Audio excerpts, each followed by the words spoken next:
Chapter 361. The Sky That Gathers Screams 3. 4. Before the world was completely enveloped in darkness, the last scene that caught my eye was the Wand of Ages. Gaping in horror, the wizard must have shouted something. Dash? However, I couldn't comprehend the sound the wizard made.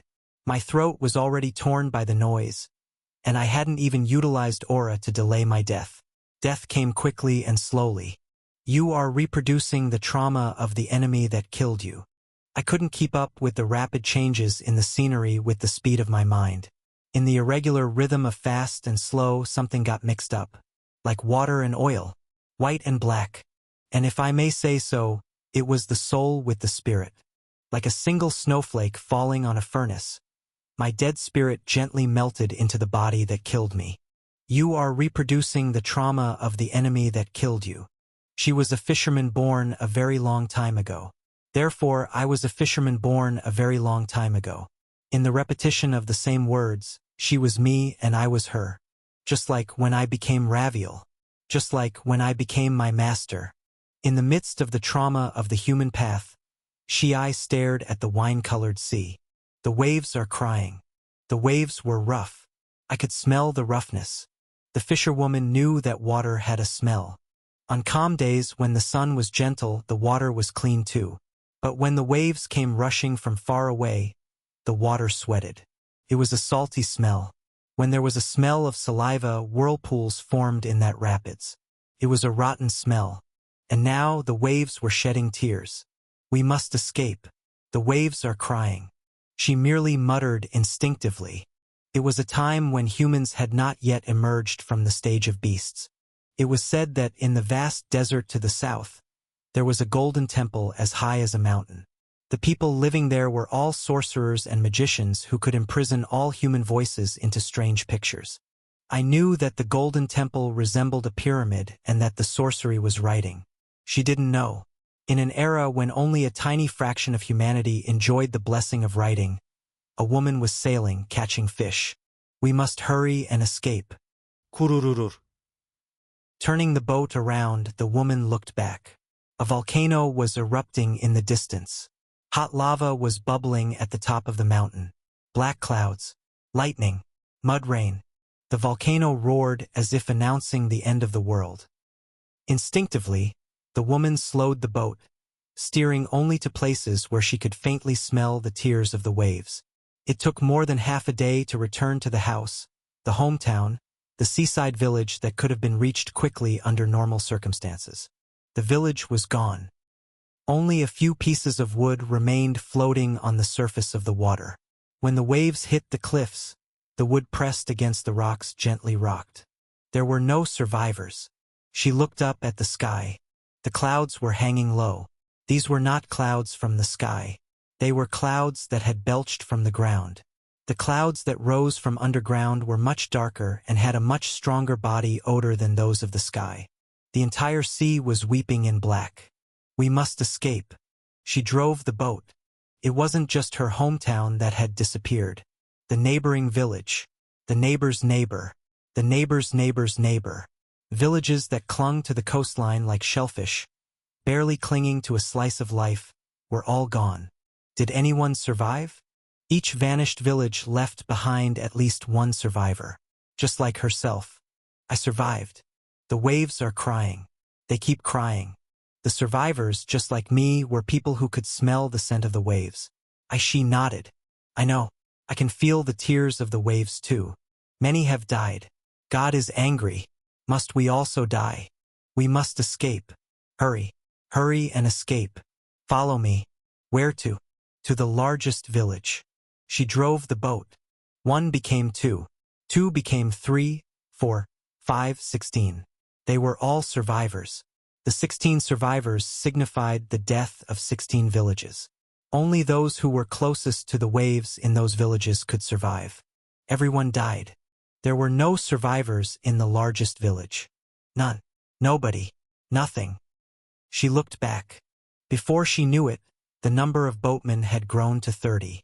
As they crossed from one village to the next, and to the next after that, the language of the survivors changed from mine. Where do we go now? The first survivor she met had the same voice as hers. She could understand everything. Do W have to die? From the point of crossing 6 villages, the sounds began to diverge. Not everything could be understood. Still, there was no problem in mixing sounds with sounds. T is divine punishment, the wrath of Aod. As they passed 12 villages, the sounds wailed bizarrely. Her ears buzzed. It was hard, but if she narrowed her eyebrows and listened carefully, she could understand. A crying in CT. After passing 24 villages, she could no longer understand the sounds. Nothing could be fully understood. Only the feeling of the tears of the waves. That was the only common ground. She looked up at the sky. For many days now, the world had been dark. It was cold. The fishermen huddled their bodies. They covered their flesh with whatever straw they could gather, but their teeth clacked against each other. Clack, even now, someone's teeth clacked. Clack, clack. I quietly listened to the sound of the teeth. We must escape. Rear to somewhere. It was the start of an ice age. The era that had provided mankind with comfortable rain and waves for thousands of years had finally come to an end. The volcano had merely hastened the apocalypse a bit. I knew this through knowledge, and she knew it through instinct. Southwards. Along the coast, southwards. Following the swept-away villages and abandoned ruins south. How many villages had they passed? Before she knew it, the number of boatmen following her had surpassed 60. They finally succeeded in reaching a surviving village, but she couldn't understand the sounds the villagers were shouting. Not at all. For some reason, the villagers were holding spears. They threw stones. The chests of survivors were pierced by spears they threw, and their heads were smashed by rocks. Splash, splash. Bodies fell overboard. The man she met in the first village looked this way. Do we have to die? The question she always received. And for the first time, she opened her lips to answer. No. A massacre occurred. The boatmen took up stone knives and killed the villagers. Including her, all the survivors were the most skilled boatmen. Killing people was always easier than rowing boats. What are these people saying? After the fight ended, she called over a survivor from the 48th village to ask. He was a fisherman who had lived in a place relatively close to here. He was still supposed to be able to hear their sounds. It seems like they're saying we're going to receive divine punishment. The 48th survivor translated. He said he wasn't exactly sure. And they called us pirates. Pirates? What does that mean? It seems to refer to people of the sea. From that village onward, the survivors were no longer called fishermen but pirates. The 60 pirates increased to 90. More. Like wreckage of shipwrecks gathering together in waves, like young animals rubbing their skins together on a cold day, all the survivors of the destroyed seaside villages came to her. The world has ended. A boatman filtered the sounds of another boatman. Everyone is dead. Do we also? Do we have to die too? 100 fishermen looked at her. And now she knew what answer she had to give, could give, and wanted to give. It was as clear as the smell of the waves. No. In front of 200 people. No. In front of 300 people. No. She answered the same. We must escape. Follow me. 500 boats followed her. Fights broke out wherever they went. They didn't know why they had to fight, but what they could gain from fighting was clear. In the villages that had not perished, there was grain hidden. There were clothes. There were sharp stone knives. There was just no reason to refuse to fight. Southwards. Following the coast southwards. Sweeping through villages and leaving ruins behind. South. The world was cold. The world was dark. Just as a white seashell clings to the sea cliffs, barely holding on to life by its fingernails. As long as they clung here, the world had not ended. Splash. Below the burning large village, she swung her sword. The people of the large village shed tears. Looking around at the bodies, at those who were not yet corpses but soon would be, she suddenly said, "What are these people saying?" She called the survivor from the 12th village. The 12th survivor called the 32nd survivor. The 32nd called the 51st, the 51st called the 100th called the 170th, the 170th called the 252nd. Why try to listen to what these people are saying? Eventually, the 581st asked.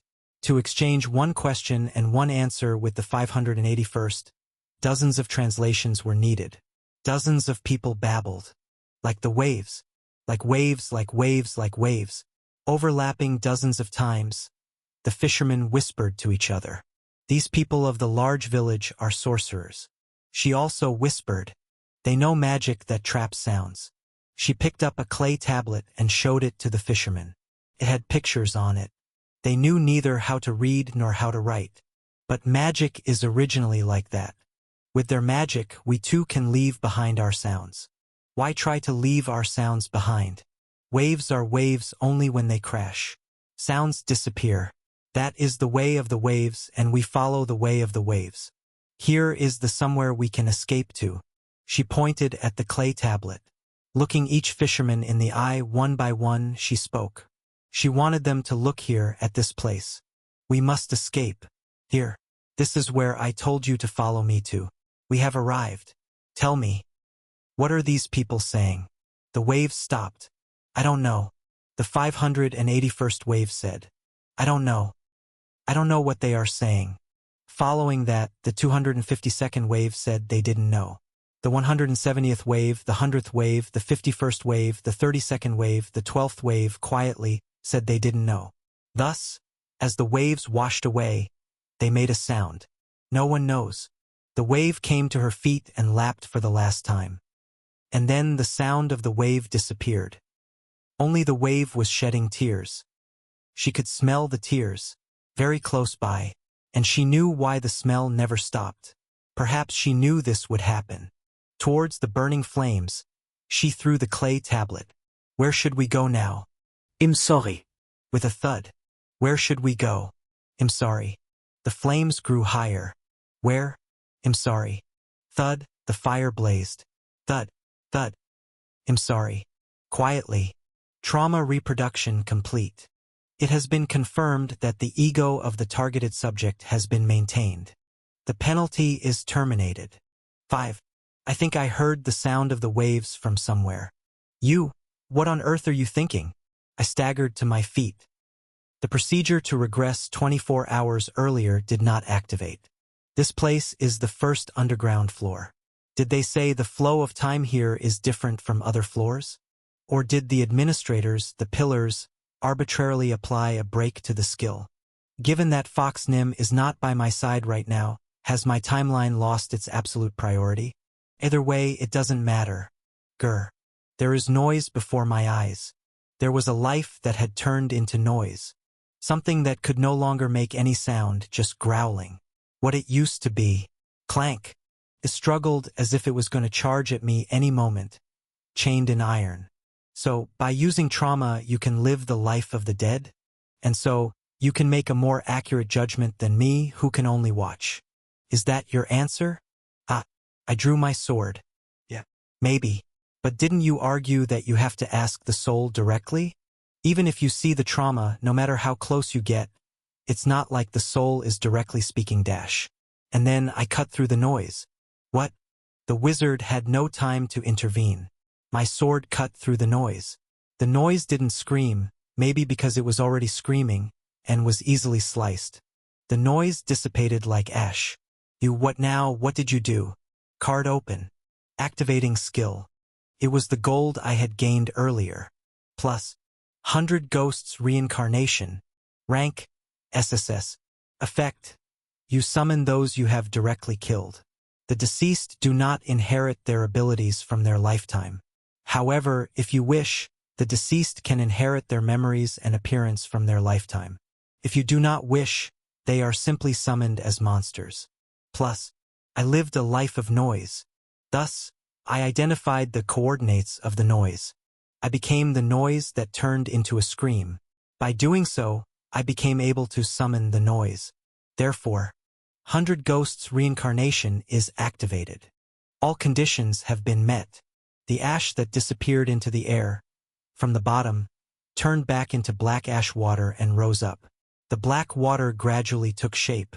As I know, a face I know, with a gesture that was once mine. The one with blue eyes, resembling the sea, blinked, looking at me. Silence surrounded us. The Wand of Ages was silently looking this way, his mouth closed. The other pillars also did not speak. In this moment, the only beings permitted to speak were just me and her. She opened her mouth. Who are you? Somewhere. I think I heard the sound of the waves. Hello, I said.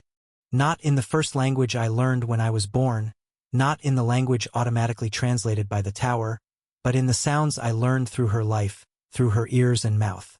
Rough and unrefined, carrying the scent of the sea, as if it briefly rushed from the distant sea, crashed against the cliffs, and disappeared white, utterly white.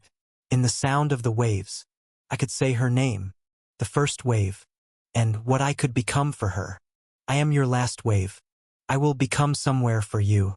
Chapter 362. The Sky That Gathers Screams. 4. The last wave? Yes. What does the last wave mean? She looked at me. Her eyes were a clear blue, not the eyes of a modern person but closer to those of a beast. Eyes that barely distinguished between human and beast. Eyes that made no distinction between humans and the sea. I said, I can understand all of your sounds. From the second wave to the 581st wave, all of it. The sounds you make, I can hear them. It meant I can interpret all the languages of the warriors you command. Yes, I could have said that, but I spoke with her sounds. I wanted to speak, like a village that had been destroyed long ago, swept away by a tsunami without leaving even ruins behind, with pronunciations and words that left no trace or footprint. I reminisced about destruction and now spoke with a sound that only two people in the world could exchange. You don't have to wander in search of a village. You don't have to go to a big village. I am your last wave, and this is the last village in the world. She looked at me. Her clear blue eyes were without even a ripple. Suspicion, doubt, astonishment, panic. A person's emotions are usually imprinted in their eyes like fingerprints. Her eyes had no fingerprints. Are you a god? I want to be your god. From a short distance away, the sound of the Wand of Ages taking a breath could be heard. But she did not look away. I, too, did not avert my gaze from her eyes.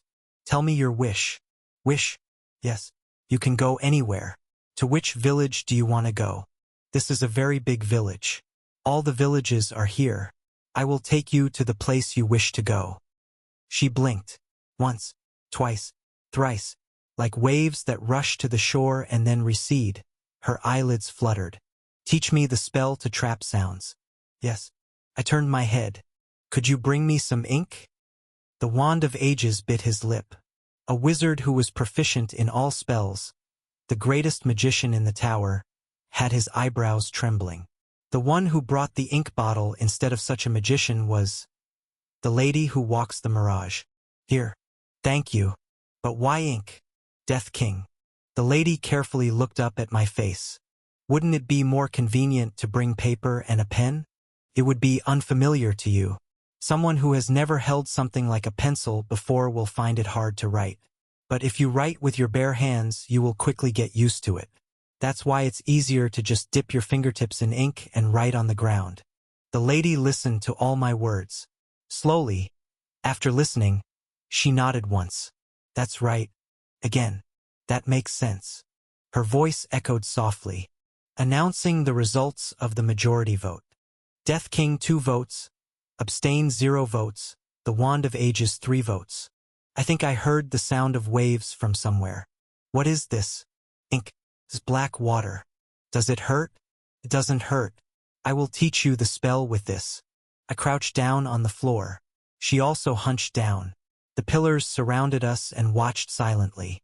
We did not pay attention to them, making the white stone floor our own canvas. Vowels like that of English but of Korean alphabet. With this, you can trap sounds. I wrote on the floor. The tip of my finger turned black. A black line was drawn on the floor.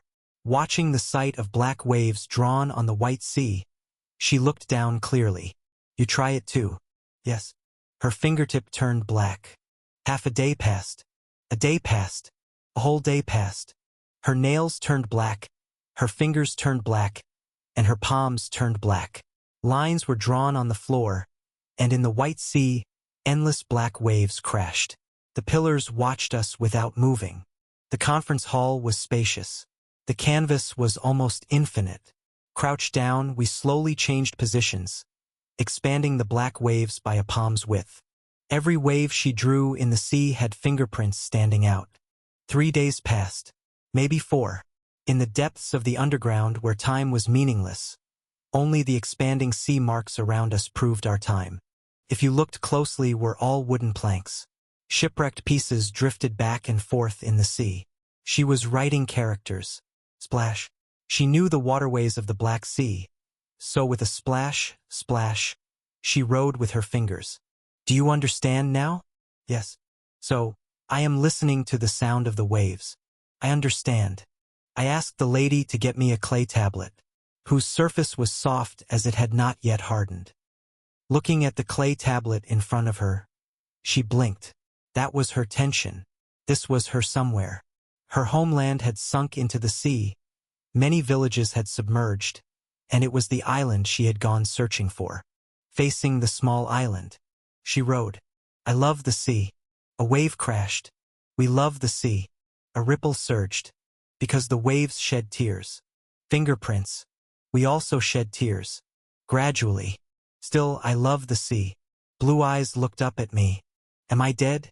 I nodded, letting her know she had arrived at the island village. Yes.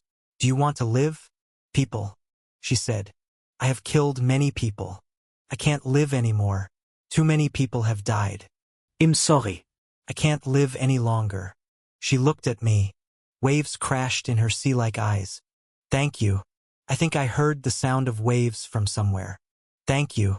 You are seeking a follower. The first wave will become your follower. And then, the wave calmed down. Only black letters remained on the floor. Among the shipwrecked pieces, the first wave subsided. Like her departed homeland, the person who fell into the sea disappeared by sinking. For the first time, she could stop breathing in the sea she loved. The pillars said nothing. Only after a long while, maybe just for a brief moment, the Wand of Ages opened her lips and let out a voice between his clenched teeth. Why didn't you assign her to a heaven floor? I don't assign. I only listen to where she wanted to go. Heaven is a place one wishes to go. The wave to the island she wanted to go to. I held the clay tablet with both hands. The place that became someone's small island, I tightly embraced it, and wrapped it with aura. Before my water overflowed and soaked the fine beaches of the island village. So that people do not burn people. If I am a flame, may I be a flame that burns only for the voices of people. So it's done. The Wand of Ages bit his lip, announcing the results of the majority vote. Death King 2 votes, Abstain 1 vote, the Wand of Ages 2 votes. There was still much noise. Hundreds. The noises summoned by the wizard filled the vast conference hall. I gave my body to each of those people remaining as noise. The noises gnawed at my life, announcing the results of the majority vote. Death King 2 votes, Abstain 2 votes, the Wand of Ages 1 vote. They gnawed at my life, and I reaped theirs, summoning their lives here just as I did for the first wave. And then I spoke. Where is this? Where am I exactly? Someone panicked. It was a merchant who had lived his life selling furs. He died from an attack by a nomadic tribe while on a trade route. The merchant felt wronged. He was willing to pay the price for his life. His life being taken meant nothing to the nomadic tribe. But those fools didn't understand even this simple logic. Why a sword instead of money? Why not trade with him? Why is the world so cruel? Who are you? Someone was wary. It was a holy knight who had spent his life on battlefields. He died hoping for a god to appear until the very end. The knight cried out, if there were a god in this world, it would descend in the most terrible and miserable places. He only roamed the most horrific and miserable battlefields, believing that someday, if a god did not appear, he would go to an even more terrible place, and then to the hell of hells, believing that eventually they would appear. Is it still not enough? Is it still not tragic enough for a God to reach out? Why can't the world be saved? I don't want to die. Please save me. I can't die yet. Someone begged. Many people did. Those who died of starvation due to drought, those who suffocated from fires, those who switched their children with others in the village to eat human flesh during consecutive years of famine and ended up setting the village on fire, only to be axed by a villager. Those who were suddenly strangled upon waking to find a neighbor looking down at them. Why? And people silenced their voices. Why is the world so? It's okay. To those who had an island they wanted to go to, I said so. If you want to leave the world behind, it's okay to do so. It really was okay. You can go to another world that you don't have to leave behind. I asked them directly, where do you want to go? The merchant wanted to go to Gold Heaven. He wished to breathe in a world bright with gold, not under the irrational shadow of foolish blades. The knight wanted to go to Sound Heaven. He believed that if everything from a handful of wheat grains to a bundle of leaves sings, then everything must have a God. He cried saying he wanted to laugh in a world where he does not have to search for God. Announcing the results of the majority vote. Death King 3 votes, Abstain 1 vote, the Wand of Ages 1 vote. As the last procedure, I activate the skill. I shared my gold with them.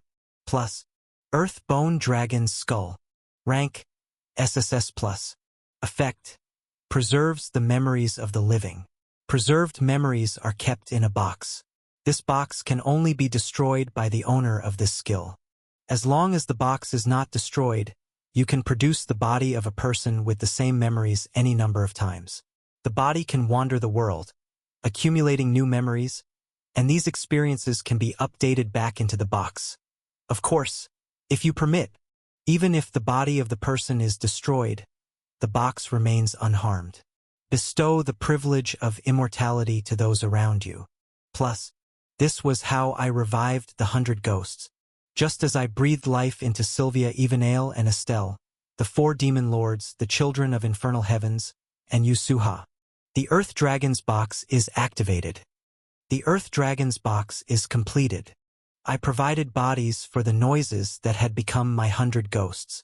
You have now chosen a world to live in. The Returner's Clockwork Watch. I lived through their traumas and collected their memories. 100 Ghosts Reincarnation. I gathered their memories and summoned them. Earth Bone Dragon's Skull. I gave them memories and bodies if they wished. It's because you wanted to live that you have become part of the world. The conference hall was quiet. There were no more growling noises. Hundreds of gazes, hundreds of breaths were looking at me. Looking around at those looking at me, I too looked back and said, please live in a world you can love. If you want to abandon it, please tell me. I will listen. If you want to go somewhere, tell me. I will listen. But now, everything you've chosen, every word, every contempt, and every love is yours. Take life. Take responsibility for what you have loved. Then, I will take responsibility for the inevitable deaths. I said, I wish you all the best of luck. A white light enveloped them. Everyone had departed for the islands they wished to go to. Announcing the results of the majority vote. Death King 4 votes, Abstain 1 vote, the Wand of Ages 0 votes. The conference hall became silent. The Wand of Ages hung his head. He did not lift his bowed head. The pillars quietly, without a word, turned their gaze to their master. Thud. The Tower Master stood up and walked towards me. Kim Gongya Sisasi. The Tower Master took my left hand and caressed the back of it. Death King. Yes. You will gain authority. You will be able to bestow blessings. Undeniably, you will become a complete constellation. Purple eyes looked up at me. From this moment, you will be known as the sky that gathers screams. A voice was heard, announcing the results of the majority vote. Death King 5 votes, Abstain 0 votes, the Wand of Ages 0 votes. Lord of Manseng blesses the sky that gathers screams. From now on, that was my name. Chapter 363. The Sky That Gathers Screams, 5. 6. The duel had ended.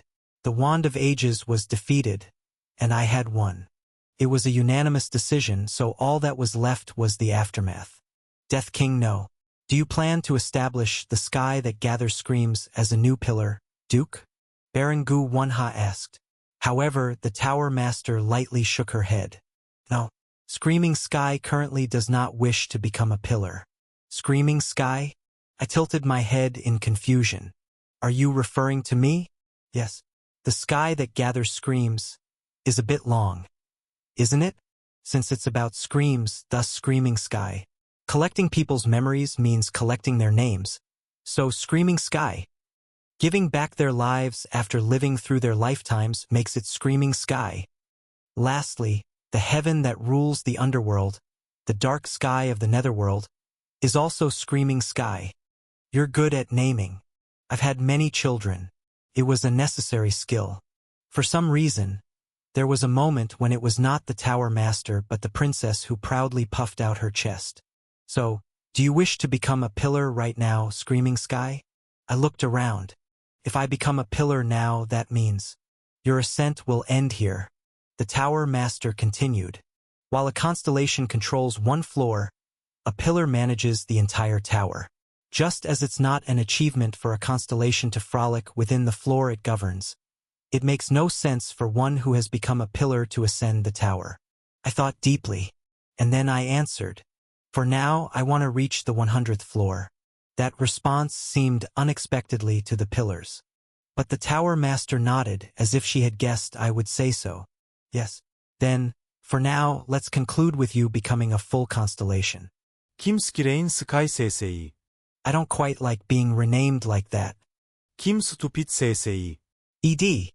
The name given to Kim Gongja is now Screaming Sky, which is Myeongkyeon. But the Korean word for stupid is also similar, Myeongching. As you can see from the romanization, with only a difference of Y and E. So, from pronunciation, it might sound as if calling him stupid. That's too much? You just wanted to call me that. So you laid out all those plausible reasons and named me? To truly become a constellation, there are conditions. Conditions? It's more of a procedure, really. Once you complete this procedure, you can finally bestow blessings upon your followers. What is it? Once you are completed as a constellation, you can never erase a skill again. Let's see. The Tower Master snapped her fingers. Then, slowly, rectangular shapes began to appear in the air and floated leisurely. Golden, silver, and copper-stained, they were none other than my skill cards. I want to become just like you, S+. Returner's Clockwork Watch EX. Sword Constellation, A+. 100 Ghosts Reincarnation, SSS. Goblin High Society, F. Infernal Heavens Demonic Art, A+. Salvation of a Torn Goddess, A+. Infernal Heavens Formation, S. The Earthbone Dragon Skull, SSS+. The Tower Master looked at me with disbelief. Really, you only have the cream of the crop. Don't you think your conscience has left on a trip when you look at it yourself? To say I only have the best ones, Goblin High Society F. Is there two? What are you talking about? That's precisely your identity. Even if you give up all other cards, you must protect Goblin High at all costs. You truly have high standards. Indeed, this Tower Master gets it. So, he'll give you an opportunity, Screaming Sky. An opportunity, you say? Simple. Previously, Screaming Sky upgraded Summoning of 100 Ghosts, SS, to 100 Ghosts Reincarnation, SSS, as a reward for clearing floors 11 to 19. Right? The same reward. In other words, the opportunity to consolidate and eliminate your skills. A complete consolidation and elimination of skills. When a baron becomes a duke, he organizes his titles and fiefs once. It's like consolidating all the scattered territories into one duchy, you might say, tidying up ownerships along the way. The Tower Master, who was also a noble of a certain kingdom, brought out an analogy that was quite aristocratic. Can I manipulate the skills as I wish? Yes, though you would have to persuade me. The Tower Master giggled, covering her lower face. Flap. Her long sleeve, Unlike any style from earth, fluttered, and above, her purple eyes were half open. However, this is not a mere reward, screaming sky. It's about deciding what kind of constellation you will become. A god must be clear, intuitive, because a god is a helper, and only when it's clear who can be helped, the followers will seek help. Look at Musha. I can regress your life. How clear is that? On the other hand, Taotai was unclear about what kind of constellation it was. Indeed, is the power of a constellation in the intuitiveness of its ability? Yes, exactly. In short, have a good set of skills. Simple, isn't it? I rested my chin on my hand and looked down, engulfed in thought. What can I do for people? In other words, what is my power? For whom can I be beneficial? In other words, what is my domain? What do I need to remain as myself? In other words, what is my support? The contemplation was long. I came up with answers on my own. Then, suddenly, I realized that the Tower Master was quietly watching me, waiting. I could have left the work to Baron Gu Wunha and left. The duel was over, and this was just a matter of wrapping things up. Why did she stay?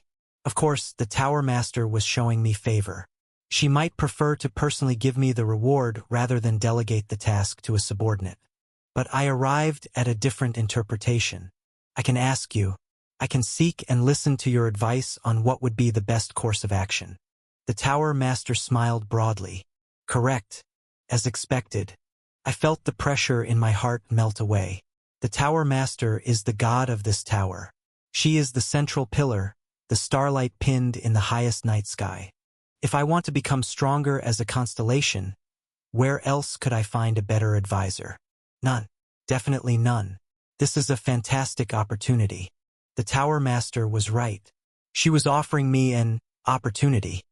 Not just the chance to consolidate and eliminate skills, but also the opportunity to make use of the Tower Master. It would be truly dumb not to use this chance. Thank you. Don't mention it. Reward and punishment according to deeds. It's the most basic virtue that nobles should possess. Then he'll ask right away, how can you never tire? I could feel the gaze of the pillars that remained in the convention hall on me. Emotions filled their gazes. Since they did not hide them, I could immediately understand the emotion's nature. Jealousy, envy. The Tower Master was their master. Given the Tower Master's life and character, she was probably the master who monopolized their love. And it's natural psychology to want to monopolize as much as one is monopolized. Now, I'm truly in competition with the pillars. Do they act this way even knowing I'm loyally devoted to Raviel? Probably yes. Just the fact that I have the Tower Master's time right now makes them envious of me. Not because I've won the Tower Master's favor, but because the Tower Master has given me her favor, they are jealous. From now on, it's highly likely that they will try to prevent me from reaching the 100th floor. They want cheat. That would be a foolish move that could lose the Tower Master's favor. Fairly, within the rules of the game, they will challenge me. The Wand of Ages has already been defeated. They will never underestimate me. It's going to be a tough fight, and that's why the Tower Master has granted me such an opportunity to fight well, to cheer up. So, I must make the most of this opportunity now. How do you not get tired? Yes, I haven't tired yet, but it might be different once I become a constellation. I thought of many people. Fox Nim was tired right away. Estelle, whom I met for the first time, was tired because of me. But she was already rotting inside before that. How could it be just them? Most of the constellations I met, including Hamustra, were tired of no one else but themselves. To live long is to endure that. So, I'd like to hear about the Tower Master's case. It's love. The Tower Master answered simply, like a priest revealing the truth. I keep my loved ones around me. No, I make those around me love me. When I'm struggling, my lovers struggle more. When I'm happy, my lovers are happier. Then life becomes enjoyable. Wouldn't that be torturous for your lovers? That would be the case. The Tower Master also affirmed simply, but I can make my lovers the happiest. Only I can gift the ultimate happiness to my lovers. When they're hurting, I know better than them why they're hurting. I hurt more. I make them happier. So, even if my lovers suffer because of me, it doesn't matter. After all, there's no one else who can make them happier than I can. With a conviction bordering on madness, the Tower Master spoke. When I feel my lover's pain and happiness, I truly feel alive. Clearly, as if I could grasp it with my hands. How do I not tire? The simple. As long as I feel the reality of life, I do not tire. Indeed, it wasn't a life I wanted to emulate even if I died, but it was a tactic worth referencing. I made up my mind. Please give me a skill. I might consider revising one, but giving a completely new one is a bit. It's okay. It's not a completely new skill. Rather, it's fair to say I already have it. If that's the case, it's all right. What is it? A regressor's love. The Tower Master's eyes widened. Oho. As you know, it's a skill Raviel has. A skill that connects Raviel's and my time. I too want to possess the same skill as Raviel. Even if only one side has it, the effect would be the same. I see no reason not to grant it if you really want it, but isn't it a waste? Your skill slots are not exactly plentiful now. Our Tower Master lacks sense. I smiled. A wedding ring is supposed to be possessed by both. Isn't it? Please give it to me. Hearing my words, the Tower Master laughed heartily. It seemed the analogy of the wedding ring made her burst into laughter. Embroidering the air with a laughter that sounded like ripping silk, the Tower Master tapped the void. Supreme love and pure longing. The Lord of Mansing acknowledges your love and gifts you a skill. A golden card appeared before my eyes. Plus, a regressor's love. Rank X. Effect. To a regressor, love is like poison. No matter how much they struggle, they cannot share time with the one they love. Thus, a certain regressor wished, please protect my lover's memory. That wish reached the tower and was fulfilled. You share a timeline with your loving partner. If your lover goes back a day, you also go back a day. If you go back a day, your lover also goes back a day. This is the oath of the ring.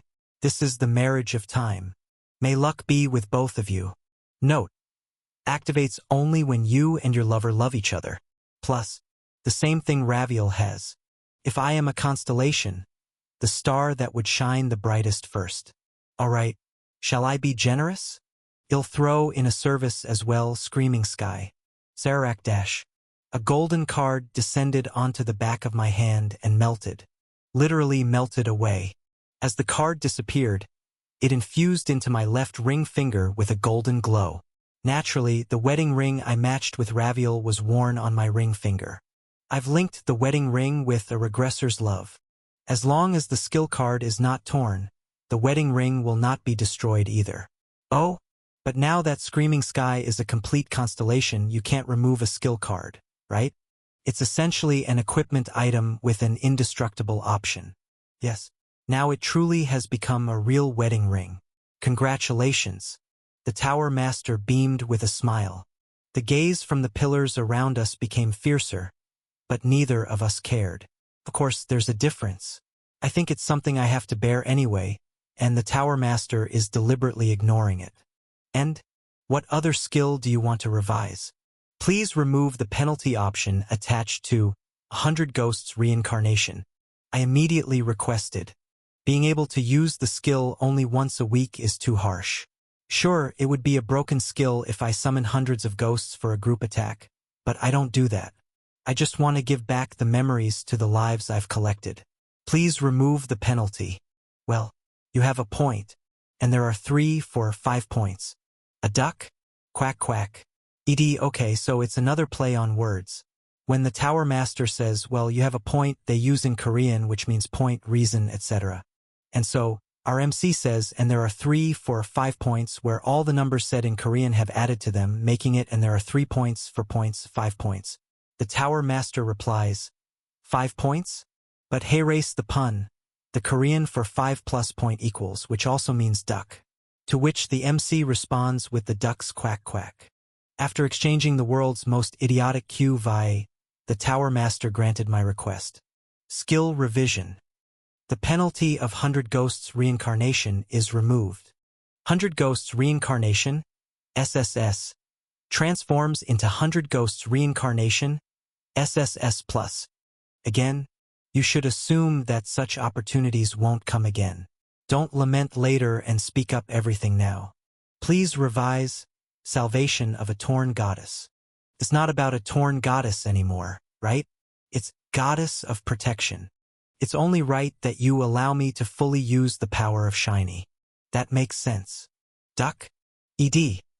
I think here when MC says duck, the Tower Master needed to make the duck sounds, but Tower Master didn't play along to complete the joke. I don't understand what you mean, Kim Gongja SSI. Do you like such jokes? I'm starting to feel embarrassed to be here. Damn it. Skill revision. Salvation of a Torn Goddess is integrated. Salvation of a Torn Goddess, A+, transforms into Goddess of Protection, S. Goblin High Society is... No, I want change it. Go back. Skill no revision. Goblin High Society is preserved. It's preposterous to try and erase it. Fox Nim has sworn to be with me for eternity. If I am clinging to the same timeline as Raviel, Fox Nim is the guardian who ensures that timeline does not break. I wish for Fox Nim's existence to be acknowledged. It shall be as you say. Eternal Alliance of Time. The Lord of Mansing acknowledges your skill. You obtain a music box only for you, X. What about Hishmith Crits and Musha, Screaming Sky? They were only subjugated under me for a while. They are not allies I will be with eternally. They wouldn't want that from the start. That's a correct and precise judgment. Those subjugated by force, not by heart, will rebel when the power weakens or they find a stronger force. Yes. So, there may be times I borrow their powers, but it's not my power. However, please integrate Infernal Heaven's Demonic Art and Infernal Heaven's Formation. I spoke emphatically. Both skills simply depict the sky of Infernal Heavens. That too is a valid point. The Tower Master nodded. He'll name it Infernal Heavens. Skill revision. Infernal Heaven's Demonic Art, A+, and Infernal Heaven's Formation, S, are integrated. The two skills integrate into Infernal Heavens, SSS. And so, my skill set was completed. Plus, name, Kim Gongja. Rank, S-Class. Skills, 10 out of 10. 1. A Regressor's Love EX. 2. Returner's Clockwork Watch EX. 3. I want to become just like you S+. 4. 100 Ghosts Reincarnation SSS+. 5. The Earthbone Dragon Skull SSS+. 6. Sword Constellation A+. 7. Goddess of Protection S. 8. A Music Box Only for You EX. 9. Goblin High Society F. 10. Infernal Heavens SSS+. Skill 1 A Regressor's Love is the foundation for me to be myself. It's the wick that allows a candle to continue burning as a candle. Skills 2 Returner's Clockwork Watch to 5. The Earthbone Dragon Skull are my powers. They allow me to see someone's trauma, summon ghosts, and create a body for them. Skills 6 Sword Constellation to 8 A Music Box Only for You are my allies. We are bound not just by presence, but at the soul level. Skill 9 Goblin High Society is Goblin High Society. Does it need an explanation? Skill 10 Infernal Heavens is my force. My sword. My source. It's the handle I grabbed to not be devoured by this world, and the blade I swing to cut through this world. Kim Gongya Sisesi. After all work was completed, the Tower Master quietly looked up at me. Just nod, and the process to complete you as a constellation will be finished. Yes. You won't be able to erase skills anymore. Yes. You won't be able to die. Up until now, you could have torn Returner's Clockwork Watch whenever you wanted if you desired. You could have returned to a life that ends with death. But once you nod, you can never go back to how you were before. Indeed, not being able to tear the skill means just that. Even if you die, you'll only go back a day. Even if you die over and over, wishing to return as a child, The skill only works within the world inside the tower. You can't go back to the past before you set foot in the tower. You can't return to the outside world. Let me ask you one last time, said the Tower Master. Do you truly accept eternity? Yes. Knowing the weight of those words, I nodded. I've walked this far only to bear that weight. I will remain as the sky for those who eternally scream. And the Tower Master, having walked this far only to deliver this message to someone, spoke. May luck be with you. Tick. Time that had stopped began to flow again. Stage 76 has been cleared. Stage 77 has been cleared. Stage 78 has been cleared. Stage 79 has been cleared. With the defeat of the Wand of Ages, all the stages he managed were instantly cleared. What would have happened to Yu Suha, who had been officiating? Perhaps he'll find out about that soon too. Light leaked out from beneath my feet, quickly obscuring my view. Your level grows. Your skill slot expands. And then, your rank is now SSS class. You are the sky that gathers screams. Pot. As I was declared an SSS class hunter, I was engulfed in white light. Chapter 364. First floor, 1. 1. There is an afterword. I don't recognize this ceiling. What I said, wrapped in white light, probably belonged in the top 100 most clicked quotations used in the history of human literature. However, it was a lie. The scenery that entered my view was not unfamiliar at all. Oh? Why am I suddenly here? This is Café Planetarium. Once the lobby of the Grand Library, now repurposed as a cafe. Under the lofty ceilings of the library, Bei Hurayong floated around lightly. Ah, looks like you got called out to some meeting or something again. Zombie? And I couldn't attend because I don't have the authority? Yes, that's correct. Just as I was about to finish my sentence, a playful thought struck me. And if you had to list the people who shouldn't be pranked, Bei Hurayong would be at the bottom. I immediately put my plan into action. The sky that gathers screams affirms the words of the Sword Emperor. Though it was just a thought, surprisingly, the message appeared. Well, it wasn't the first time I had done something like this. But for Bei Hurayong, it was the first time he received a message from me. Bei Hurayong, forgetting what he was about to say, stared down at me. His look was filled with various emotions, but they were starkly apparent. Satisfaction and a trace of regret. Well, yes, it's about time you were made into a constellation. You little punk. Not even 100 years old and already acting like a constellation, you've grown a lot. If you add up all the time I spent in trauma, it's probably well over 100 years. I shrugged nonchalantly. Anyway, it's just as you thought. I went to the meeting of pillars. I won. And as a prize, I got the chance to revise my skills once. What? Skill revision? There was no such thing in my time. Well, you never won against a pillar, nor do you remember them, do you? Damn it. This is hunter discrimination. Why does only Kim Zombie get such favoritism? Hey, you pillars or tower masters or whatever, if you had given me even 1/100 each of the favors you give to Kim Zombie, would I be stuck here crunching on ghost crisps? Bei Hurayong really believed his voice could reach the tower as he screamed at the top of his lungs. I just grinned. Then a man walked toward us. Hey, slob. Thump. The man was dressed in a work uniform, chewing gum nonchalantly even during his shift. His eyes so dull that it was doubtful if they were even human eyes. A man whose mere existence would drop the average moral standards of humanity by 1%. Who else could it be? It was Yu Suha. Why, Tailender? You were busy attacking the tower, weren't you? Why are you suddenly here? Just a moment ago, there was no one in this spot, but in the blink of an eye, you're sitting here. This corner of Café Planetarium was quite secluded. The customers were far enough away that they hadn't noticed my presence. Being a well-known figure, there would likely be a commotion if they did. You don't remember? Huh? Remember what?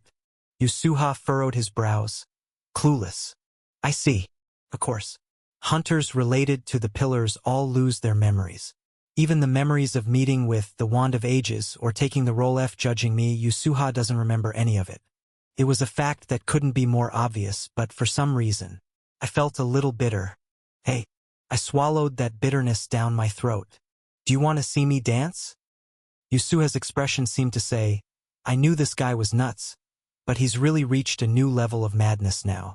You mean to tell me you, of all people, are asking me to go clubbing now? No chance, kid. I'd only lose out if I got mixed up with your duke.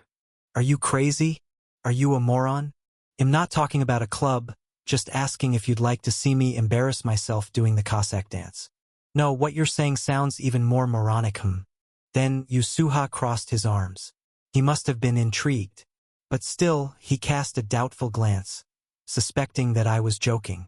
It was not an unreasonable doubt since, in the list of people that could afford to be pranked, Yusuha was ranked second right after Bei Hurayong. Fine. If you want to show off in front of this old man, I suppose it's only proper to watch. Go on. Dance here in the cafe. What are you doing? You madman? Cossack. Dancing, that's what? Stop it. Don't look here. Anyone who makes eye contact with me, they'll make you anxious about what goes into your coffee whenever you order from now on. Hey, if you stare for more than 1 second, they'll spit in it, and if it's over 3 seconds, damn, even I don't know. Hey, why are you still looking? Yusuha screamed out loud. The customers who glanced over due to the commotion turned their heads away upon meeting Yusuha's murderous gaze. The handsome part-timer at Café Planetarium had become more famous for his temper than his looks at this point. You wow shit, you crazy bastard. When I said yes to dance and you really started dancing. Yeah. If it's just doing the Cossack dance, I can dance anytime you want. Why are you like this? Did you eat something wrong? No. I just thought if my dancing makes this world slightly more bearable for you, then dancing is the least I can do. Finally, Yusuha's expression reached its peak. It was the face of someone who had heard something he wished he hadn't. Good Lord. You really are insane. No, you were already insane. What do you call an insane person who goes mad again? Yo Soa. I am a god who can dance for you. If a normal hunter goes mad, you report them to the civil militia, but what do you do if it's the number 1 ranked guy who's lost it? Should I really be calling the Duke Ivanch's house? Yo Soa mattered seriously. His muttered words weren't meant to be taken seriously, but there was one thing he mentioned that I was hearing for the first time. Number 1 rank? What are you talking about? I'm still number 2. Huh? Alright. Yusuha furrowed his brow as he realized. Oh. This guy didn't know yet and seemed lost in thought, sighing with an air of annoyance. Get going. Where to? Babylon Square. You could just look it up on your smartphone, but you don't carry one. Do you? If you stay here any longer, it'll only cause a scene with the customers. Better leave before it gets too annoying. Yusuha waved his hands dismissively. True to his words, I had long since abandoned using a smartphone. I patted Yusuha on the back, which got me a punch in the solar plexus, but well, I took it. Damn, it hurts. And transported myself to the first floor. Upon arriving at the square, I was greeted by a massive hologram floating in the air. Plus, first, Death King. Second, Sword Saint. Third, Black Dragon Master. Fourth, Venomous Snake. Fifth, Count. Sixth, Heretic Questioner. Seventh, Crusader. Plus, I stood dumbfounded in the middle of Babylon Square, looking up at the ranking. Hey, isn't that person over there? Death King. Isn't it? Nah, there was no talk of him coming back yet. He might have taken a break from conquering floors and came to rest. Look, his face is exactly like in this photo. Buzz. A commotion began to stir in the square. Numerous people were coming and going in the square. Compared to when I had first challenged the 10th floor, or even the future when I had decided on 4,000 days of regression, Babylon Square was much more vibrant now. The large guilds had chosen cooperation over invasion. The 10th, 20th, 30th, 40th floors, the endlessly spreading farmlands and new markets promised an eternal new world in the tower. Raviel was my lover, and Aberka was my son. The procedures were strict and the policies precise. Under the cooperation of the large guilds and local forces, the tower was prospering. And so it was at this moment too. Not only humans from the outside world traversed the square. Though still a tiny minority, there were Empire exchange students selected by the Duke Ivansha family, guild members of the Oni race who followed Venomous Snake into Chunmumun, and goblin warriors leading the fashion of the fire painting play, among various races walking around. There would be discrimination, certainly. There would be contempt as well. But while I was in charge of external affairs, endlessly climbing the tower, my comrades were pouring all their sweat and blood into internal affairs. At least in our world, there would be no Babylon Square turned into ruins from numerous terrorist attacks. We would not allow even a single inch of this place to fall into ruin. Never. Huh? Look over there. Someone pointed at the hologram with their hand. The reaction was minimal because most passers-by were looking at me. However, a clear change was happening on the ranking list he pointed at with his fingertip, a change significant enough to divert people's attention. Crackle. The hologram fuzzed with static, and suddenly the letters changed. Plus. First, the sky that gathers screams. Second, Sword Saint. Third, Black Dragon Master. Fourth, Venomous Snake. Fifth, Count. Sixth, Heretic Questioner. Seventh, Crusader. Plus, as if the ranking list had been waiting for me to arrive and see myself on it, my title on the board changed. A few people witnessed this change. The sound of "huh" naturally drew people's attention. Dozens of bystanders turned their heads, and in an instant, "huh" spread throughout the entire square. What? The sky that gathers screams? That's where the Death King used to be. Did the Death King die? If he's been removed from the rankings, could it be that the Death King is dead? The Death King is dead? The Death King is gone. The Death King has been brutally murdered. Dear citizens of the tower, what an exemplary process of information distortion you are showing. There were also voices like, then what's the sky that gathers screams? Or it's unlikely a new hunter took the first place just because the Death King might have died, or that person standing there looks like the Death King himself, but all minority opinions were drowned out by the rumors of my death. The square was in turmoil for about 4 minutes. Really, the first person to rush towards me through the crowd was the Black Dragon Master. To be precise, she didn't exactly run. She used her instant transfer skill, a specialty of hers, and appeared right beside me. You just got here and can't stand not causing a scene? Can you? Hi, nice to see ya. ED, greeting used by Tower Master previously in CH359. What the hell is that? You didn't know? This is the latest greeting these days. What nonsense, no. Never mind. I'd rather crash infantry on the Maginot Line than try to understand you logically.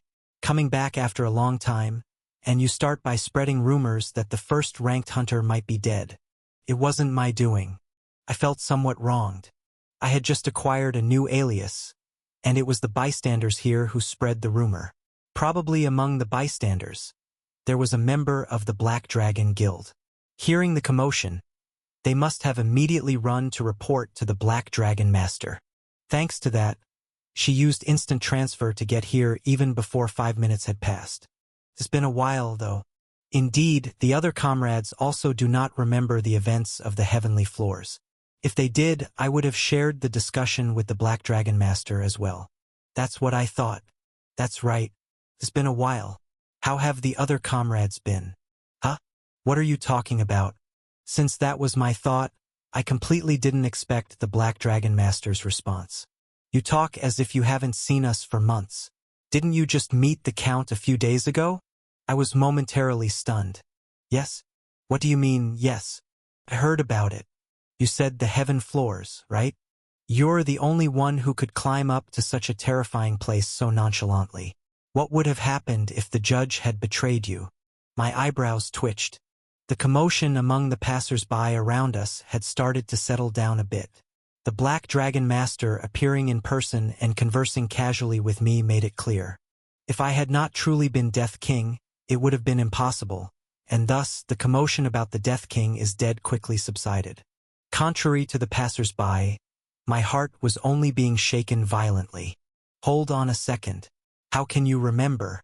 I'll let you explain that yourself. Thud. Footsteps approached. It wasn't a difficult method. I dully turned my head. Guild members of the Merchant Guild, wearing cat ears, escorted someone through the crowd, making way among the onlookers. There, the Count was smiling, holding a fan. Chapter 365. First floor, 2. Come when I call you. Come, and if I tell you to act cute right in front of my nose, act cute, and if I order you to open a bag of potato chips on my behalf, then do it.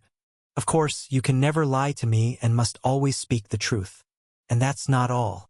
If I ask you to meow, then meow you shall, and if I grow tired of your meowing and tell you to bark instead, then bark willingly you must. 3. The Count looked around. There are too many ears around here to have a conversation. Let's go somewhere else. It was a reasonable suggestion. We left the square. Well, although I say we left, we just moved to a CAF attached to the edge of the square. It's been a while since I've been here. This CAF was where we first met. It was the place that held the first meeting that recognized me as the vice-guild leader of all of the top 5 guilds. It can be said to be a place with its own historical significance. Originally, it was occupied by the most famous franchise in the world, the Green Star Octopus Mermaid Queen. But at some point, it changed into a cat CAF. Ah, Comaine. Woof. Master. More precisely, it changed today. Definitely, these groups of cats that I remember seeing in Golden Heaven World, no matter how you look at them, seem to be the cat that bit a gold coin, dashed out towards the entrance. Woof. All of us are so moved by the arrival of our master that we can't contain ourselves. Ah, I have already prostrated myself on the ground because I can't contain myself. We have composed a Count's cheerful song out of devotion for our master, Woof. The kitties were lined up in a row, neatly prostrated with only their tails fiercely wagging. The reason why the kitties weren't meowing but barking instead was because the Count had ordered them to do so. The Count covered her lower face with a fan. Her eyes were smiling. Your hospitality isn't bad. Well, being the merchant god, you should at least be capable of such basic tasks. Please, lead the way to our seats. Woof. We will guide you right now. The cats sprang up and led the way. The spot we arrived at was a window seat. Just sitting there seemed enough to compensate for the coffee's price. Truly the most luxurious hotspot in the cafe. And literally a hotspot it was. We preheated the seats in anticipation of our master's arrival. Woof woof, because the cats had been sitting on each chair one by one. If we can warm our master's chilled body even slightly with the temperature of our buttocks, it would be the greatest honor of our 3 lives. Woof woof, please have a seat, master. All of us eagerly want to serve you. We've chased all the other customers away. Don't worry. We gave them 10 gold coins each and politely asked them to leave, and they left happily. If they realize that their insignificant lives have contributed to the Count's comfortable daily life, they will undoubtedly be delighted. Woof woof. What the? I shivered. I have never seen nor heard of such a servile existence.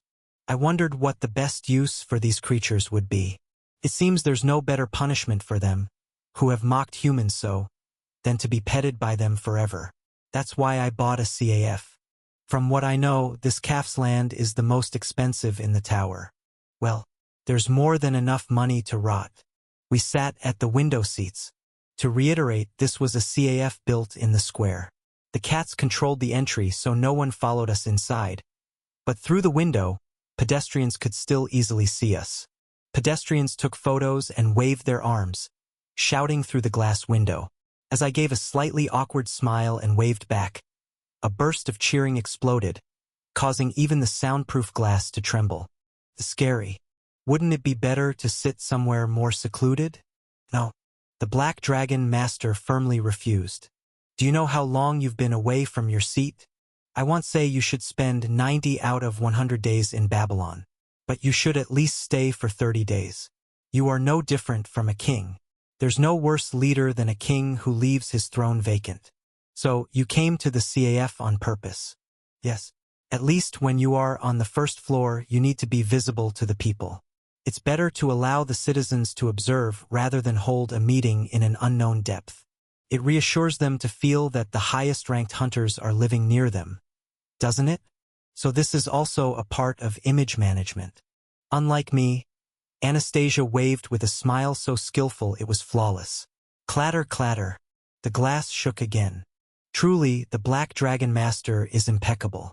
Now, you might be wondering why I remember the heaven floors? The Count quickly got to the point. Yes, I am curious. Honestly, I don't understand. As you know, I made the cat that bit a gold coin kneel. Indeed, beneath the Count's chair, for cats were neatly kneeling. I recognized that the Count had made a pun, though I didn't react. TSK. The Count flicked her fan. I forced absolute obedience on the merchant god. But in reality, my target was something else. To hide a beast, first you need to create a forest to hide it, and for me, absolute obedience was a kind of forest. Then what was the beast? The fact that they could never lie to me. I recalled those words. Of course, you can never lie to me and must always speak the truth. That condition was definitely included in the Count's terms of surrender. Noticing that I had remembered, the Count nodded her head once.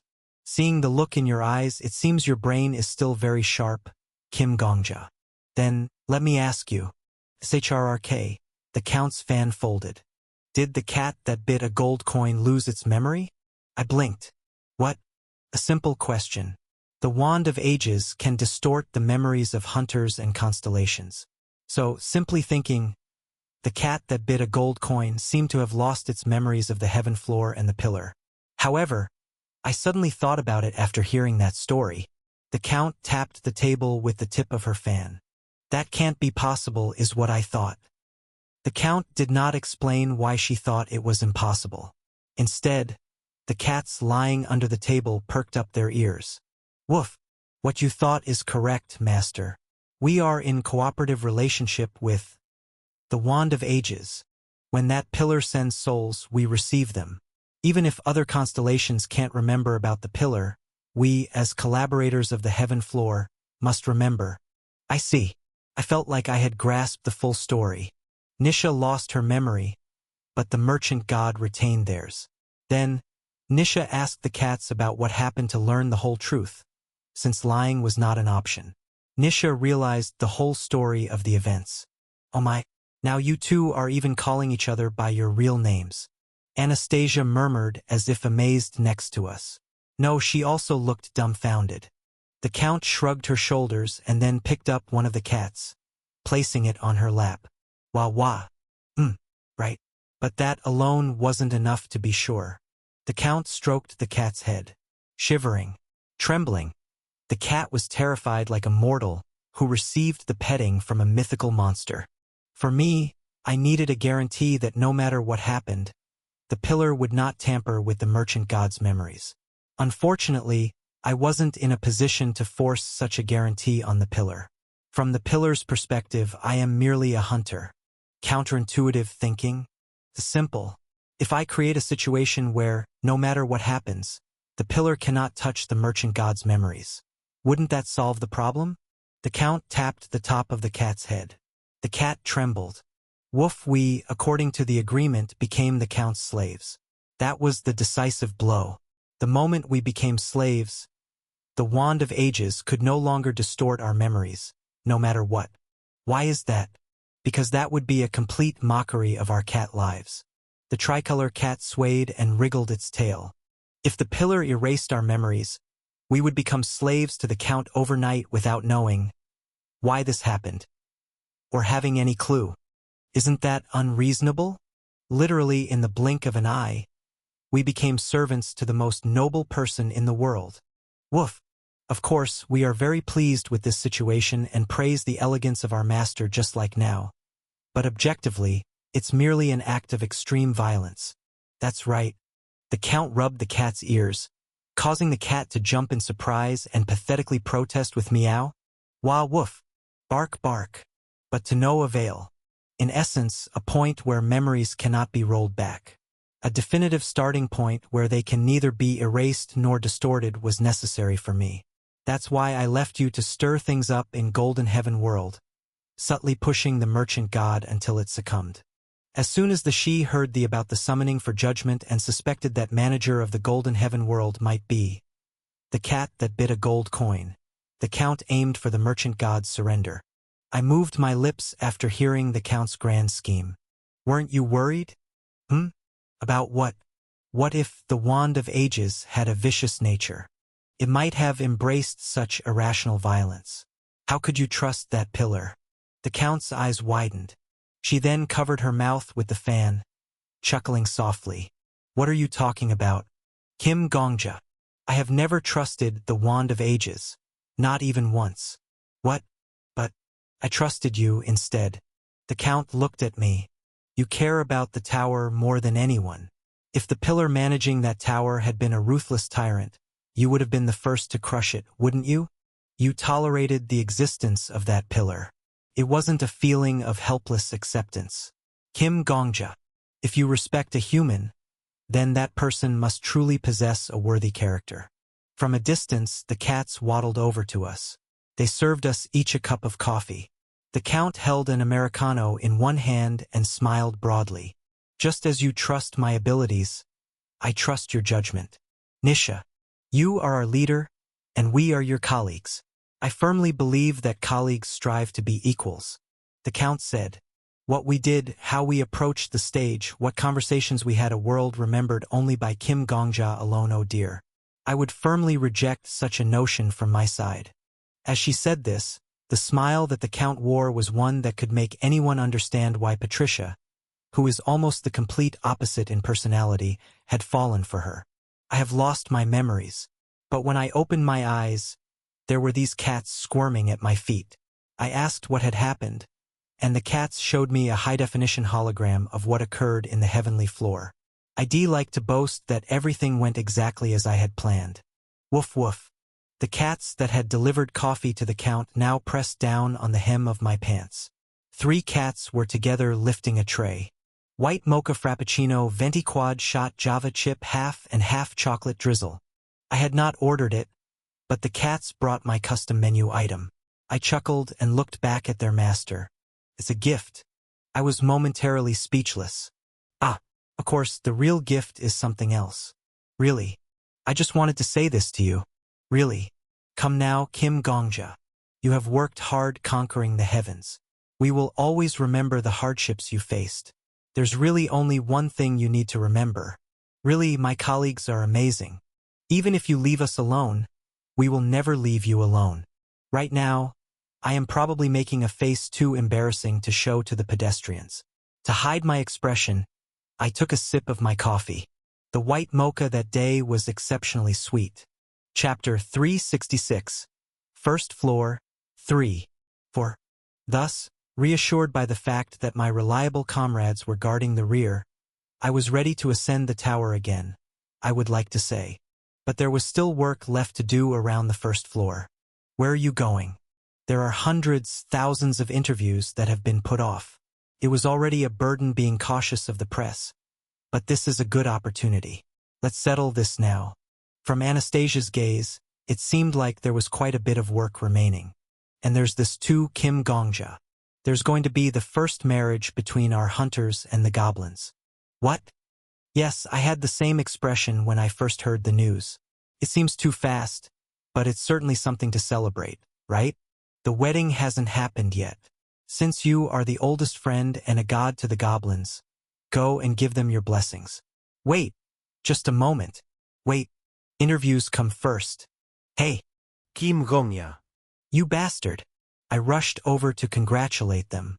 The goblins have a unique marriage culture.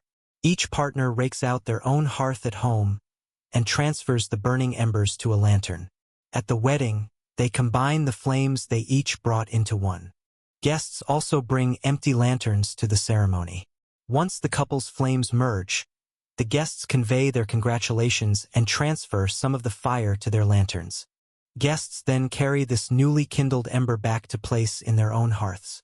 It signifies that all guests vouch for the birth of the couple. In homes without a hearth, they at least kindle a campfire. It's a pretty spectacular wedding for the fire-worshipping and group-honoring goblins, but naturally, there's a problem. We don't have a hearth at home. What do we do, Death King? The hunter from the couple looked gloomy. That's right. Our citizens, enjoying the pinnacle of modern, no, future civilization, naturally don't maintain hearths. Ugh. I don't obsess over such things. Isn't love enough? Oh, my love. But I am interested in the customs of my love's people too. Surely a good idea will come to us if we press our foreheads together. My love, your heart is more delicate than the dewdropped flowers at dawn. Indeed. Only a couple this much in love would be the first among their races to marry. Yes, that's right. Ah, this is a fine moment indeed. I felt the sweetness gushing from my stomach, refluxing up to my throat, but I forced a smile. Gasp! I've shown something I shouldn't have in front of the great Kirka. Ugger, please be understanding. It's okay. It's only right that I, who came uninvited to the couple's home, should endure this. That's right. That's why I told you to be understanding. So that's how it is, huh? Like Aberka and my children really lack the grace in treating a god. Being the first of its kind, this marriage is bound to attract a lot of attention. The major guilds are even planning to promote this as a harmony between races. But that might make you uncomfortable, right? Ugger? Is that so? The goblin tilted his head, but the hunter next to him cautiously nodded. It's just cultural differences. I knew it. It was good that I came running. They'll make sure to keep the journalists away from the wedding venue. Who needs miscellaneous people interfering in the sacred union of flames? I spoke as if I was talking to the goblin, but first I reassured the hunter. And on this occasion, they'll set up a sacred flame right in the middle of the square. Ugger, a sacred flame? I'll personally use my aura to prepare the embers. I'll install a device like an Olympic torch relay stand in the square to keep my flame burning continuously. I turned to look at the hunter. Then you can take the ember from there and bring it to the wedding. From the goblin's point of view, it's as good as carrying a god's flame, more than enough. Of course, whether you respect the goblin's marriage culture or not is entirely up to your agreement. Thank you for your consideration. The hunter bowed repeatedly, almost excessively. I gave a bitter smile. After all, it was an issue I had to address sooner or later, so I actively jumped into it, but from that person's point of view, it was as if the number one ranked individual had stepped up for them. Having someone immensely high-ranking block the media and set something up right in the middle of the most expensive square in Babylon was bound to be overwhelmingly burdensome. It reminds me of when I married Raviel. Back then, renowned nobles from across the empire had flocked to the ceremony. Compared to Raviel, my social and class status was lower, so much so that I needed to be adopted as a foster child by the chamberlain of the imperial court. Even now, in the empire, it's more convenient to conduct official business under the title of Duke Ivanch's wife, rather than Lion World's number one ranked hunter. Am I the only one? The Black Dragon Master and the Heretic Questioner also each have nominal noble titles. That's the difference between worlds. This is all I can do for you. In the end, it was my choice whether to see it as Raviel's consideration or accept it as my burden when Raviel used her power to call the Imperial Chamberlain and have him go through the adoption process. I support the couple in front of me. If two people, transcending differences in status and even race, are involved, they will undoubtedly navigate their future wisely. I will prepare an etiquette that is impeccable from the goblin's perspective and keep the media as quiet as possible. However, there will certainly be difficulties that you must face yourself. What about the media? How will you handle that? Well, simple. I grinned broadly. If you throw them an even bigger scoop than an interracial marriage, that will be enough. 5. Shock? A new race encountered. From the day before the wedding, the media was ablaze. It's proven that sentient beings are living in a city on the 5th basement level. A glamorous city was hidden on the 5th floor's basement. Previously considered a normal hunting ground? An unexpected encounter. What are the entities of the underground city like? Was the urban legend true? It said that it's darkest under the lamp, but this lamp's bottom is extremely strong. Black Dragon Master, upon hearing the news, stated, "It's shocking, but I welcome them." The media really flared up. Please just die, you crazy freak. As proof, Anastasia was currently barging into my lodging in real time and choking me. Gah, can't breathe. I'm going crazy. Do you want to see me collapse from overwork and die? As it is, My workload is like Everest, and you throw this massive event on top of it to ease your mind? Anastasia was shaking my neck violently up, down, left, and right while holding it tightly. This wasn't a joke. Anastasia's grip was filled with a dark aura. She was a hunter who wouldn't be outdone in aura by anyone, not even by me. Please, I'm dying, can't breathe, seriously gonna die. Yes. Die. Just die. After all, you've died before anyway. Just die and go back to yesterday before this mess started and fix everything right now. Help me. It wasn't until I was almost on the verge of departing this world that Anastasia finally let me go, gasping heavily as if sending me off to the afterlife. Che, all right. I'll listen to your excuses.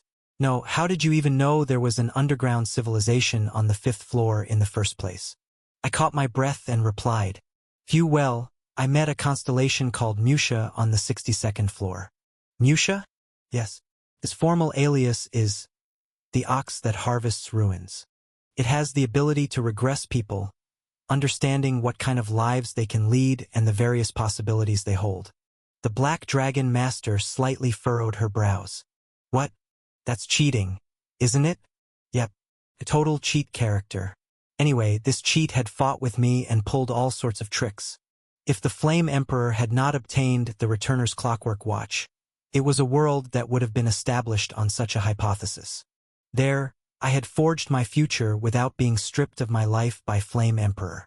By roaming relentlessly between the 2nd and 9th floors, I ultimately discovered a city hidden underground on the 5th floor, thanks to a combination of coincidence and luck.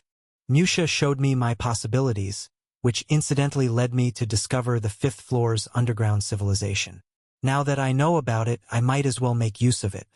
I understand the situation, but you should have blown this up later. At this rate, our guys might not be able to handle the work and will collapse. Actually, that's part of what I was aiming for. Huh? Anastasia asked with a look of disbelief on her face. But I was serious. The heads of the guilds, like us, fully trust each other now. But it's different for the guild members under us. They've been fighting tooth and nail for years. Do you think they'll suddenly start cooperating and laughing together? Yes. For now, they'll restrain themselves from fighting, if only to keep an eye on us guild leaders. But this is a matter of emotions. The top-ranked hunters had chosen the path of cooperation after countless stages of turmoil. But it's different for ordinary guild members. They hadn't been actively involved in conquering stages past the 12th floor. Sharing hardships together was an experience they lacked. You're right, Anastasia. We're busy. As if we weren't busy enough, we've now encountered an underground civilization on the 5th floor. Now, no single guild can handle their tasks alone. So, I deliberately created an experience. To avoid dying from overwork, the guilds must cooperate. Only by all guilds cooperating fully can these hellish tasks be completed. Oh my God. Past conflicts? Old grudges? Deire al fine. But just imagine having to pull an all-nighter for 9 months to see the end of these tasks. Do you think the guild members don't want to sleep or go home? They'll have to cooperate, no question. You really are a devil. Anastasia had a horrified expression. I just shrugged my shoulders. In essence, for the next few months, all the major guilds will operate as if they were one company. That's all well and good. But how are you going to alleviate our guys' stress? There's an easy target for stress relief. Just reveal that I was the one who discovered the underground civilization. All guild members will unanimously condemn me, and ITLL all end with me taking the heat. So you're the scapegoat. Yes. After all, that's also a leader's responsibility. Besides, dropping crumbs for the guild members to pick up is also my role, as I'm the one conquering stages alone. In a way, I am an object of love and hate for the members of the giant guilds. They despise me because I significantly increase their workload, and they love me because they gain benefits from many stages thanks to me. If someone has to take the heat, it's better if I do it. Don't want to work? Then just quit the giant guild, leaving behind numerous rights. Even now, hunters who would gladly work like oxen are pleading just to be hired by the giant guilds. Only hunters who can move relatively freely beyond the 11th floor are essentially members of the giant guilds. We strictly regulate hunters' entries to minimize the shock they experience in other worlds, making it quite difficult for hunters from minor guilds to seize opportunities. There are hunters like Alchemist who have succeeded purely on their own skills. If the joke that you live longer the more you get criticized is true, Kim Gongja, you're going to live a very long time. Not just a long life, but it seems I'm set to live forever. Huh? I'll explain later. I turned my head and looked at the laptop screen. Articles enthralled by the discovery of the fifth-floor underground civilization scrolled by.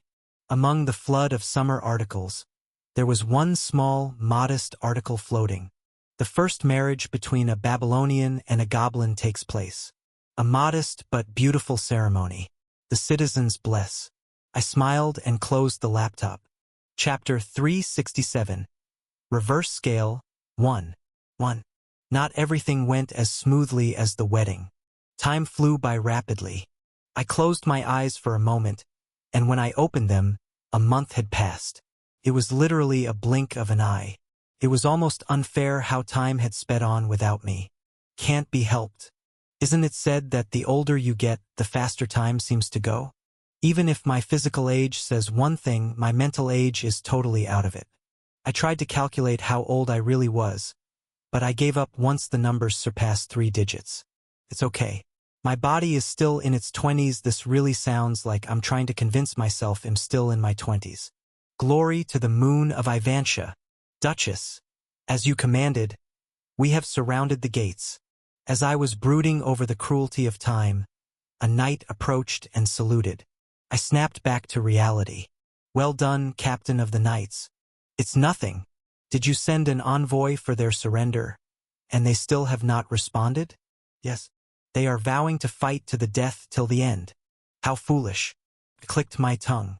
Surrounded by the elite troops of the Duke Ivantia's family, including the captain of the knights, like an impregnable fortress, the military discipline was stringent. A grand army of 6,000 men had surrounded a small town. If you ask how I, who until recently was giving interviews on the first floor, ended up in the middle of a medieval battlefield, the reason is simple. Raviel was nearly assassinated. To be more precise, she was assassinated. 2. After winning a duel against the Wand of Ages, I had been staying on the first floor for a while.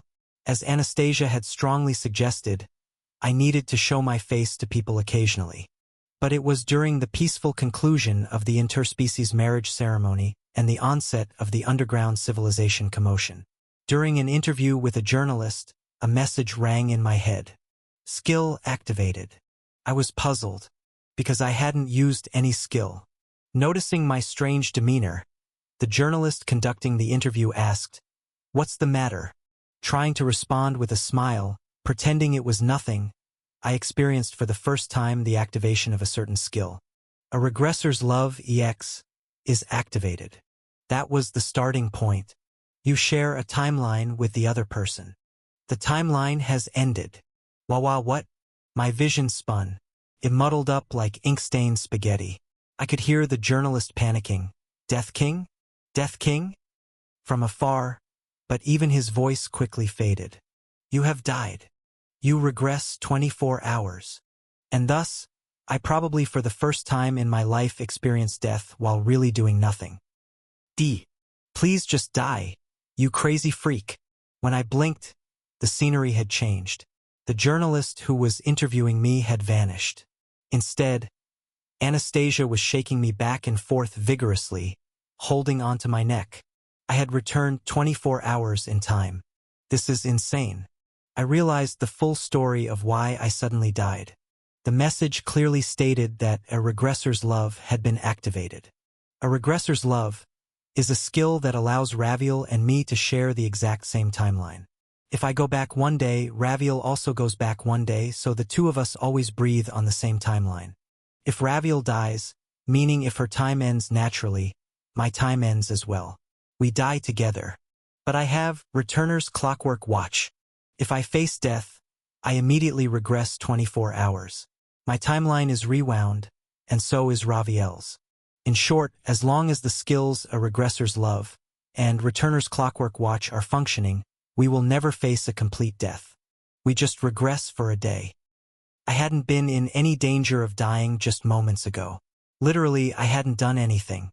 Yet the fact that the clockwork watch had activated meant that it wasn't I who had died, but someone else. It signified Raviel's death. That's right. You crazy bastard. Ti. Justi.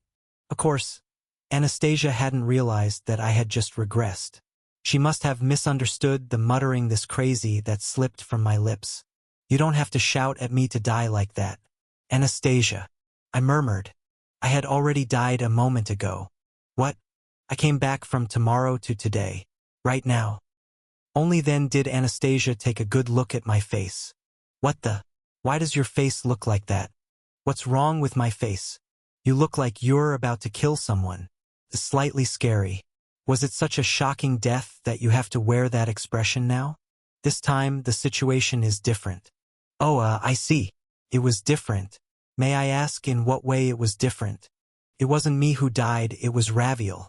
For some reason, Anastasia's complexion turned noticeably paler. Silence ensued. Anastasia loosened her grip from my neck. Then she closed her eyes tightly and sighed as if the ground was caving in. This is crazy. I apologize for initiating the underground civilization matter without prior consultation. But I believe this incident will lead to stronger cooperation among the members of the major guilds. If you need a scapegoat, use me. That might be possible. Anastasia, go on. I'm really sorry to burden you with work during these busy times, but I'm going to the Empire. I spoke quietly, in a voice that sounded unusually cold even to my own ears. It's difficult to say how long it will take. However, I promise to deal with the matter as quickly as possible and return. Kim Gongja. Yes. Try not to kill too many. I can't promise that. I took the holy sword. Kayak? PSSHH. The holy sword, along with the snake and fox who were playing with it, looked up at me as if to ask, what's going on? But the two constellations, upon seeing my face, promptly shut their mouths. The snake quietly climbed onto my wrist and coiled there. Fox silently turned into a scarf. I didn't wait for the constellations to wrap around me and walked out into the corridor of the residence. Sylvia Evenale. Sylvia was waiting in the corridor of the residence. Sylvia, once known as the Lady of the Golden Silk, had completely become my subordinate after the defeat of the Ox that Harvests Ruins. She was the Grand Chamberlain of our household. Sylvia looked clearly bored. She was idly yawning in the corridor when my call made her flinch. Yes, family head? Gather all the household members. However, there's no need to summon those who are far away. It'll give you 5 minutes, so all the household members who can gather now should meet in the garden. It's annoying. Plus, 5 minutes is too short. Why suddenly? Sylvia's eyes met mine. The will of the family head is as high as the heavens. Yes, they'll gather the guys right away. Yahoo. Work? It's work. I'm really happy to be working. Damn it. Sylvia dashed off. I went down to the garden to wait first. The place I was staying at was a sort of communal residence. Not only my family members and I, but also the Black Dragon Master, Heretic Questioner, Count, Crusader, and others lived together. However, it wasn't quite right to say we lived in the same mansion. Each of us stayed in separate buildings, and the only shared space was, at most, the garden. Family members quickly gathered in that only communal space. The first to arrive was Estelle. Within the family, Estelle held the position of an advisor and was the heir who would lead the household in my stead in case of emergencies. Estelle exchanged a look with me and quietly waited. She did not ask why she had been urgently summoned or what the matter was. Following Estelle was Kim Yul. After Kim Yul, it was the 4 demon lords. After the 4 demon lords, the followers gathered. They alternated their gazes between me and Estelle, and like Estelle, they kept their lips sealed. Finally, 5 minutes had passed. Although many family members had not yet arrived, I had no intention of delaying any longer. Even waiting those 5 minutes required a great deal of patience. Where is Aberka? He is on the 5th floor, assisting the underground people with negotiations. Father. Estelle responded expressionlessly. The goblins love the smell of the earth and find the dampness of the underground comforting. We anticipated they would communicate well with the race that engineered the underground civilization, so we dispatched him. Should I call him here? No, that's okay. We don't have time. I turned away. About 100 family members were looking at me. They were not particularly flustered by the sudden call, but they were curious about the reason for this assembly. I answered their questions. Raviel is dead. Thud. The sound of breathing stopped in the garden. I smiled. To be precise, she will die tomorrow. Thanks to my skill, I was able to know of Raviel's death in advance. Truly, it's as if heaven itself is helping. It was a joke on my part, as the representative of Machion. Saying that I foresaw Raviel's death through my skill meant that it was nothing less than heavenly assistance. However, no one reacted to the joke. Not even a forced smile from any of the vassals. Estelle's expression hardened. Kim Yul closed his eyes. Among the 4 demon lords, the sword demon sweated coldly, and the flame ghost demon sighed heavily. I can't even imagine what kind of bastard harmed Raviel. I don't know how twisted and brain-dead one's brain must be to do such a thing. I lifted the corners of my mouth. Since no one else would laugh at my joke, I might as well laugh myself. But there is one thing for certain, that bastard's imagination is far inferior to mine. Why? Because they can't imagine hell. Whatever hell that bastard imagined, compared to the hell he will experience from now on, it would be nothing but a blissful heaven. I will show that there is no one more capable of creating hell on earth than someone who dares to speak of heaven, and I intend to show that. I turned my back. I didn't ask them to follow or come with me. I simply started walking. The footsteps of 100 people followed behind me. You are being transported to the 25th floor. The destination was Sormwin Academy. Originally the top academy of the Empire, Sormwin had developed further once a trade agreement was established between Babylon and the Empire. An agency responsible for the exchange had been set up, and homes for the bureaucrats working there were established. Rare trade items from Babylon were handled by new officials created for that purpose. Now, Sormwin was more a city than merely an academy. As soon as I was transported, an imperial bureaucrat warmly greeted me. Welcome. Welcome to the Empire. Excuse me, but may I ask the purpose of your visit? I am the wife of the Duke of Ivantia. I looked at the bureaucrat. Am here not for Babylon's matters but for a family matter. The bureaucrat's face soon turned pale. 100 of my vassals had been transported along with me. The immigration office, no, rather the tower entry checkpoint, was flustered by our sudden appearance. Let me reiterate, this is a family matter. Regrettably, I didn't have the leisure to persuade them step by step. If you don't want to make an enemy of the Duke Ivantia's family, get lost. Right now. The bureaucrat couldn't stop me. The knights and soldiers guarding the checkpoint made way. Hunters dispatched from Babylon, and guild members belonging to the Black Dragon and the Merchant Guild, upon seeing my face, also promptly returned to their posts. I headed towards the Ivantia Duke's family annex built next to Sormwin. My lady, what in the world is this about? The Duke's soldiers were flustered as they blocked my path. If you were coming, you should have sent us a notice so we could prepare to receive you. I don't know what right you have to block my way when you couldn't even protect your lord. ¿Yes? I smiled wanly. I'd like to tie you all up and hold you accountable for your crimes. But I'd rather see Raviel's face first. I won't say it twice. Move aside. Well, it doesn't really matter if you don't move. What? It means I don't have time to waste on the likes of you. I nodded slightly. Estelle moved. She applied a joint lock on the soldier, neutralizing him instantly. A beat later, the followers acted. In just a moment, the Duke's annex was subdued by force. The Blue Lion Knights tried to resist, but like old leaves crumbling, they were easily trampled. I walked down the corridor. 6 chamberlains were stationed in front of the bedroom where Raviel was staying. All were trained to guard against assassinations, treasured confidants of Raviel. Usually they were reliable, but now in my eyes they were just leeches sucking on the Duke's payroll. My lady, step back, Moon of Ivantia. Even if you are the lady, you cannot just barge in. Was there any need to listen to this nonsense festival? No. I lightly used aura to strike the vital points of the 6 chamberlains. The chamberlains collapsed in the corridor. No sounds or groans were allowed. They remained conscious but merely floundered on the floor. I had made it so intentionally. I wanted them to feel the deep humiliation of not being able to block my path for even a second. Leaving the trembling chamberlains behind, I opened the door to the bedroom.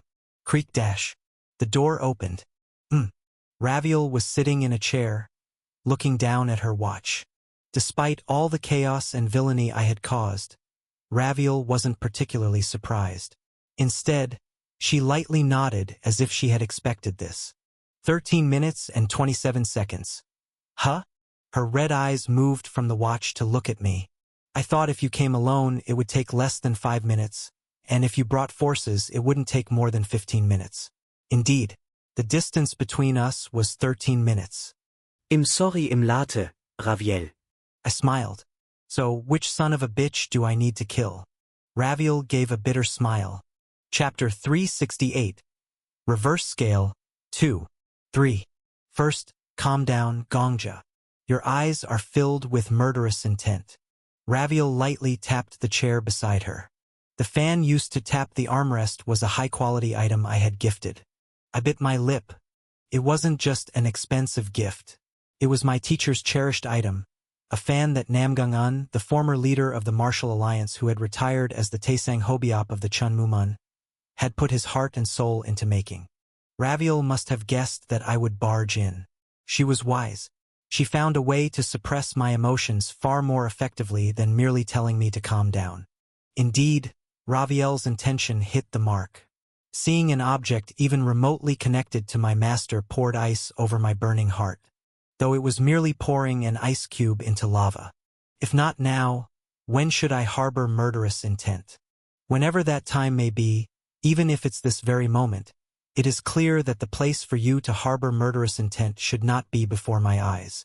It's not a question of timing, but rather of location. I understand, but I do not wish for my anger to become dull.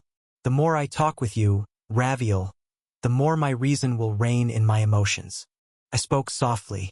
No, from the moment I realized Raviel's death, my voice only flowed quietly, not to maintain composure but quite the opposite. I did not want the heat of my anger that stained my heart to leak out through my mere voice, not even a single bit. I want to stain my hands with blood in pure rage, with raw emotion. Please tell me first who dared to lay their hands on you, Raviel. To my ears, it just sounds like you want to go crazy. You heard right. Raviel lifted the corners of her lips. She seemed pleased, as if she had found a new toy, and for a brief moment, she seemed to shudder at the waves of my emotions. Seeing the curve of her lips etched on her pale face, I realized. It was over. Raviel was more interested in my reaction, enraged by her death, than her own death itself. Do you want to kill the one who killed me? Yes. A taste of blood was in my mouth. The teeth I had bitten into my lips had dug into the red flesh. How do you want to kill them? I want to tear them apart and kill them. I knew where this conversation was going and into which sea it would flow. Knowing this, I turned my teeth into a wheel of fate, my tongue into a stream, and replied. I couldn't remain silent to the question of my beloved. Never. I want to finally slice the lips following the line of the teeth. I must see how their voice becomes distorted and hideous through the gaps between their torn teeth and shredded lips. And the eyes? I'll gouge them out and connect the lost blood vessels and nerves with my aura.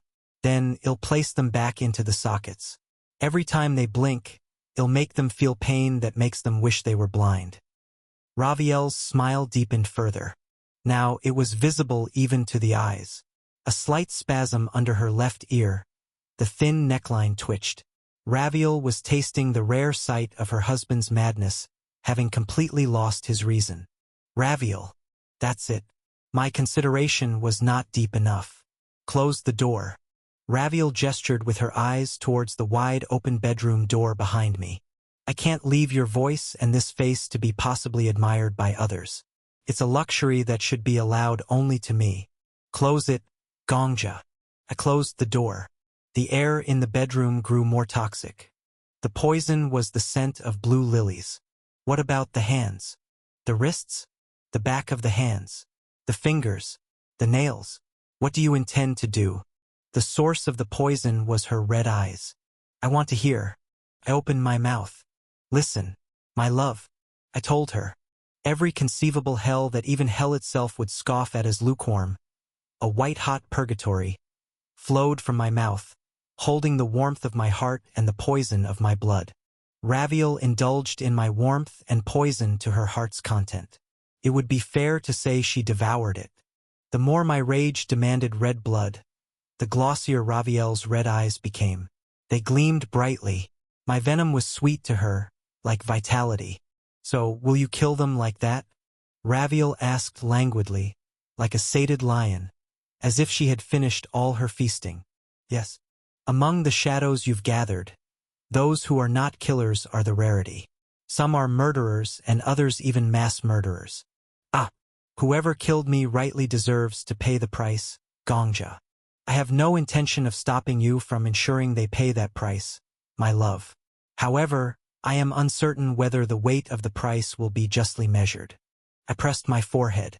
Raviel was demanding fairness from me. I, who had accepted Estelle and even forgiven you, Suha. Raviel was saying that the standards I set when I accepted them should be applied just the same this time.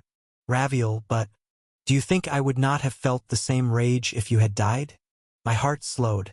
After sharing rings with me, how many times do you think you have died? How many times do you think I have restrained myself?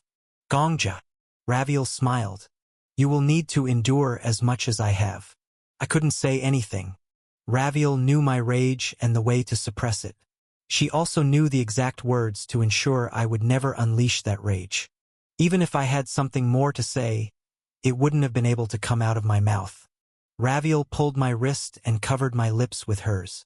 It was hot, enough to scald my tongue. Clearly, she had taken all the heat spewed from my heart. The closed door did not open.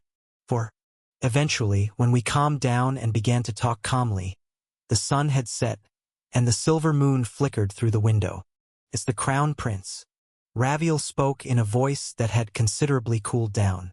The low tone of her voice always felt like it was submerged in an icy sea.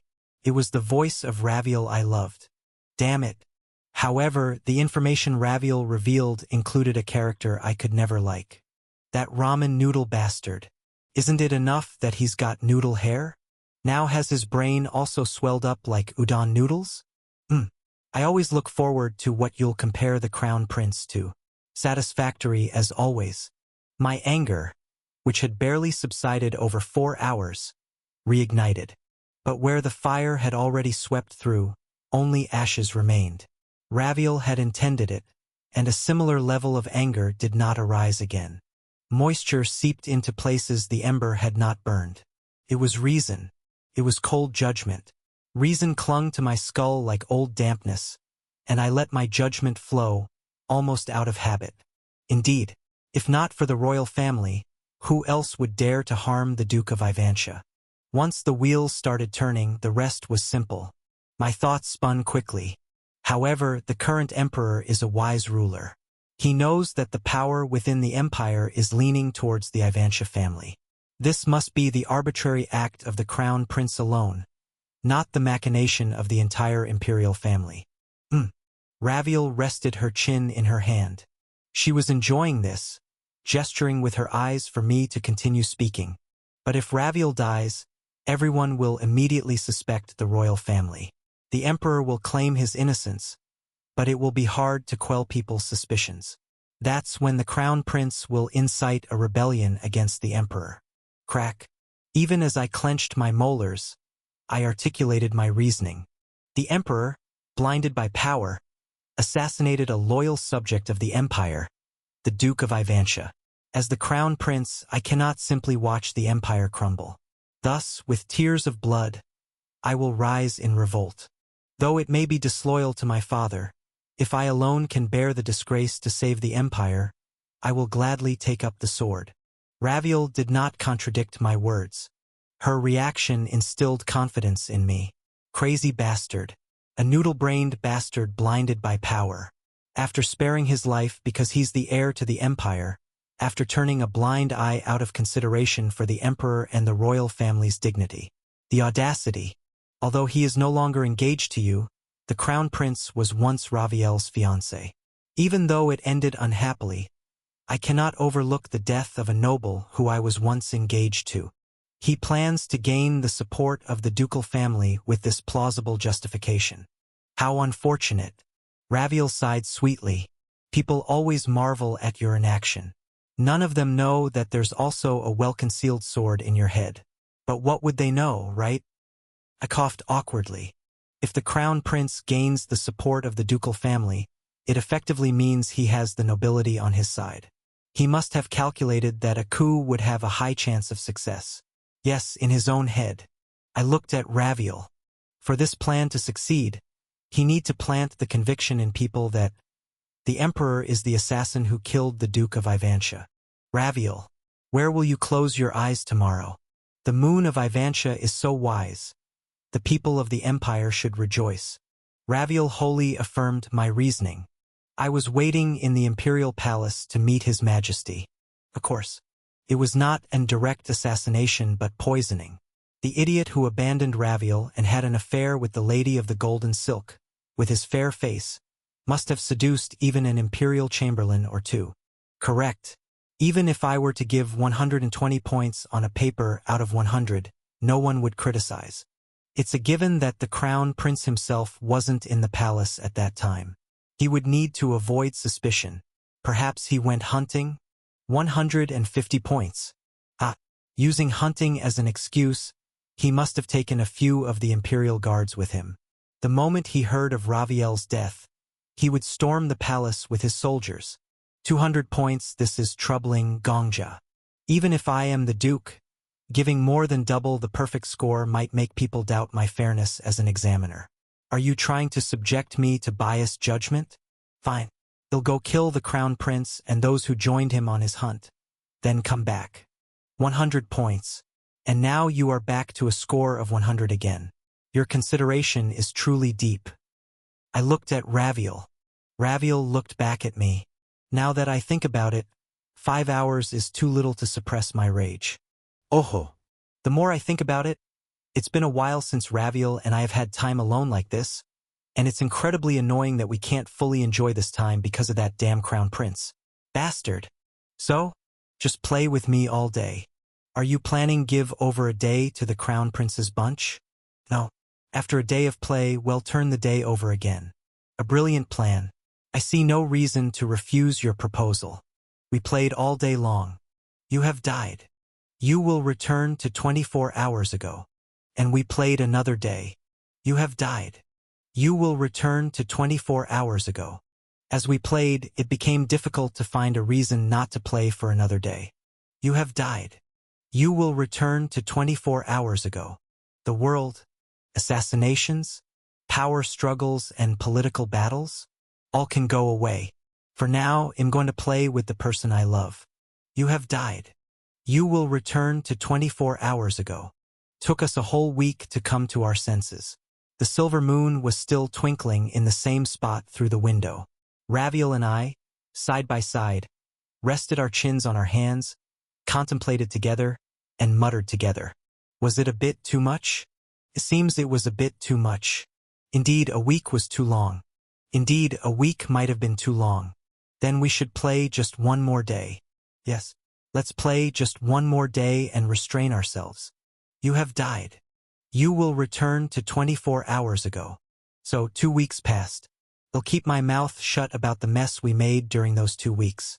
But if you could turn back time and people wouldn't remember what you did during that reverse time, just imagine what you would do. We did about 3 times that of your imagination. We were perfectly satisfied. What's the plan now, Gongja? In Raviel's voice, satisfied to perfection, I shrugged. First, I'll go find the crown prince. Don't kill him. If you're going to kill, it shouldn't be now, but when no one cares, quietly make him disappear. Yes, he'll be back. Right. I won't kill him. It'll just show him pain worse than death. Chapter 369. Reverse Scale 3. 5. Just because I don't do something doesn't mean I can't. Summon the Blue Lion Knights. Right after I left Raviel's bedroom, I commanded the ducal household staff. The ducal servants showed a clear sign of dismay. Well, it must be surprising. After all, I had never interfered with the affairs of the Duke Ivantius family before. For the servants who had spent half a day kissing the cold hallway floor because of blocked acupoints had their faces twisted in anguish. Lady, with all due respect, even if you are the lady of the house, commanding the knights is something you can't just. Did you think I couldn't? Tajda. Turns out I can. I pulled a family crest from my pocket and showed it to them. Raviel has given me full authority. My commands are as good as those coming from the mouth of Duke of Ivantia itself. If you're not thinking of switching your jobs to being rebels, then just follow quietly. The servants gritted their teeth and glared at the family crest, as if staring it down would somehow turn it into a fake. I smirked. Why? If you doubt me, why don't you run and ask the Duke whether my words are true or bullshit? Of course, all that would do is add another footprint to your already trampled pride. But every experience is precious. It will serve as nourishment for your lives. We will obey your command. Duchess. Oh, thank you. I pocketed the family crest and waved my hand flippantly. I gestured with an angle specifically designed to irritate humans the most, mimicking Yasuha's pose. In some ways, isn't that the best example? So why are you dawdling around? Get to work. Do you think you get your meals for free? I knew Ivantia did charity work for its citizens, but I didn't realize that extended to feeding the servants for free too. As your lady, I must have neglected household duties too much, right? Grit. If you have time to grit your teeth, then accept the command first. Summon the knights. Knights, assemble. The servants scattered, each with a look of let's see about that. Of course, I wasn't scared at all. From the moment they neglected to protect Raviel from possible poisoning, they were going to get chewed out by me repeatedly. They hadn't realized yet that they weren't marking me. I was the one marking them, and they wouldn't need much time to figure that out. Sylvia Evenale. Ah yes, my lord. After issuing the summoning order, I called Sylvia. The household members following me had already taken control of the ducal annex. Among them, close aides waited in the corridor outside the bedroom, and Sylvia, previously known as the Lady of the Golden Silk, was among them. Sylvia cautiously gauged my expression. I'm glad to see you seem to be in a better mood than earlier. Just for reference, from Sylvia's perspective, I had come out of the bedroom just an hour after entering. In reality, Raviel and I had been playing around repeating the same day for about 2 weeks. We perceive time differently. So, how did I seem earlier? Do you want an honest answer? Or one that sounds nice? Just be honest. A lunatic who was already a lunatic had his eyes rolling back as he twitched the corners of his lips in a smile. Oh, this bastard can become even crazier, wow. He seems to be trying to break the limits of the term lunatic. I chuckled bitterly. Sylvia speaking like this meant that my mood had significantly improved. The fact that she felt safe enough to joke showed that my expression was very favorable. Sylvia, I have something I want to ask you. What is it? You used to date the Crown Prince seriously, even discussing marriage. So, I'm curious. Did the Crown Prince truly love you? Sylvia furrowed her brows. Wow, this is an unexpected question. Her slightly furrowed brows were still filled with the distinctive arrogance of nobility. In a good way, it was dignified. In a bad way, it was disgusting. Indeed, although she is now the head servant of our household, originally she was a lady who, along with Raviel, dominated the social circles of the empire. Love? Did the Crown Prince love me, you ask? If you ask whether he fell for me, well, I seduced him, so of course he did, but Sylvia tapped her chin thoughtfully. Probably not. No, the love you're speaking of, my lord, it wasn't that. Why do you say that? Since I've been taken into your care, my lord, the Crown Prince has not once sought me out. Sylvia simply stated the facts. Do you know what we talked about the most when it was just the two of us? I can't imagine. Try to use your imagination. Gossip, it's gossip. Whenever we met, we would badmouth the Lady of the Silver Lily. I guess I shouldn't refer to her that way anymore. Anyway, we disparaged the Duke Ivantia. Sylvia sighed and shrugged her shoulders. The reason we deliberately chose dating spots where students could see us was not anything trivial. We wanted someone to witness us flirting and then go and tattle to Duke Ivantia. To make Raviel feel humiliated? Yes. You were a more pathetic couple than I thought. How else would you expect? Sorry. You know best, my lord. Duke Ivantia is someone who wouldn't be shaken by what others do. Sylvia narrowed her eyes. Her only weakness was love. Love. The Crown Prince had no other way to shake the Duke of Ivantia except by cheating with me. That's all he knew. Falling short in studies, diplomacy, administration, public affection, and even schemes. Probably would be the same in swordsmanship too. Despite being born in the most noble imperial family in the empire, there was not a single thing he was better at than the Duke of Ivantia. So you're saying he wanted to have a secret affair with you to feel superior to Raviel? Yes. He's trash after all. Is this your first time seeing trash? Sylvia replied nonchalantly. There are many like him in the world. A lot. The problem is, even if there are many such people in the world, it just had to be that this one is the Imperial Crown Prince. Up until now, I've left him alone as a warning to behave. It seems that won't work anymore. Sylvia raised her head to look at me. I also looked at Sylvia and spoke. They'll bring him down. Sylvia's eyes widened, but that was it. The surprise she showed was just to that extent. Rather, what Sylvia said next surprised me. I'd rather opposed that. Why? Out of loyalty to an old lover? Loyalty my ass. No, it's just easier if the Crown Prince ascends to the Emperor's throne. The actual idiom used here is different, i.e. in Korean, but the meaning is the same as I have used. As I wasn't able to make any sense in English, I used an alternative here. What do you mean? That man won't be able to rule the empire smoothly once he becomes emperor. Sylvia asserted confidently. At most 10 years, at least 5 years, it will start voices condemning the emperor's incompetence and cruelty, from nobles and commoners alike. Then, wouldn't it be totally easy for the Ivantia Duchy to oust the emperor right at that moment? Well, of course we can replace the Crown Prince easily even now if we want to. Easily. Since the real power of the empire is already shifting to Ivantia. But the people don't yet understand what a fool the Crown Prince is. If Ivantia is to become the new imperial family, it's better to have the people's support at that point. What? Why are you looking at me like that? No, it's just unexpected. You do have a knack for politics. Sylvia made a face as if she had eaten shit. Look here. If it weren't for you, my lord, I would have become the Crown Princess and then the Empress, and brought down the Duke Ivantia myself, right? Yes, that's right. Sylvia was also a regressor. It's a pertinent piece of advice, but the head chamberlain seems to be under a misapprehension. A misapprehension? Yes. I do intend to bring down the Crown Prince, but I am not particularly hoping that Raviel becomes the new emperor. Why not? I answered calmly. It's obvious. If she becomes emperor, then Raviel, who is already busy, will become even busier than now.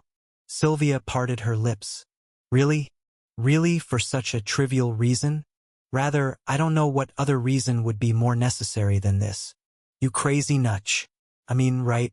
That's something you would do, family head. More than that. Damn. It's annoying when I'm with you. The standard by which I weigh everything in the world gets weird. Sylvia scratched the back of her head and muttered. That's why such a woman and you could fall in love with each other. So, you just want to replace the Crown Prince but keep the royal family as it is, right? Bingo. Then we'll need to elevate someone else, maybe the second prince, third prince, first princess, fourth prince, or second princess. Damn it. Am I the only vassal familiar with the empire's affairs who was chosen to be your counselor because of this? Sylvia grumbled. If you ask me to recommend someone, it would be the second prince. He might not have the ability to think for himself, but he's not capable of messing things up on his own like the Crown Prince. He's harmless. Is there no one among the royals who would be a wise or virtuous emperor, or who shows any potential for greatness? Sylvia snorted. If there were someone like that, Would the crown prince have maintained his position? She was the head chamberlain indeed, striking with the facts. 6. The next day, Raviel and I entered the imperial palace. It wasn't the real palace in the capital city. Sormwin had grown into the second capital, and accordingly, a separate palace had been established there. Coincidentally, the emperor was staying here at the time. If it had been the capital's palace, he wouldn't have dared to order a poisoning through a servant. Raviel said.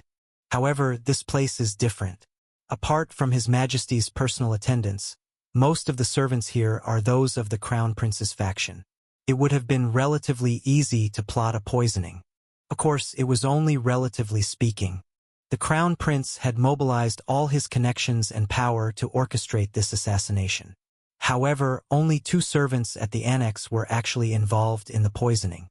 Had we not known, it would have just been the Crown Prince's last desperate flail, but now we were fully aware of who participated in the poisoning. During the past 2 weeks of fun, nearly half a month of rest, Raviel and I weren't just confined to enjoying decadence in our bedroom. We had gathered information about the servants' families, their home circumstances, and their ties to the Crown Prince. Please, I beg you, show mercy at least to my family. I am willing to be enslaved. Even if you cut my body into pieces and throw it into the sea, I will accept it willingly. Please, just spare my family. We were able to easily extract confessions from the servants. The perpetrator's confessions were immediately reported to the emperor. Initially skeptical, the emperor could only groan after interrogating the culprits himself. How foolish. Was that child really so foolish? The emperor lamented. It was distressing for him as the chosen successor was his son. However, I was prepared to bring even greater sorrow to the emperor. Your Majesty, the foolishness of trying to poison Duke Ivantia is shocking enough, but the foolishness you need to scrutinize is even more disastrous. What is it, O ruler from another world? The emperor regarded me not as the Duchess of Ivantia but as a monarch from the Lion world. At formal occasions, I would hold the emperor in the highest regard, but in a secure space like this, the emperor himself did not insist on maintaining his dignity or authority. The Crown Prince has currently gone hunting with his close aides.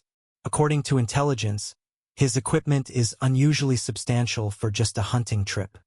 Cocked my head. He even had his horse armored. Isn't that too armed for merely hunting beasts? The emperor's silence grew heavy. Although he was being betrayed by his own son, he was originally an astute monarch. He must have instantly grasped the hidden meaning in my words. The emperor turned and commanded his grand chamberlain, the old man who had adopted me as his son, go immediately to check the guards at both the main and rear gates. Yes, Your Majesty. The old man quickly inspected the security at the annex and returned. Your Majesty. There was nothing unusual at the main gate, but the guard supposed to be at the rear gate was absent, and the number of his underlings present wasn't even half the required contingent. Ah!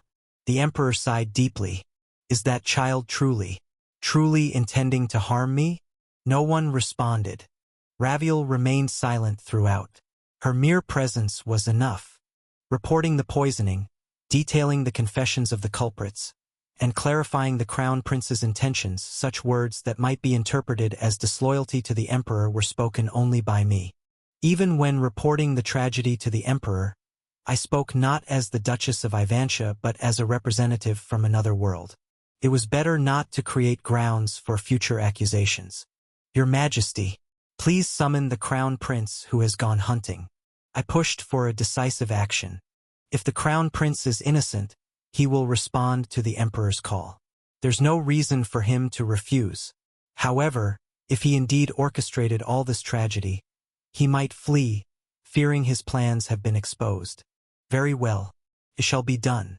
The emperor followed my advice and sent a messenger. A breathlessly tense period followed. It was a while before the messenger returned. The imperial chamberlain whispered something to the messenger. After the messenger left the audience chamber, the chamberlain spoke up. Your Majesty, is the child coming? I regret to report, but the Crown Prince has turned his horse around and left with his men. Silence fell in the audience chamber. During that time, the emperor seemed to age 5 years. Despite the arrival of beings from another world and maintaining calm to govern the empire as peacefully as possible, the rebellion of his son seemed to have broken his heart. Duke. For the first time, the emperor addressed the duke. Raviel, as if she had been waiting, slowly bowed her head. Yes, your majesty. Speak. What should I do for you, Duke? I shall remain loyal to your majesty as always. This incident was not an excuse for Raviel to rebel against the empire. That was what she conveyed. The emperor closed his mouth again. Silence flowed. I have truly done you wrong. The voice that came from the emperor's mouth sounded less like that of a ruler of an empire and more like that of a father of a child. I have long known my son was lacking and foolish. I also knew you were a clever child. Even if he was lacking, I thought he would be able to manage the country well with your support, but was that judgment also blinded by my fatherly love? Even that, your majesty. It was already over from the moment I abandoned you and became infatuated with the baron's daughter. How can I blame only my son for being foolish? My foolishness is greater.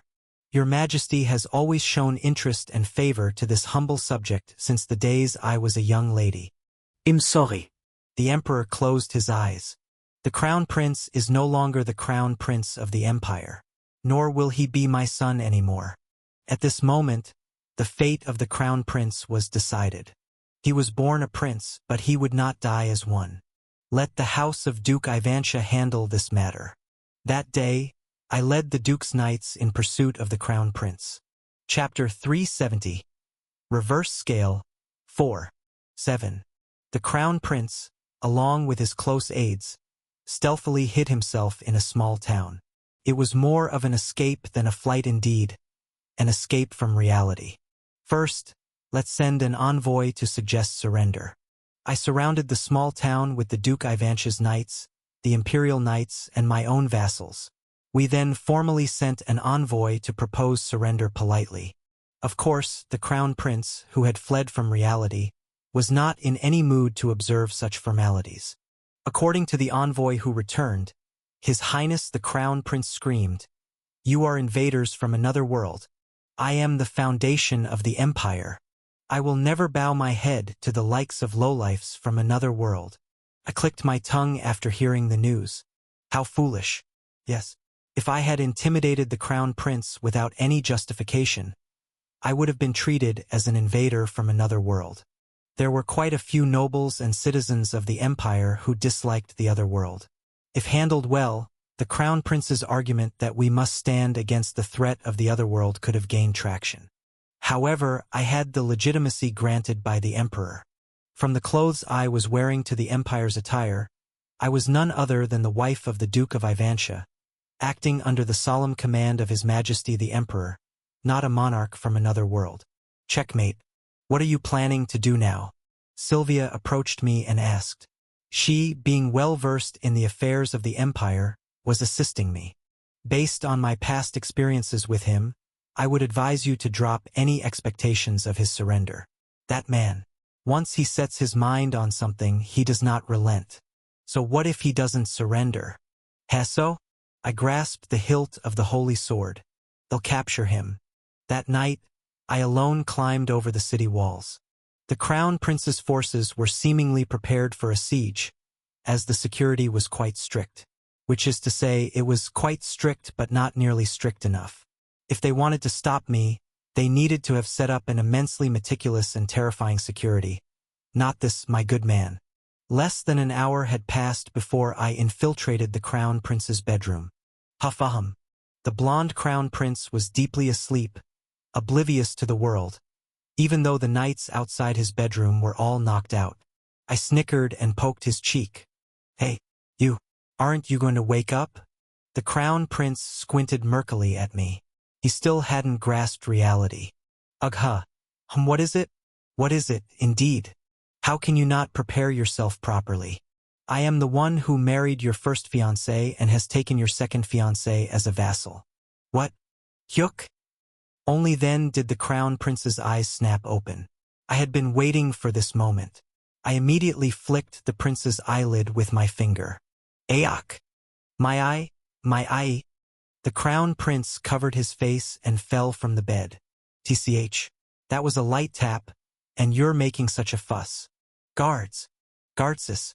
There's an intruder. An intruder has appeared. What are you guards doing?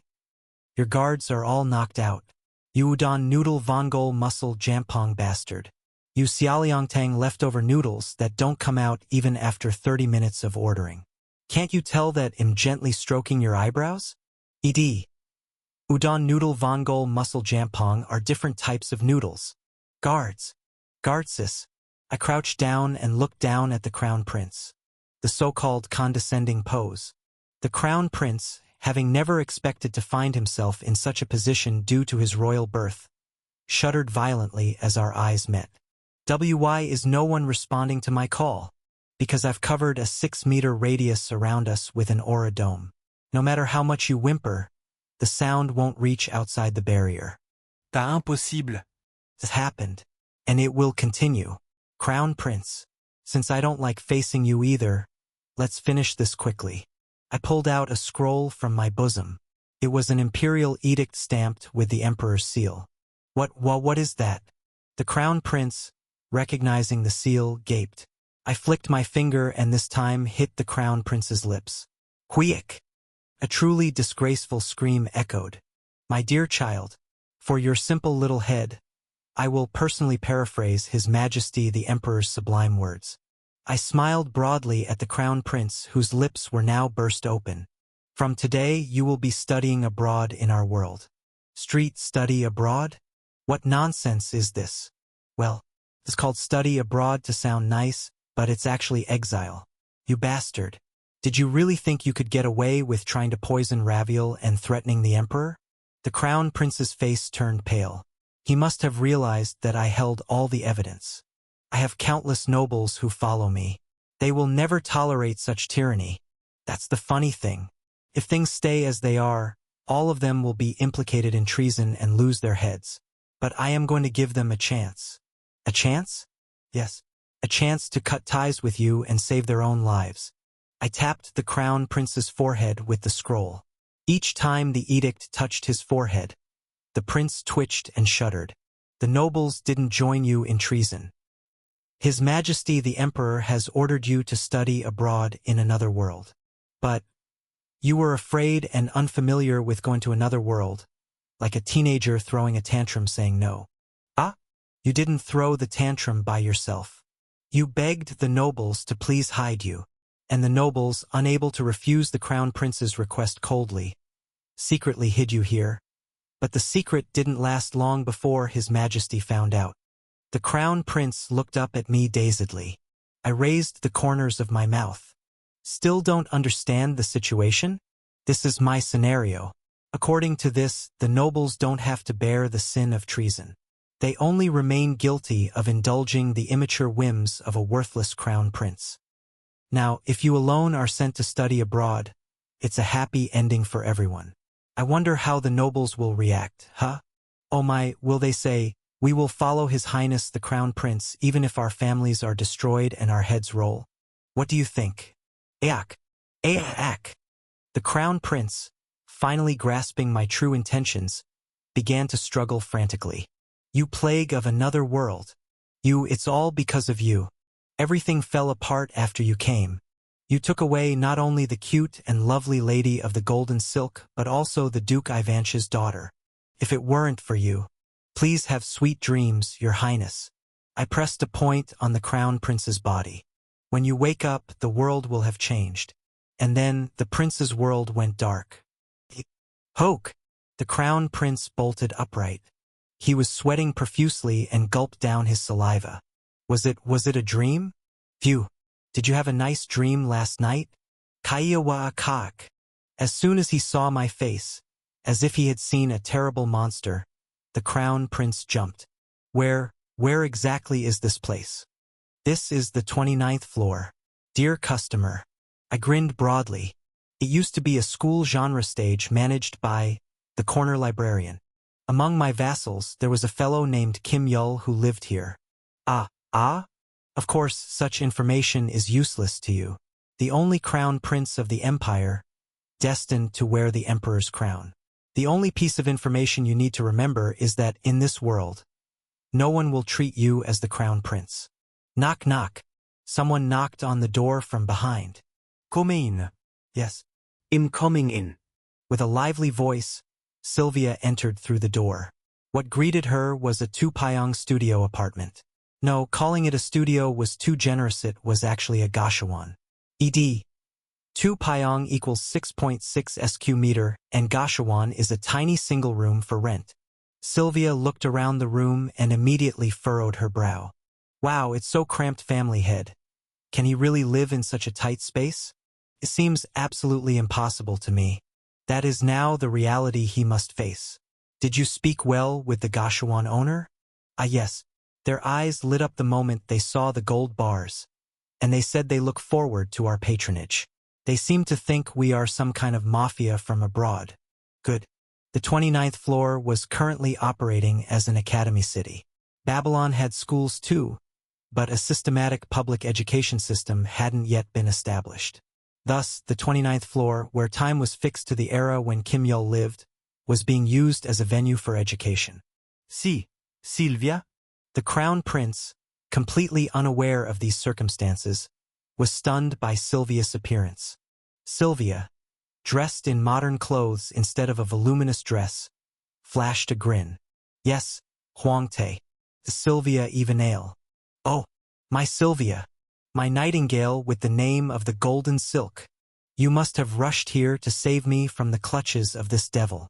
I only trusted you. My delicate golden silk. You, what is this? Feels like I opened up a diary filled with dark history. Sylvia made a disgusted face. Anyway, I also took care of all sorts of miscellaneous paperwork while greeting the gashawan owner, family head. Starting next week, that crown prince will be able to enroll in school. He'll become the transfer student, the blonde prince. Good work. Really, it's nothing but hardships, but I shouldn't be the one to say this. The bureaucrats of this stage are too corrupt, aren't they? The administration is as full of holes as a sponge. Well, it just proved the omnipotent power of gold bars. I wonder how much you fed them. The crown prince watched us chatter heartily, completely losing his soul. See, Sylvia? Do you not recognize me? And why did you call me Huangtae earlier? E.D. Huangtae, his new name, is taken from the Korean of crown price i.e. Alright, I almost forgot. Sylvia rummaged through her briefcase and pulled out something. It was a card. This will now be the only means to verify your identity, Your Highness. Sylvia courteously handed over a newly made student ID card. On the ID, the crown prince's photo was printed, his eyes half closed. The text on it read, plus, student ID, name, Kim Huangtae, affiliation, Shinseo High School, plus, Kim Huangtae. Yes, that's your name from today. I sent him a zesty smile. Huangtae, you're a second-generation expatriate who happened to return to the country. But you've been kicked out of your home and are living alone in this gashawan. Naturally, you have no allowance, and you'll need to find part-time jobs or menial work to earn money. Do you understand? Part-time job? Menial work? What nonsense are you spouting? Yes, it seems our Huangtae hasn't grasped the situation at all, which I find quite satisfying. I patted Kim Huangtae's head. If you're 3 months behind on rent here at the gashawan, you're out. If you skip school for more than a week, you're out.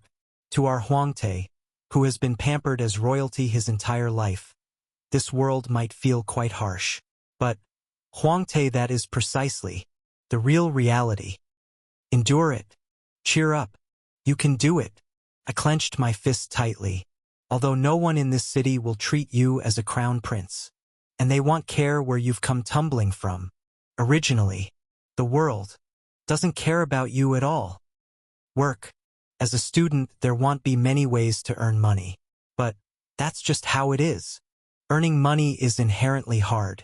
Work and work hard. And with your effort and sweat, secure enough food to survive the day. If you can't, you might starve to death, you'll die, perhaps. But that, too, is the natural course of things. Huangtae. I grabbed Kim Huangtae's shoulders, and I asked him, face looking as if his soul had left his body. How long have you ever gone without food? What? Don't worry. If you starve for a couple of days, you'll see the world differently. They'll be cheering for our Kim Hwang-tae's new life from afar. Fighting. I put down 30,000 won and turned my back. Sylvia also bowed deeply to Kim Hwang-tae. Farewell, Your Highness Hwang-tae. Honestly, if you had ever sought me out after I became indebted to the family head, I might have done something for you now. Well, can't be helped. I too will support you from a distance. We both swiftly left the room.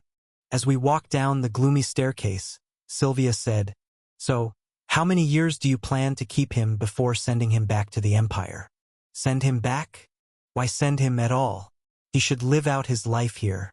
The second prince has already been designated as the successor. Even if he returns, what awaits him but further purges? Leaving him here is a mercy, true mercy. You really are a devil, family head. From beyond the Gashawon staircase, a desperate scream was heard. That day, a blonde prince, a foreign student, transferred to the 29th floor's Shinseo High School. According to later stories, Kim Hwang-tae, who had fasted for 4 days straight, eventually started helping with menial tasks for the Gashawon owner and began his second school life. Hang in there, Kim Hwang-tae. You are the protagonist of this spin-off. Chapter 371. Home Base 1. It's been over 3 months since I returned to Babylon. During those 3 months, I played with Raviel, established new diplomatic relations with the underground civilization, was surprised with Raviel, watched Kim Hwang-tae transfer to high school, played more with Raviel, and caught up on various overdue tasks. Truly was a fruitful time, but at the 100-day mark, I suddenly looked up. I think it's time to climb the tower again. A moment of silence passed. At that time, I was lying on the sofa, reading a magazine with my interview in it. What Kim Gongja thinks being a hunter is. Everything you need to know about the hunter industry. 100 questions, 100 answers. Such cheesy mixed headlines were printed. Who would read this? After the silence, a reaction came belatedly. Why all of a sudden? It was the Black Dragon Master. Anastasia was sitting in the opposite armchair, reading the same magazine. By the way, Anastasia was also the cover model of this magazine. The cover of the magazine was as if all of human civilization had been mobilized to embody the concept of nobility, but at this very moment Anastasia was completely in Sunday evening slouching at home older sister mode. She was chewing on squid legs, dressed in a maroon tracksuit that seemed like something high schoolers would wear. It was a sight that made you want to make all sorts of snarky comments like, did they have maroon gym uniforms in Ukraine? Or did Ukrainians also chew on squid legs? But all of Anastasia was perfect, preventing any comments. Her posture, her expression, even the crunchy sound of her teeth chewing on the squid legs. A true Korean unemployed delinquent LV.99. Anastasia's pose was so natural that I had no choice but to accept it as the order of nature. No, if I keep staying here, I feel like my body will rot. Shall I say I'm getting moldy? It's like damp moisture is filling up my heart and mold is about to bloom in my head. At my words, one by one, my friends began to raise their heads. This is the common living room of our dormitory. In the evening when work was over, everyone gathered here in groups of 3 or 5 without any particular plans, and as a result, the Count, Venomous Snake, and Heretic Questioner all lifted their heads at the same time, creating a harmony. Moisture? Mold? I don't understand what you are talking about. Liao Fan, do you get it? Well, it's not the first or second time he's talking nonsense. What about it? Ah, Miss Sylvia, could we please have another half plate of French fries here? By the way, friends were wearing yellow, navy, and blue tracksuits. I'm not sure when made in Korea tracksuits became the dress code for this shared accommodation. Based on a vague memory, I recall being the first to roam around the lodging in a black tracksuit, which Anastasia saw and asked, "Oh, that looks very comfortable. What are those?" And exactly the next day, the tragedy began. Yep, I'd rather bury this memory for the sake of my mental health. That's exactly it. That's the thing. I suddenly stood up and pointed accusingly at the Heretic Questioner. Just then, Sylvia delivered the French fries with an ugly face. and the heretic questioner was happily picking up a fry end with a bright expression. The heretic questioner blinked with ketchup around his mouth. Not it's yes. Damn it, Bambolina. You're slurping up those potato fries with your bare hands, in a tracksuit, with ketchup smeared on your lips. Ha ha ha, master. Normally, fries are indeed eaten with the hands. I would hate to think that my master would use a fork or chopsticks just because he doesn't want the salt on his fingers. A complete travesty. Well, if I had to choose, I'm on team chopsticks though. Oh my god. Goodness gracious. Are you crazy? Im reali disappointed, Kim Gong-ya. In order, the heretic questioner, the count, venomous snake, and black dragon master looked at me as if they were looking at trash. And just at that moment, the crusader walked past the living room with a towel around her neck. For the record, I'm on team plastic gloves. The crusader nodded her head slightly and trudged past the living room. We watched the crusader's retreating figure for a while, looking as if she was about to head to the mountain spring behind the house right at that moment. Anyway, that's not what's important. I snapped back to my senses belatedly. You're rotten. Everything has gone rotten. Before, it felt like we were treading on the edge of a knife. Why have you all become so endlessly slack? Rotten, you say. That's quite the rude thing to say. If you're going to talk like that, at least take off those triple-striped slippers. Yeah, but they're comfortable.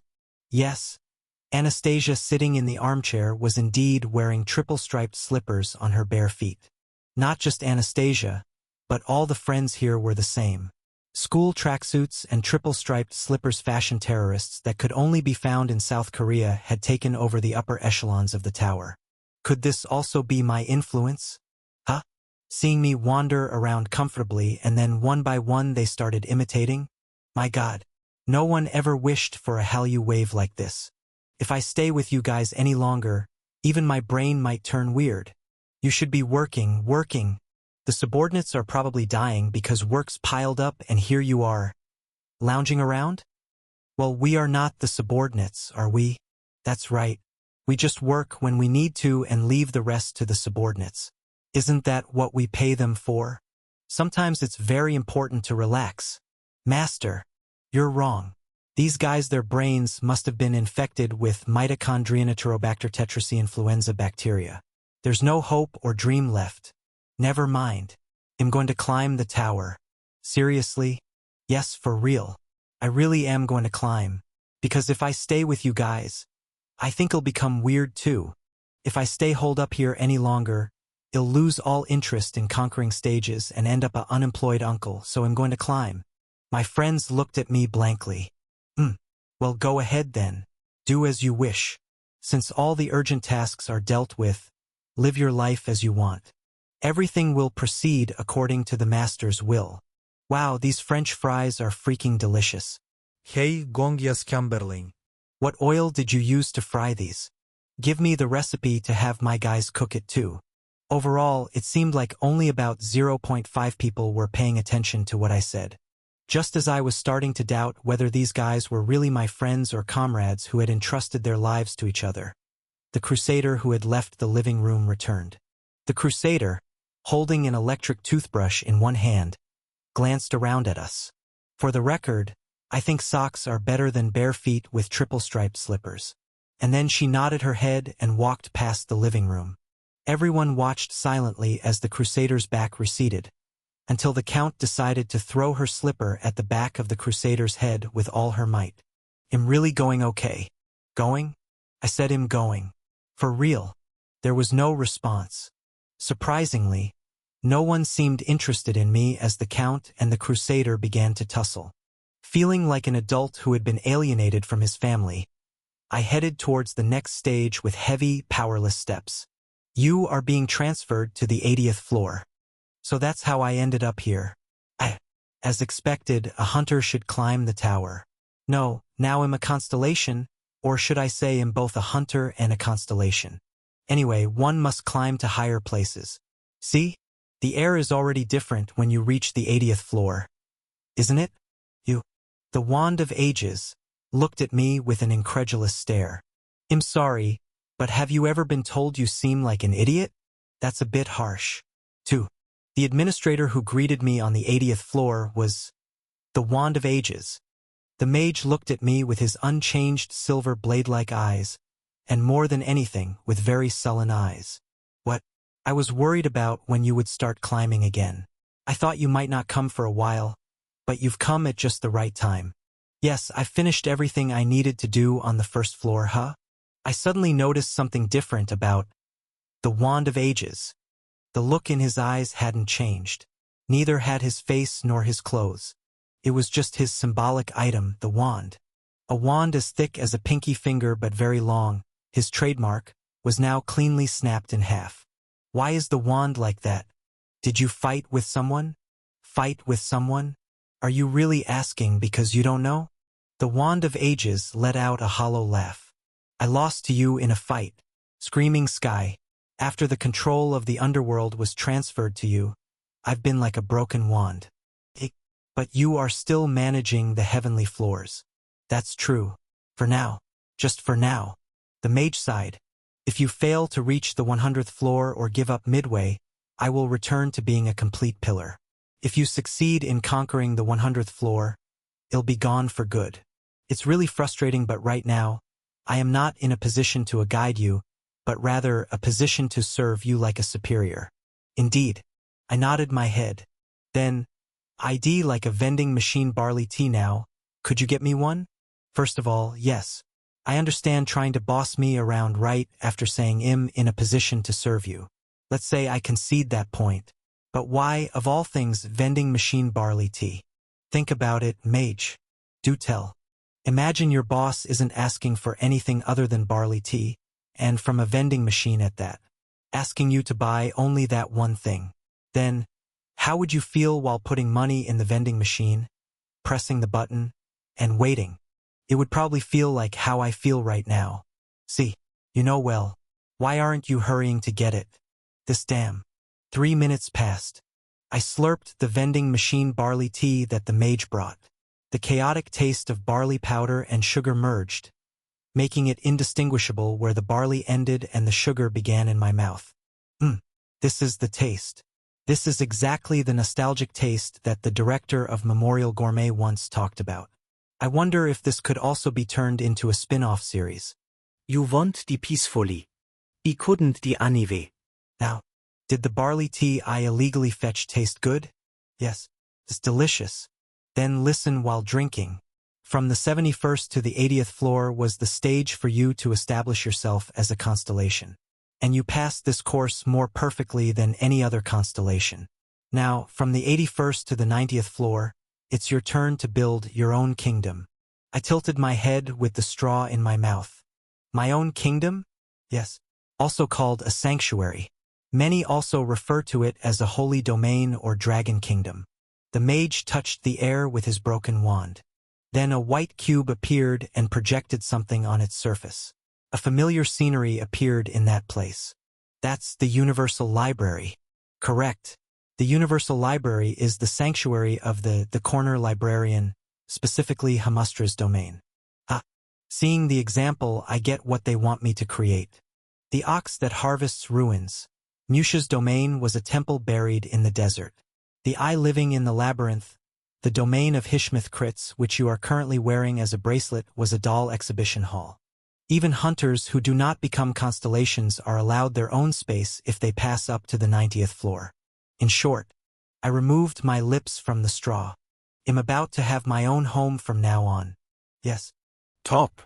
The mage tapped the ground with his wand. A palace of your very own. You are being transferred to the 81st floor.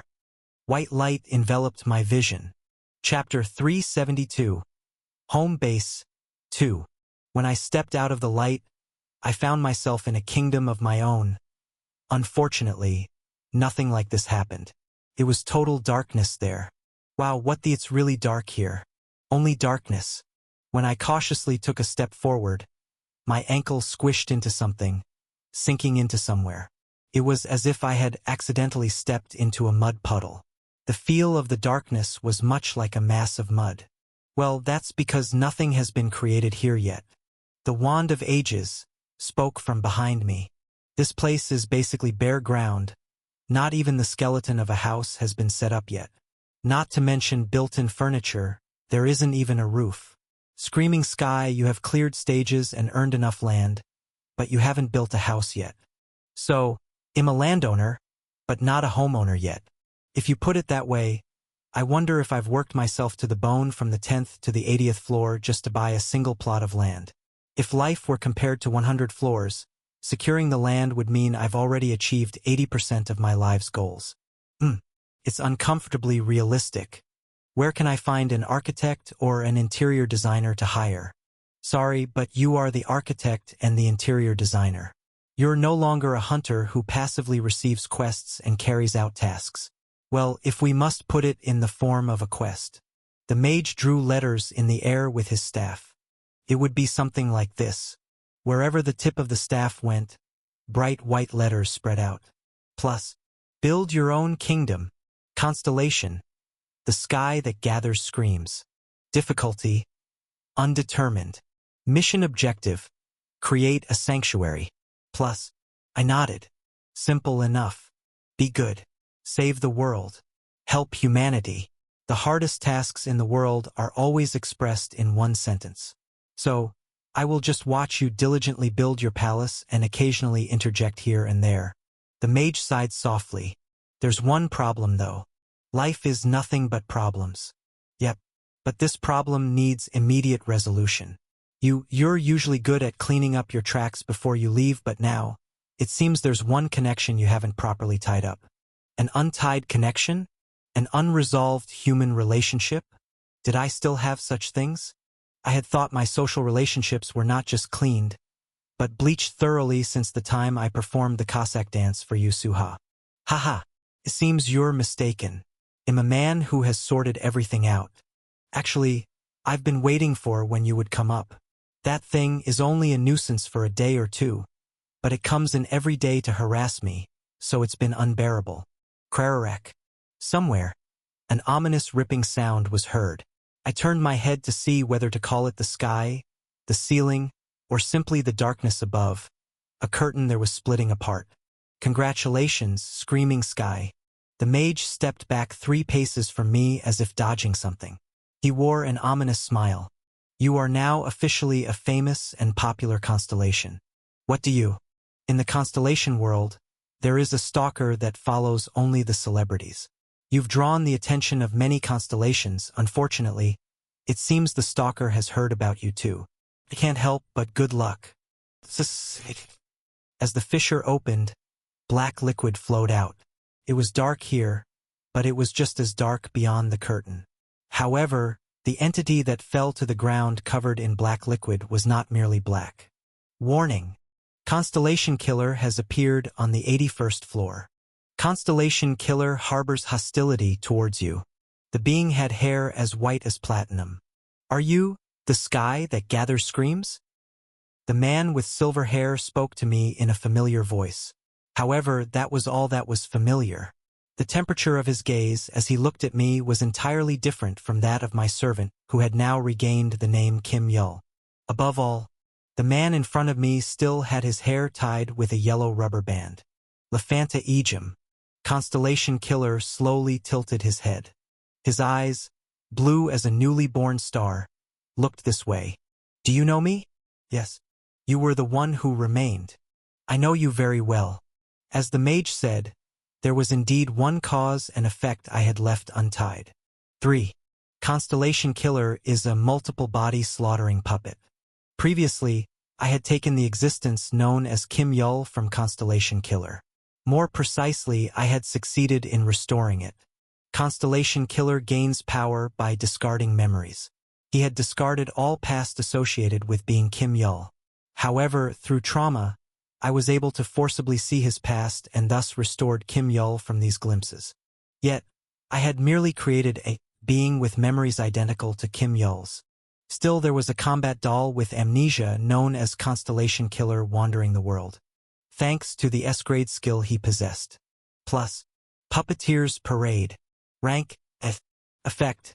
In some world, there lived an old puppeteer. The puppeteer was afraid of receiving love, but he wasn't strong enough to endure eternal solitude. Let's make another me. So, the puppeteer designed it. Let the other me be loved. Let it live with people, among people. And if it gets hurt ill, throw it away, whispered the puppeteer. Erase it forever. Countless puppets lived. Countless puppets were discarded. This skill is a black art for the weak. The ability to choose or throw away memories. You can make 13 puppets that have the exact same appearance and abilities as you. When one puppet dies, another one awakens. Broken dolls can be repaired. It is your imitation of immortality, a fabricated eternity. However, memories are not shared between puppets. Plus, 13 puppets, day by day, constantly losing memories and slaughtering constellations. That was the true identity of Constellation Killer. I created the 14th puppet and implanted Kim Yul's memories into it. I gave the 14th puppet the name Kim Yul, not Constellation Killer or Lefanta Ejim. In other words, the 13 puppets I hadn't collected were still out there somewhere. I'm sorry. I can't remember you, and so it had arrived here now, to assassinate me, whose reputation as a constellation had grown. If you tell me when we met, I can search for records about you. Constellation Killer pulled out an old notebook from his pocket. I knew what this shabby item was. A diary. An item carried by Constellation Killer to overcome the absolute weakness that the puppets not being able to share memories. Even though memories are disconnected, the sentences written in the notebook are shared exactly the same in other diaries. No, I shook my head. You and I have definitely met before. We shared the same time. But you won't be able to find any records about me in the diary you're holding. And why is it that I won't be able to find them? Because I met you in a past before you obtained the diary. In a time that you can never look back on and can never recover. I see. Are you a time manipulator? Constellation Killer was calm. Even though I told him that I had seen his past, he did not seem curious at all. It seems you will be a troublesome enemy. I appreciate the clue about your ability. I know much more about you than you know about yourself. That's true for everyone in this world. It's not a special personal detail. Constellation Killer wrote something in his diary. I read the direction in which the pen was swiftly moving, retraced it, and constructed the sentences written in the notebook in my mind. Plus, the sky that gathers screams, possesses a time skill, can know the opponent's past. It is speculated that there was a point of contact with me in the past. Plus, reconstructing the letters was quite easy. That's because it's in Korean. I don't understand what you mean. Constellation Killer's face was as impassive as ever. Seeing his expression, my heart tightened. Was he just using it without even knowing what the characters he wrote meant? Probably to Constellation Killer, these letters were characters that he naturally learned without knowing why.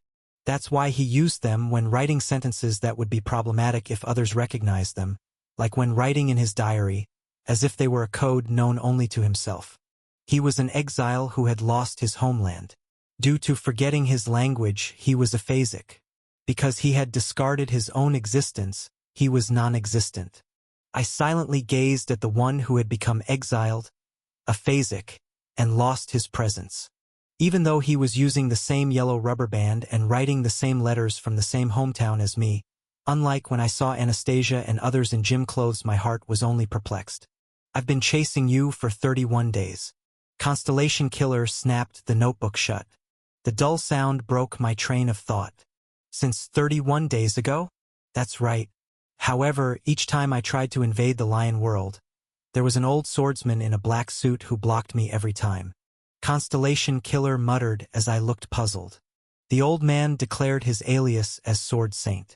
My eyes widened. So that was it.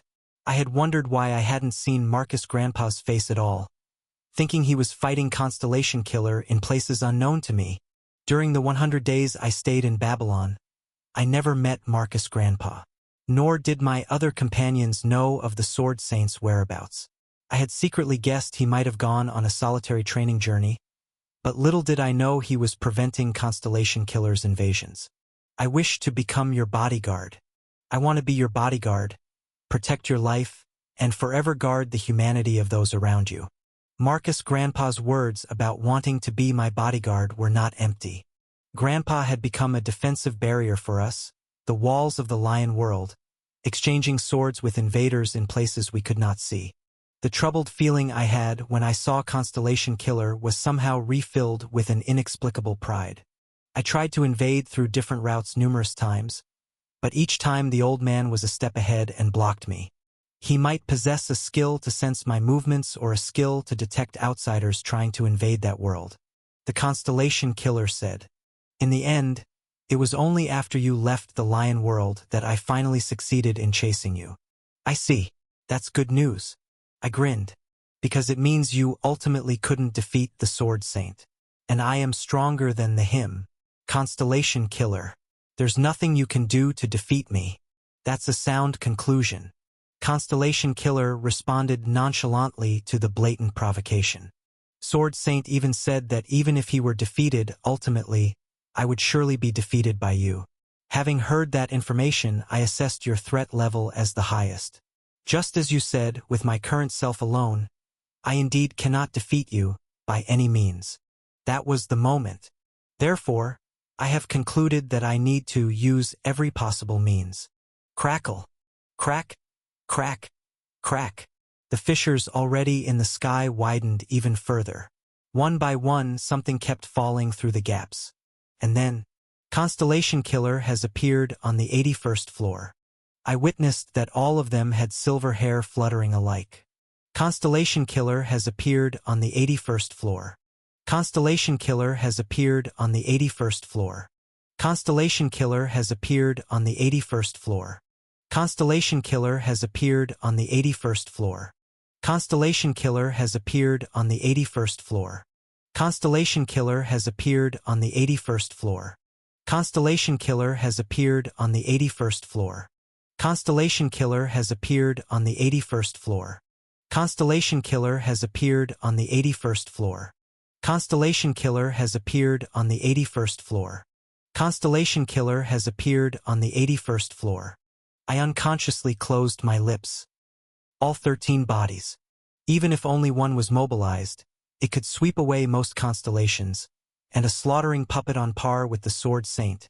Now all 13 with streams of silver hair came up. 13 pairs of eyes simultaneously looked this way. The sky that gathers screams.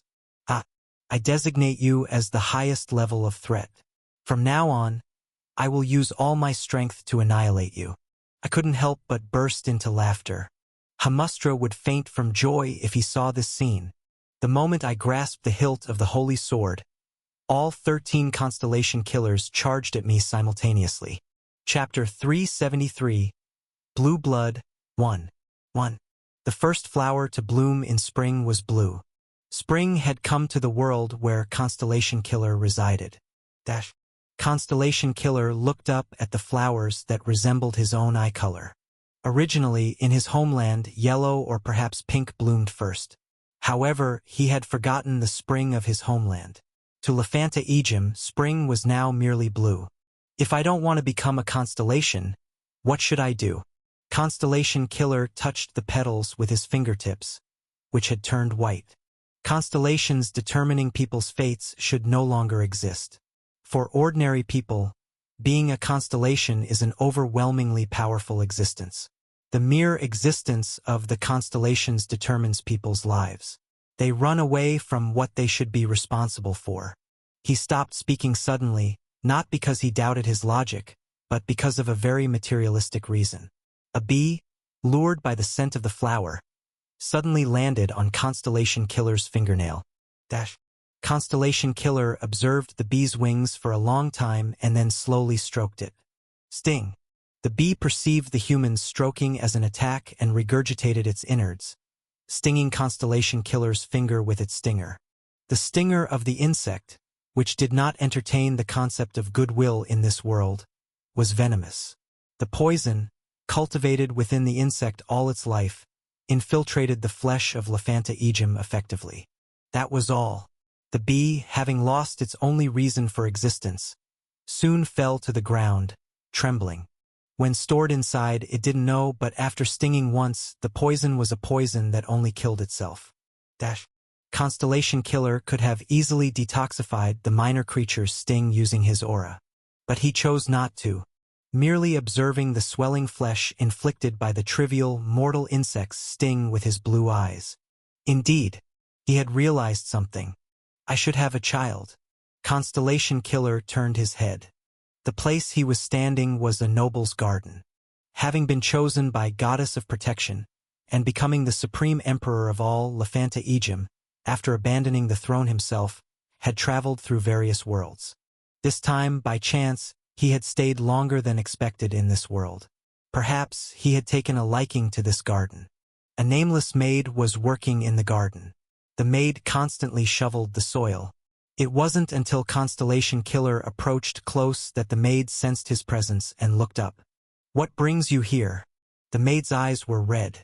"Is there anything I can help you with, my lord?" The maid worked for a noble family that owed Constellation Killer a debt of gratitude. One of the children captured by Constellations had been a young lady from this noble family. The family treated Constellation Killer as a noble, and the maid was very polite to him. But that wasn't the only reason. "I know you steal glances at me whenever you find the time." The maid's shoulders flinched. With a cautious look, she assessed Constellation Killer's expression. But there was no sign of anger or reproach from him. Relieved, the maid shrugged her shoulders and exhaled. Yes, I did take a few glances. Honestly, aren't you quite handsome? Do you like my face? If someone turns their head unwittingly upon seeing a piece of art while walking, it's not the passerby's fault, but the fault of the person who placed the art in the middle of the road. The maid consistently argued that it was not her fault. However, Constellation Killer had another interest. "I want to spend a night with you." Clack. The maid, who had been actively chattering, stopped in her tracks. Only if you consent." The maid did not understand this situation. Excuse me. Just a moment, my lord. Do you perhaps have feelings for me?" Gasp. "Don't tell me. Was every walk in the garden just a strategy to approach me?" No. "I don't mean that kind of feeling." The maid was confused by this situation. "So then, why are you hitting on me now?" "I have long wondered how to escape the path of becoming a constellation. No, I should say I have been contemplating how to maintain my humanity. But I am one who loses memories. Even if I try to remain human, I cannot." The maid still did not understand the situation, nor did she grasp what Constellation Killer was saying. And Lefanta Ejim did not place much value on whether the other party understood or not. In short, he continued nonchalantly. "However, if I were to have a child, things might change. It would be the proof that I was once human. The evidence that I am human would clearly remain." The maid cautiously began to speak. I'm not sure if I understood correctly. Anyway, you want to leave behind evidence that you lived, so you're saying you want to spend, one night with me, is that correct?" "That's right." The maid seemed to have finally grasped the situation. In other words, the person before her was a good-looking madman. "Just a moment. You'll think about it." "Do that." After putting down her shovel, the maid crossed her arms. "After all, you're a hero among heroes who saved this country. It's a story that suggests turning one's life around by inheriting such a person's lineage. But looking at how you talk, it doesn't seem like you'd care much about the child, so this is entirely up to me, but I guess it's not bad to think of it as a kind of gamble." The maid muttered endlessly to herself. Glance. The maid looked at Constellation Killer seriously, from head to toe. Then, suddenly, her gaze rested on Constellation Killer's hand. His finger was swollen from the bee sting. "You got stung. Doesn't it hurt?" "No, it does hurt." "Then why do you seem unaffected?" "Because I am not affected." The maid tapped her chin, muttering to herself as if she had realized something. "Indeed. You are alone. What did that mean?" Before Constellation Killer could ponder the meaning, the maid quickly clicked her tongue. "Fine. My lord, I will sleep with you." The maid's red eyes looked up at Constellation Killer. "But there's a condition." "What is it?" Please stay by my side until the child starts walking. Protect me and the child. And when the child is born, announce to the world that it is your offspring. If these conditions are too difficult, then I absolutely understood.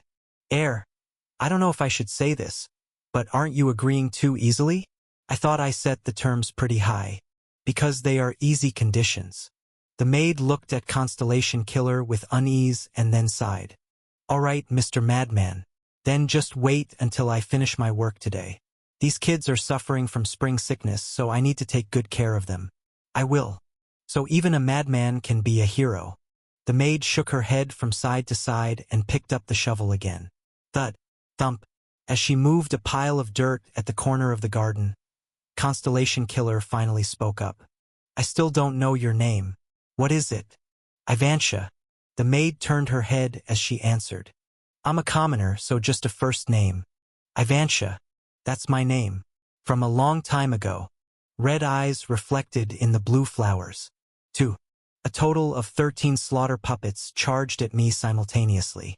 I was stronger than Constellation Killer. Definitely stronger. However, it was uncertain whether my strength would still apply when there were 13 Constellation Killers. To put it more bluntly, I was terrified. Extremely terrified. Infernal Heaven's demonic art. First form. Sword of Starvation. It's common for warriors to unleash their most confident strike first when they are frightened. I did just that. I drew my treasured sword and lunged at the slaughter puppets. How about this? Indeed, you are strong. Swoosh dash. Blood sprayed everywhere. A slaughter puppet that got hit directly by my sword had its arm chopped off. By slicing off his right arm with a single strike, I undoubtedly demonstrated tremendous martial prowess. But who cares about my objective skill? It didn't matter at all. I was in a fight, and only the outcome of the fight mattered.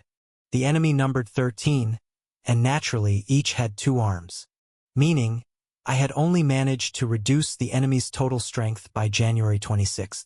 The fact that you might be stronger than me, I had already accounted for that. The slaughter puppet that lost its right arm, and in addition, another doll attacked me from both sides.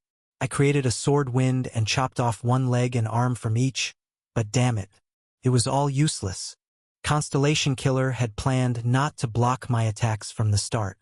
2 Constellation Killers, one grabbed my right arm and the other my left. I screamed in horror. What the hell are you doing? Only Hamustra would be happy with this kind of situation.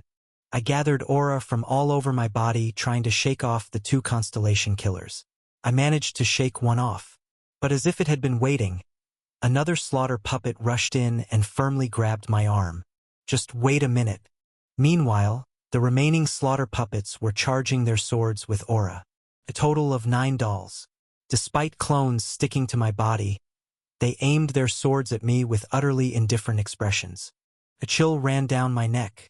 Don't tell me, a suicide attack? I discard the memories of the past 30 days. A flash engulfed me. Quahahahahahaha. Initially, the explosion was unbearably loud, but it quickly turned into tinnitus ringing in my ears. Everything in front of me turned stark white. Somehow, by plastering my whole body with aura like a barrier, I survived Constellation Killer's attack point blank. My body was relatively unscathed. However, the moment I regained my hearing and sight, the voice of the second Constellation Killer doll eerily resounded. I discard the memories of the past 30 days. Flash. My vision flickered. Initially, there was no pain. That strike too had been withstood by my body. But the very next moment, whoosh, the veins coursing through my body began to scream in agony all at once. The aura had been depleted to the extent of burning up my veins to block the strike. Rapidly. Damn it. A metallic taste of blood came from the gums around my teeth. Damn. I discard the memories of the past 30 days. The third doll said, Constellation Killer's 30 days struck me once again. Intense pain surged throughout my body. Ever since becoming a constellation, and after rising as the absolute champion in the lion world, this was the first time my aura had been completely depleted. My head was dizzy. I was gasping for air. While my heart screamed in agony, I barely managed to maintain my existence. The two slaughter puppets holding my arms were swept away by the recent strikes. I withstood them, but the dolls did not. Unfortunately, it wasn't just the dolls that couldn't withstand the triple strike of Constellation Killer. The snake living in the labyrinth is annihilated. Crazy. I almost spewed a lump of blood from my throat. Annihilated. To be annihilated. Hishmith Kritz was a top-tier constellation. He got caught up with me and his divinity weakened, but that didn't mean he was weak enough to be beaten down everywhere. Yet, that guy just died from the flashes of light that Constellation Killer had fired. And it didn't even end there. I discard the memories of the past 30 days. Fourth strike. A music box only for you groans from a deep wound. Goddess of protection screams at Hero Nim not to lose consciousness. No, this is madness. No joke, this is really truly insane. Chapter 374. Blue Blood 2. To catch just one of me, 13 slaughter puppets had been sharpening their blades for a month. Constellation Killer, a synonym for terror among the constellations, recognized me as clearly a more powerful being, and had been preparing to hunt me down. I discard the memories of the past 30 days. This was the result. Kauha, ugkauh, hak. In the end, I vomited blood. It was the price paid for dispersing my aura to protect Fox and Shiny. Thanks to that, Fox and Shiny were safe. However, the aura that proudly flowed through my veins had dried up, and the aura that had filled my heart had also hit bottom. I'm going to die. This is it. I knelt down. No, let's die. Blood continuously flowed from my mouth. Let's die and return to the day before. I know what strategy the enemy will use, so I can counter it next time. Let's die. Dying is the only way to survive.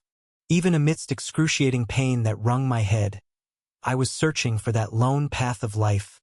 No, a path of death. There's no aura left to block the next strike anyway. Don't block it. Let it be. I'm going to die. Cough. I spat out a lump of blood, and I waited for the sixth attack that was about to hit me. I hadn't expected a hunter as great as Constellation Killer to treat himself as the weaker party and me as the stronger, to attack me with all his might. But it was just this time. Only this time I hadn't known. Next time, in the next battle, I must. Cough. Ku. Huug. What are you doing? The next attack did not come. Hurry up and kill me, please. I struggled to raise my head. Bright blue pupils. Pupils. 9 pairs of blue surrounded me from all sides, looking down at me. I will not kill you. What? I will not kill you, the sky that gathers screams.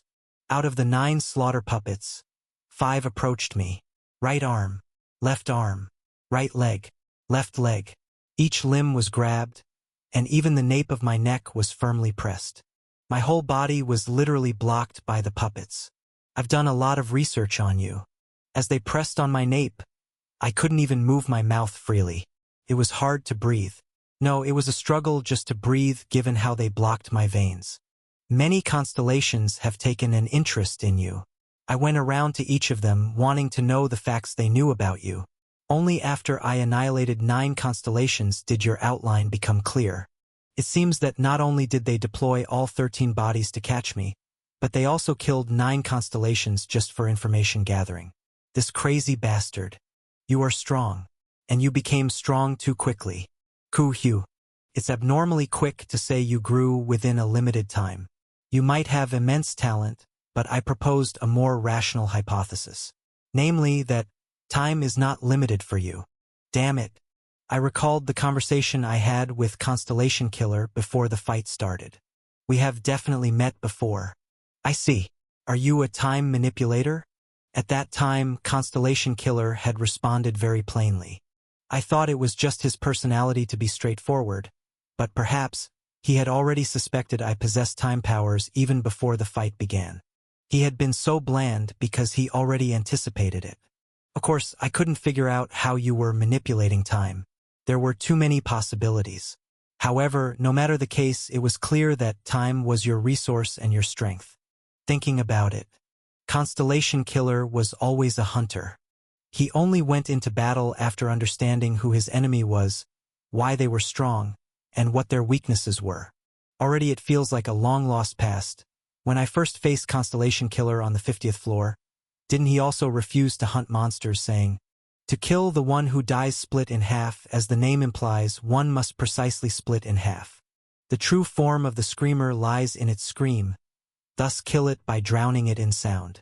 A strategist who meticulously studied the enemy's weaknesses. That was Constellation Killer. And this time, Constellation Killer had thoroughly studied my existence before making his move. Therefore, I will not kill you, the sky that gathers screams. I will merely seal away your time. Sealing. How exactly? The simple. I will distort the space-time here from the outside world. And I will encase you in ice, leaving you here. This ice isn't ordinary ice. It's ice that will never melt. You will forever be trapped here where time has stopped, unable to escape. I will make it so. Damn it. To put a person in eternal torture, you say those words quite calmly. I don't understand what you're saying. Constellation Killer tilted his head slightly and pulled a dagger from his pocket. You are not a person, are you? Whoosh! A chilling touch sliced through my chest and pierced my heart. Frost-stained claw replica begins to seal you. The dagger Constellation Killer embedded in my heart was made of ice. As someone who had roamed worlds for countless eons, he must have acquired a variety of bizarre items. The ice dagger, part of Constellation Killer's collection, produced extraordinary effects as soon as it burrowed into my chest. Warning: after the seal is completed, you will only be able to think with your consciousness. Your world will be sealed in a moment. Remaining time, 61 seconds. Crackle, crack, dash, creak. Ice formed from the spot where the knife was embedded. First around the chest, then the collarbones and shoulders spread out like blue flower buds blooming. Even if you send a message to your comrades now asking for reinforcements, it's already too late. Senses fading. It's utterly impossible for anyone to arrive here within 60 seconds to save you. And after 1 minute, this stage will be isolated. I will make it so. And as my senses faded, I realized that I had felt this coldness burrowing into my chest somewhere before. Winter. What did you say? Martial World, the sealing technique used on the yellow dragon who stays at the Dynasty Lake. Is this it? Constellation Killer slightly tilted his head. Yes. It's surprising that you know even that. While searching for ways to defeat you, I found this item. I used multiple items when sealing the yellow dragon who stays at the Dynasty Lake, and there are clear records that this item was used alongside others. How could I forget? This sensation, this coldness, this chill. None other than the ice and snow where my master's world was eternally frozen. The yellow dragon who stays at the Dynasty Lake was originally a constellation that ruled over my master's world. The dragon had a sword of compassion embedded in its chest and rotted away, unable to die for eternity. It was Constellation Killer's doing. At the moment I realized that not only the sword of compassion but also this item now embedded in my heart had been used by Constellation Killer when he sealed the dragon. So, the winter that killed my master's world was now trying to kill me. Remaining time, 21 seconds. If I still had any strength left to clench my teeth, the grinding sound would have echoed throughout this space. Remaining time, 20 seconds. Yes, Constellation Killer. I acknowledge it. You are a fearsome hunter. I finally understand why the Sword Emperor couldn't kill you, and how you managed to draw with him. This time I truly realize it. You, who deployed 13 bodies and poured all your effort, are undoubtedly on par with the Sword Emperor. You would not be outclassed even compared to the only one who reached the 99th floor. Remaining time, 19 seconds. So he pushed me into defeat. Not a simple death, but a true defeat. If things continued this way, time would stop for me. The 81st floor stage would be isolated and fall away, turning into a deserted island unreachable by my comrades. Yes, if I had been alone. Remaining time, 18 seconds. If I had been a solitary being like you, I would have no choice but to face defeat. Remaining time, 17 seconds. Raviel. The sky that gathers screams sends a message to the Lady of the Silver Lily. I'm sorry. The sky that gathers screams requests death from the Lady of the Silver Lily. Please die now. Constellation Killer looked at me and tilted his head again. I don't understand. The ice now covered my entire body. It was cold. My whole body was cold. The only parts not yet wrapped in the eternal frost were my face. Just my eyes and mouth.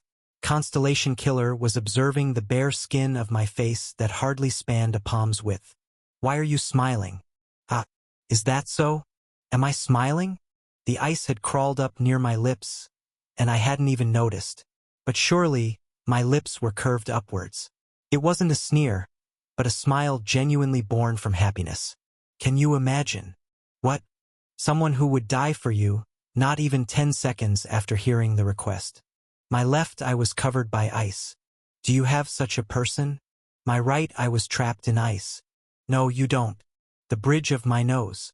For hundreds of years, you had the chance but chose not to take it, always choosing to be alone. Eventually, that's why you lost to me, Constellation Killer. My lips. Remaining time. 5 seconds. My heart. 4 seconds. Just before freezing. A regressor's love EX activates. 3 seconds. My breath stopped. You share a timeline with the other party.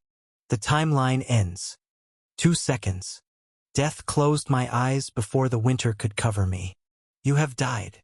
1 second. In my head, 2 voices overlapped. Seal complete. You are sealed. You will return 24 hours earlier. Again, when I open my eyes, what should we eat today? Well, I feel like having fish and chips after a long time. Ahaha. That's quite an unexpected choice. It was a place all too familiar to me. A communal living space.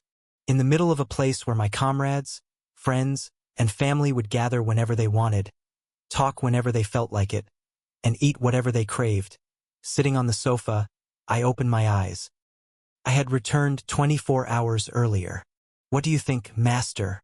The heretic questioner, sitting on the opposite sofa, turned to look at me. No matter what, fish and chips are a bit too much, huh? Master, you look strange. Huh? Following the heretic questioner's words, the Black Dragon Master, the Count, the Venomous Snake, and the Crusader also looked at me. Those who had shared time with me and promised to share more were staring at me. It's true. You do look strange. Exactly. Like a tuna that thought it was biting into food but realized too late it was a plastic bag. Hey, what kind of face is that? Nisha. This is all because you suggested eating something bizarre like fish and chips. I'm convinced it would be better just to eat the French fries only. French fries sound good. Let's go with French fries. It's been quite a while. Back in the day when we were working hard, there were days when we had hamburgers for all 3 meals. That's a story from a very long time ago indeed. I smiled. Ahaha. Really? It seems unlikely that I would lose. Bambolina. Yes, Master? Sorry, but could you bring me the alarm clock? The heretic questioner took out his smartphone and activated the alarm clock app. As he handed me the phone, he tilted his head in confusion. I will give it to you, but why are you suddenly looking for an alarm? Well, it's not exactly an alarm I need, but a stopwatch. Let's see here. I pressed the timer button. The clock, which had been at midnight, immediately started. I nodded my head with a smile. Yes, that should do it. Wait, let's see how long this takes. I don't know what this is about, but if Master needs it, then by all means use it. Thank you. I leaned back into the sofa. My friends looked at me as if I were strange, but eventually went back to their chatter as if it were just another day. The menu for the night snack was decided to be French fries.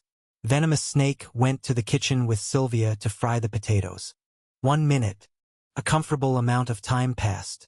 3 minutes. Crusader and the Count engaged in a lover's quarrel disguised as an argument. 6 minutes. The Black Dragon Master hit both of their heads with her flip-flops to stop them. 7 minutes. 8 minutes. 9 minutes. And when the phone screen marked 9 minutes and 21 seconds. Hey, you can't do this here. The outside became noisy. One of the 4 demon lords' voices, who was in charge of the dorm's security, urgently cried out. Thud, thud. The sound of footsteps, Not just one person's, but dozens, echoed through the hallway into the living room. The Black Dragon Master and the Heretic Questioner immediately stood up, dressed in gym clothes and flip-flops, and even though the Black Dragon Master was missing one slipper, they both wore infinitely guarded expressions. They stared down the hallway from the living room door at the approaching footsteps. This is a place where the heads of our tower gather. It's problematic to behave like this no matter the situation. Shut up. You're noisy. Boom. The living room door was blown off. The friends, who were about to rush in thinking it was an attacker, paused when they saw who appeared in the doorway that had just lost its door. Their eyes widened in astonishment as they stared at the intruder. However, the intruder didn't care about the glares of the homeowners at all. With dozens of knights behind her, the intruder slowly turned her head to survey the living room. Our eyes met. The moment our eyes locked, I couldn't help but smirk. 9 minutes and 43 seconds. Raviel. For you, it was 13 minutes and 27 seconds. It has been proven that I am much faster than you. Gongja. Raviel smiled, her red eyes half closed. So, which bastard do we need to beat down? Chapter 375. Blue Blood 3. Wait a moment. What on earth is going on? Black Dragon Master asked in dismay. The dormitory was already in an uproar due to Raviel's visit. For my friends, who were enjoying a peaceful evening after work, this was indeed an untimely disturbance. Could it be that something major has happened in the Empire? Like a rebellion or an ambush? That's why suddenly, a rebellion and an ambush both happened, and on top of that there was a poisoning. Master of the Black Dragon. What? Really? And fortunately, all 3 incidents were resolved recently. Now, I am here for a different matter concerning Gongja. Raviel naturally sat down on the sofa and looked at me, with eyes that seemed to demand an explanation. Although she didn't show it outwardly, I could tell from the sound of her heartbeat and breathing that Raviel was quite uneasy. As for the different matter, even I don't know the details. I am the one who wants to ask what exactly is going on. Gongja. You who would be more reluctant to see my life taken once than to see yours severed 1,000 times. Why did you make such a request? I can't help but be curious. Before I knew it, not only Raviel but also all my colleagues were looking at me. Raviel demanded an explanation, and the colleagues wanted one too. I took a deep breath. This was the beginning of the strategy meeting. Yes, Raviel. If it were something that could be resolved by me dying 1,000 times, I would never have asked you for such a request. Then, I would have risked never meeting Raviel again forever. The eyes of everyone in the common living room were piercing through my face. In 24 hours from now, I will be in danger of being permanently sealed. Silence fell. People's reaction speeds varied, but naturally, Raviel was the first to understand. She pulled out her fan and propped her chin with it, muttering, "I see, so that's what it was." Next to grasp the essence of my words, surprisingly or unsurprisingly, was the Crusader, Patricia. Patricia crossed her arms and stared intently this way. Indeed, the enemy who came up with the most effective tactic against Kim Gongja has appeared. In 24 hours. Does that mean you have just regressed a day? Yes. If someone is somewhat aware of your abilities, and if that person is sufficiently powerful and mighty, it's inevitable that you would face such a predicament eventually. Don't worry, Kim Gongja. Patricia's words helped the other colleagues gradually start to guess the situation. Count nodded with an aha, and Black Dragon Master sighed with a aya. Since I had revealed to these colleagues that I was a regressor, they understood quickly. Only Venomous Snake looked around cluelessly. Hey, what's going on? Why do you all look like you understand? I don't get it at all. The simple Liao Fan. Kim Gongja does not die no matter how many times he is killed. Rather, he grows stronger with each death. Thus, the only solution is to seal him away without regard for the means. Patricia explained as if it were nothing significant. Isolating him so that no one else can help, and blocking him from taking his own life, effectively paralyzing him for a long duration. Yes, I see what you mean. But how did you understand what Gongja was talking about so quickly? because it was a tactic included in the plans I had devised to eliminate Kim Gongja. It's a strategy I've concocted myself, so how could I not know? Huh? What did you say? Ignore it. It's a story that's no longer important. Patricia shook her head once and then looked at me. So, Gongya. Who is it? Who tried to seal you away? Just thinking about it is easy, but to actually execute it is extremely difficult. Is there such a formidable enemy? I nodded. Yes. The person is named Constellation Killer. An explanation about who Constellation Killer was continued for a while. Throughout my explanation, my colleagues' expressions grew serious. Even the worst fashion combo of gym clothes and three-striped slippers couldn't fully mask their grave looks. That's because my elimination would essentially mean the collapse of the entire lion world.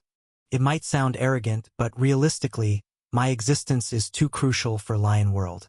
It's overly central. First, the 5 major guilds have settled past grievances and collaborated around me. Second, the Ijim Empire worships Goddess of Protection as a deity, and the Goddess of Protection calls me the hero and follows me. Thanks to this authority, I can intervene in the Ijim Empire. Third, the same goes for Raviel's empire. Effectively, the strategic marriage between Raviel and me ensures smooth communication between both worlds. Fourth, there's even no need to mention Aburka's world where he was born. I am the pillar of the lion world. The harmony between numerous different races and worlds solely depends on my life. It must not collapse, nor can its disappearance be permitted. Truly, it's a convoluted fate. Raviel broke the heavy silence. The Constellation Killer we are discussing is my ancient ancestor.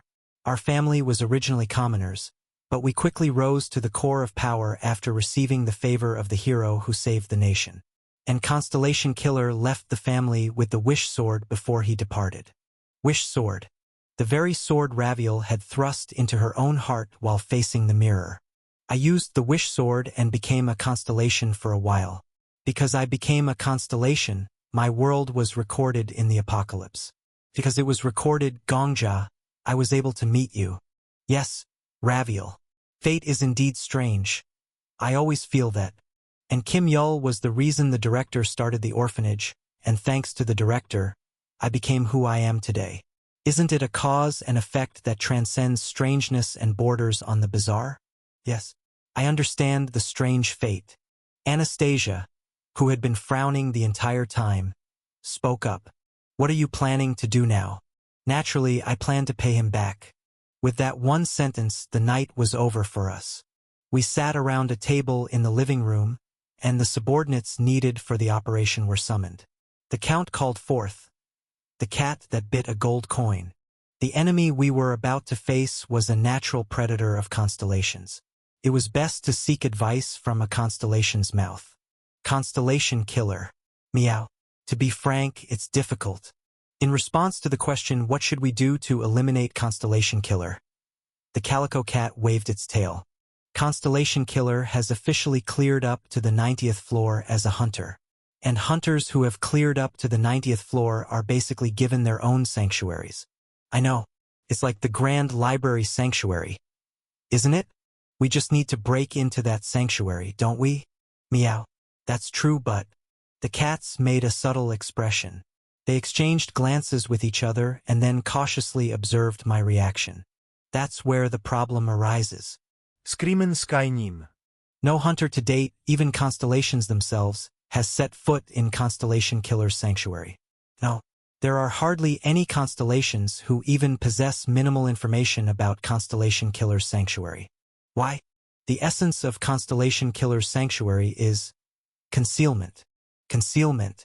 Woof, more precisely, it's closer to ignorance.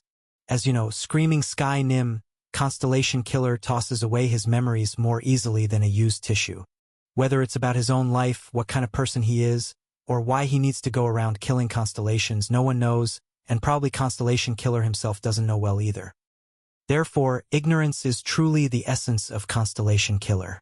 Woof, we do not know where he is. Even if he were right in front of us, we wouldn't know who he is. Even if we have the place he's at right before our eyes, it will probably be impossible to go there. I sighed deeply. Nobody recognized that child, and nothing has changed since Kim Yul sat by the classroom window. Snake. I looked down at the snake coiled around my wrist. Kiek?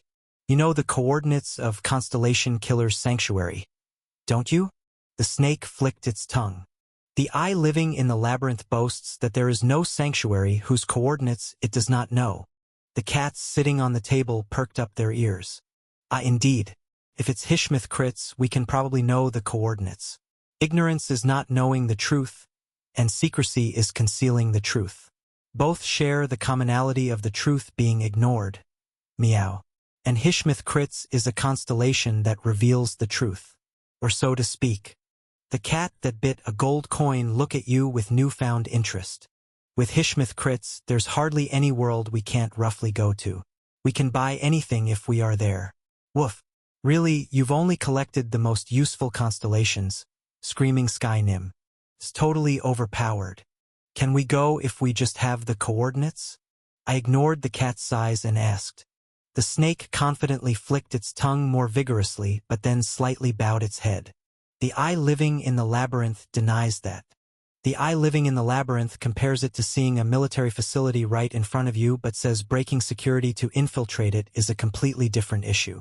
The eye living in the labyrinth confesses that it only knows that such a place exists, not how to get in there. As expected, Constellation Killer didn't hide a secret, but erased the memories that could become secrets altogether. The snake could sense that something was there but couldn't reveal what that something was. But I turned my head. What even Constellation Killer discarded and lost, I have by my side. Across the table, there sat the subordinates who had gathered here in response to the summons. Among them, I called the name of the man who would be key in this operation. Kim Yul Sesei. You probably have the authority to enter Constellation Killer's sanctuary. Kim Yul, the origin of Constellation Killer, silently looked at me. That's right. I don't know how robust the security system of Constellation Killer's sanctuary was. Even if I knew, there was no guarantee it could be breached. However, it was too clear who the person that security would automatically let pass was. Our strategy is simple. Hishmith crits will disclose the coordinates, and Kim Yul SSI will cross over using those coordinates. Kim Yul SSI, please establish a bridge for us. Then, an attack team including myself will immediately rush over. Understood. Family head. If the enemy cowardly attacks with 13 bodies, then we will counter even more cowardly with greater numbers.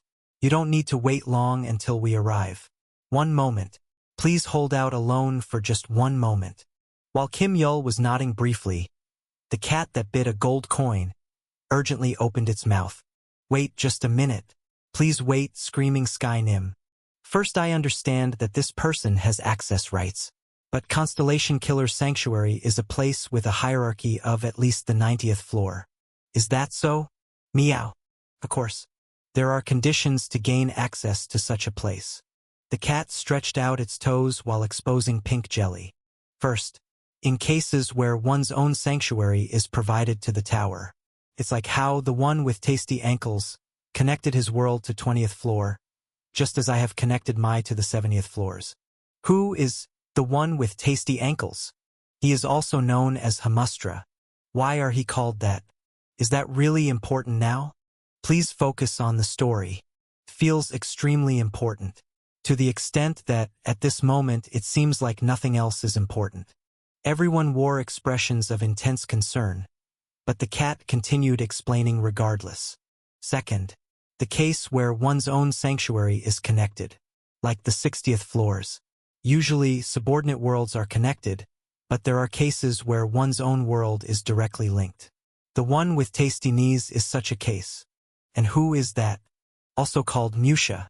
Tasty, is it? Are Musha's knees tasty? If the first is akin to a service duty to the tower, the second is closer to a business method for accumulating power as a constellation. They seem similar. Well, they actually are similar. As for this, Screaming Sky Nim will know more details when you actually reach the 90th floor. However, these two methods share a common aspect in a different sense. They imply that one can set their own access rights to the sanctuary. I nodded. Any other methods? Third is the administrator of the entire tower. For example, the pillars themselves provide access routes. The one who tasks like delicious liquor was caught by you using this method. Hishmith Kritz let out a screech. The cat continued speaking while smacking its lips towards Hishmith Kritz. Other than that, well, you have to be in the comparable status. Screaming Sky Nim, you would qualify, but that human would not. I chuckled. In short, Kim Yul has the authority to go to Constellation Killer's sanctuary, but not the qualifications to go to the 90th floor. Conversely, I have the qualifications to go to a 90th floor, but not the authority to go to Constellation Killer's sanctuary. One could say that each of us is missing one necessary requirement. It's okay. But put another way, it meant that we could compensate for what the other lacked. And Kim Yul and I were already bound together. We were in a relationship where we could call each other informally. Kim Yul SSI is my apostle, my hands and feet. So, he can go not as hunter but as apostle of the constellation named Screaming Sky. Aha. Indeed. The calico cat looked back and forth between me and Kim Yul and then opened its mouth. If he truly is an apostle, it's possible. If the constellation permits, an apostle can possess the same qualifications as the constellation itself. Kim Yul regained his memories because of me and was revived by me. Now that I have been completed as a constellation, it is fitting to call Kim Yul my apostle. Not just Kim Yul. Estelle, Sylvia, the 4 demon lords, and the believers of the infernal heavens. All who received life from me are now equally my apostles. Therefore, this operation has become possible. Kim Yul SSI will cross over first, as my apostle, as our vanguard. Just as the ox that harvests ruins had once led its apostle, the Lady of the Golden Silk, to invade Raviel's world. This time, I will lead Kim Yul to invade the sanctuary of Constellation Killer. And as soon as you arrive, please call for me. Summon me. Then, I will rush over immediately with my apostles and followers all at once. All the pieces of the puzzle were in place. With the eye living in the labyrinth, we know the coordinates. With Kim Yul, we can enter the sanctuary. Since I am Kim Yul's constellation, I can respond to his call. Others, being my apostles or followers, can cross over with me. Everything we have achieved from the 10th to the 80th floor made this operation possible. Meow. Understood. At least from our perspective, there are no problems. The cat that bit a gold coin also guaranteed the success of the operation. So now all that was left was to execute the plan. But, apostles? Followers? Black Dragon Master muttered bewilderedly. Wait a minute. I wasn't called out when Gongja was breaking through the heavenly floors. I'm neither an apostle nor a follower or anything. Then you can stay home and watch the house. Count fanned herself leisurely. Just so you know, I've become follower of Gongja. Being recognized in the heavenly floors as a follower was synonymous with becoming a follower of Gongja. Then the first person to become a follower was me. Crusader leisurely fanned not herself but the Count. Thinking about it, Anastasia wasn't called as a judge, huh? Is that so? She didn't meet the qualifications, that's regrettable. She often brags about how she was the first to become friends with Gongja and whatnot. But in the end, true camaraderie is proven in places like this. Isn't it? I am, for now, a follower of my master too. One by one, Crusader, Venomous Snake, and Heretic Questioner spoke. Surrounded by the group, the Black Dragon Master suddenly glared at me with eyes blazing with some emotion. And as if she felt betrayed by me, she exclaimed, I ill convert, but weren't you an atheist? Chapter 376. The place called Sanctuary 1. The declaration from Black Dragon Master that she intended to convert was no joke. You are recruiting a follower. Black Dragon Master becomes your follower. You can now bestow blessings and powers onto Black Dragon Master. Our contract was sealed merely with the exchange. Will you really believe in me? Yes. Really? Yes, really, so just hurry up and make the contract. That was the end of it. There were no other formalities. Is it supposed to be this rushed normally? Woof, that can't be right. The cat that bit a gold coin looked at us incredulously. It's ridiculous to form a follower contract without even offering a skill card. You guys are strange. Is that so? Yes. Above all, a constellation and a follower must trust each other. A follower needs to believe they won't be stabbed in the back by the constellation, and the constellation needs to believe the follower won't betray them. Moreover, a significant connection between them is required. I guess we belong to a unique case. However, this felt normal to me. Not only Black Dragon Master but Crusader and Count had also easily agreed to become followers just like that. This isn't normal at all. Meow. What kind of life have you been living? While the Calico Cat made a disgusted expression, the preparations were all finished.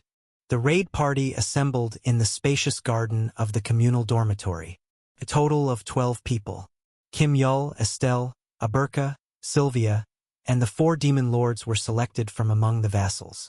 The participants among my companions included Black Dragon Master, Heretic Questioner, Venomous Snake, and Crusader. Including myself, there were 13 people. That was the exact number to match 1:1 with the slaughter puppets of Constellation Killer. We could pretty much end most worlds with just this lineup. Surveying the might of the raid party, Sylvia clicked her tongue.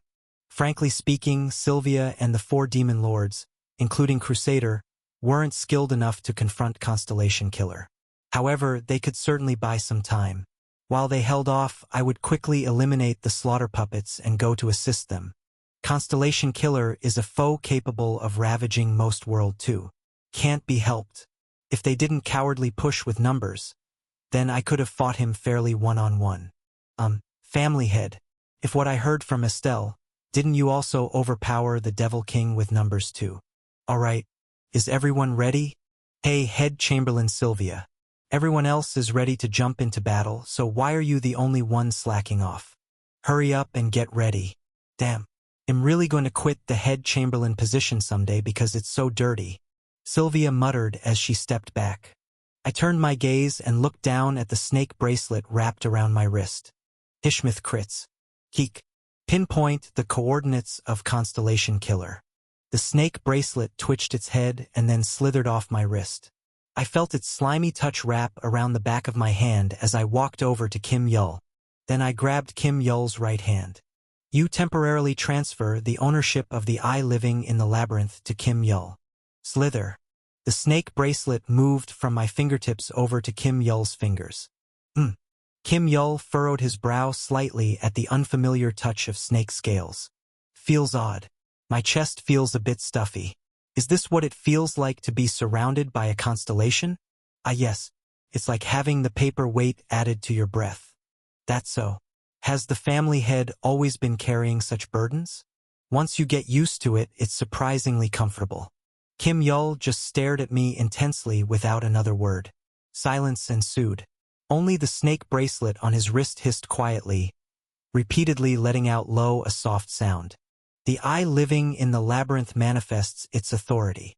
The eye living in the labyrinth begins to search the sanctuary of Constellation Killer. Searching in progress. I closed my lips. Could the snake bracelet really locate the sanctuary of Constellation Killer? It had assured us it was entirely possible, but I wondered if that was true. The time it took for a single drop of candle wax to melt and drip had passed. Search complete. The eye living in the labyrinth has pinpointed the sanctuary of Constellation Killer. Good. I exhaled the breath I had been holding. Yet it was too early to relax. The army aiming to siege the fortress had only just discovered its location. Don't worry, Kim Gongjia. Kim Yul broke the silence. The enemy does not anticipate our surprise attack. This operation will definitely succeed. Yes. But Constellation Killer is a hunter prepared for all eventualities. Even if unexpected, there likely is a manual for when his sanctuary is invaded. There probably is. However, he would never have prepared for an invasion by himself. Kim Yul took something out of his pocket. A hair tie. Not the yellow rubber band handed him in mockery by the villains, but the hair tie I had gifted him when I accepted him as my vassal. Constellation Killer will undoubtedly hesitate for a moment. All we need is that moment of hesitation. If you need 1 second, I will buy you that second. Kim Yul tied his hair with the tie. Tens of thousands of strands of hair gathered into a single bundle. Seemingly resolvet, Kim Yul mutteret softly. Teleport. Flash. A white light enveloped Kim Yul's entire body. He disappeared into the light shortly after, and I began counting in my mind. My lips twitched. 1 second. By now, Kim Yul would have arrived at the sanctuary of Constellation Killer. 2 seconds. Constellation Killer would have detected the intruder and immediately initiated interception. A normal constellation or hunter would be first shocked by the fact that their never-before-breached sanctuary was invaded. However, Constellation Killer wouldn't. He would simply act according to the preset manual. 3 seconds. But the identity of the intruder was someone no manual could account for. Because it was himself. Here, Constellation Killer would momentarily halt the interception to verify whether the intruder was indeed his exact double. Therefore, for seconds, Kim Yul could keep the promise he made to me. Your apostle earnestly calls for you. A voice echoed in my head. I maximized my aura to stretch out my sense of time. Regardless of how my time flowed, the voice coming from the isolated underground first floor from all stages sounded solemnly. Your apostle asks that you be with him at his location. Will you descend? Faced with this new message, I did not hesitate. To inform the raid party waiting around that I was deploying, I deliberately shouted. Yes. A black shadow covered the top of my foot. Under normal circumstances, I would have simply perceived it as being enveloped in black light. But in this severely extended moment, I could examine the details of the black light. It resembled human hands. Arms rose from the shadow.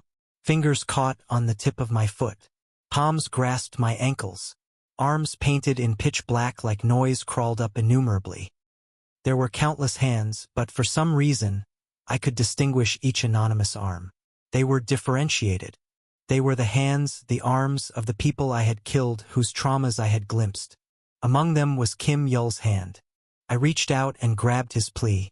You respond to the call of your apostle. Countless palms crawled up and enveloped my entire body. Descending, and thus I was transferred, buried in the black hands. 6 seconds. The next moment greeted me with a scene familiar, yet not. It was a junkyard. Outdated scraps of metal and emptied plastics were merely waiting for someone to pick them up. No one did, so the garbage piled up into mounds all the way to the horizon. Summoned from the sky, I plummeted down looking over the junkyard that stretched to the ends of the world. You have entered the sanctuary of Constellation Killer. The sunset was dazzling. The glow of the setting sun struck past me and illuminated the junkyard on the ground. 7 seconds. Like the ancient ruins left in an old ruined city, the garbage was heaped into mounds. At the very top of those massive graves, like an orange half-peeled and discarded, plastic bottles dangled loosely from their labels. The labels, once blue, had faded to gray. The scrap metals were stripped of their coating, exposing the inner parts. In that place where all colors faded and all metal degenerated, there were those who brandished silver iron swords, their silver hair fluttering about. They all looked identical. 8 seconds. But they were not the same at all. 12 slaughter puppets charged towards a single human. They were in the middle of charging. They simultaneously sensed my presence and all at once lifted their heads. My descent from the high skies met with 12 pairs of eyes. I drew my holy sword. 9 seconds. And I muttered under my breath. The sky that gathers screams calls its apostles and followers. Several apostles respond to your call. Several followers respond to your call. Pitch-black shadows formed around me, still descending from the sky. An apostle of the sky that gathers screams manifests. A follower of the sky that gathers screams is summoned. There were 11 shadows. Like fragments of a shattered meteor, we plummeted fiercely. The fierce wind grazed my cheeks. Initially enveloped in pitch-black shadows, my allies, as they faced the wind, shed their blackness revealing their faces.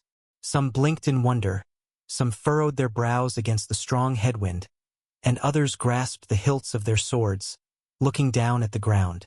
Transfer. and Black Dragon Master used her ability without hesitation.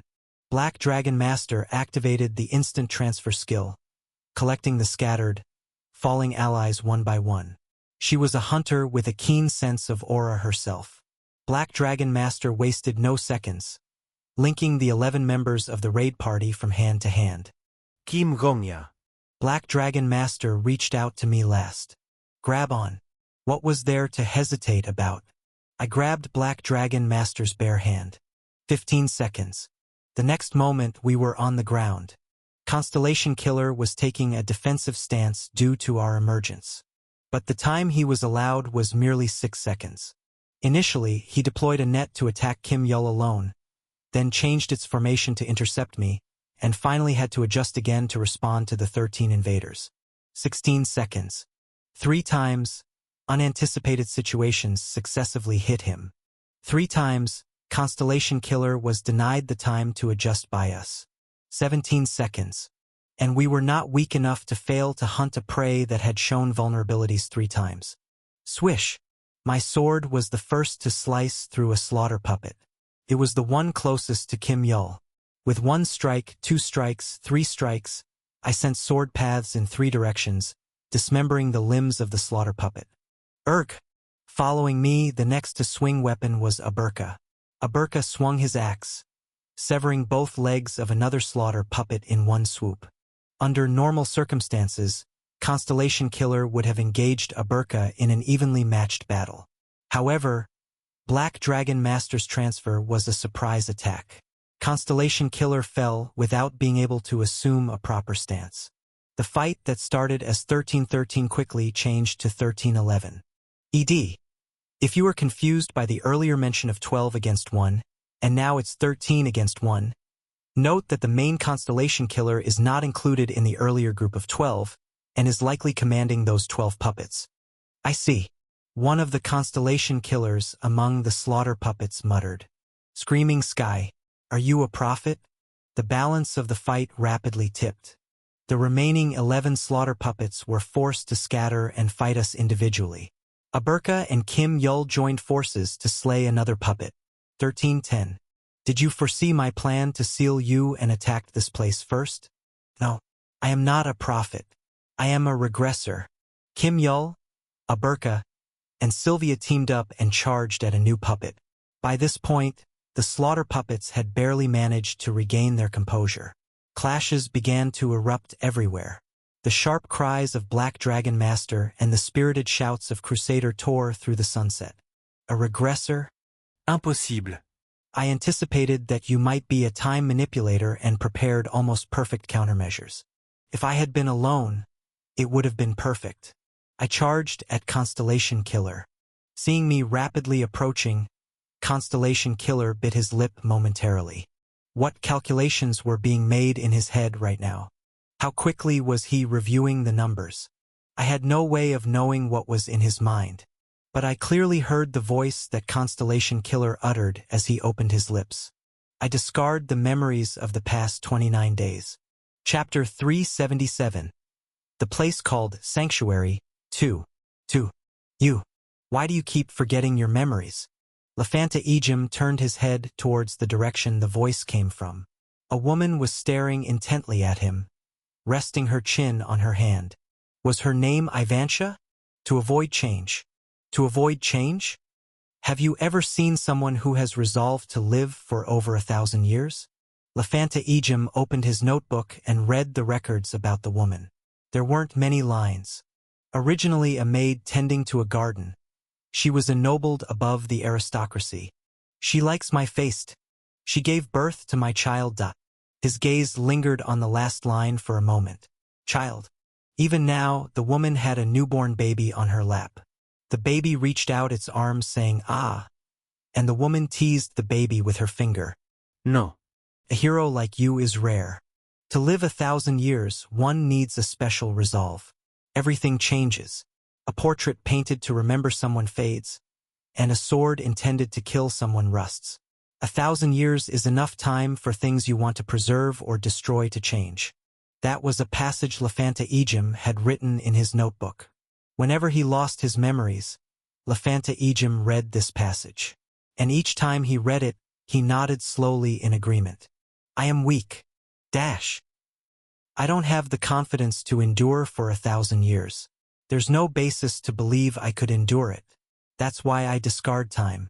Once you discard 1,000 years, it's merely a moment. If you fear betrayal, then just eliminate the time when betrayal can occur. The wind blew. The spring was mixed into the wind. The spring wind differed from the winter wind as it was a bit more humid, and that humidity felt softly at the tip of the nose. On the woman's lap, the baby waved its hands around, trying to catch the wind. Time melting away. That is my way. You must think I'm foolish.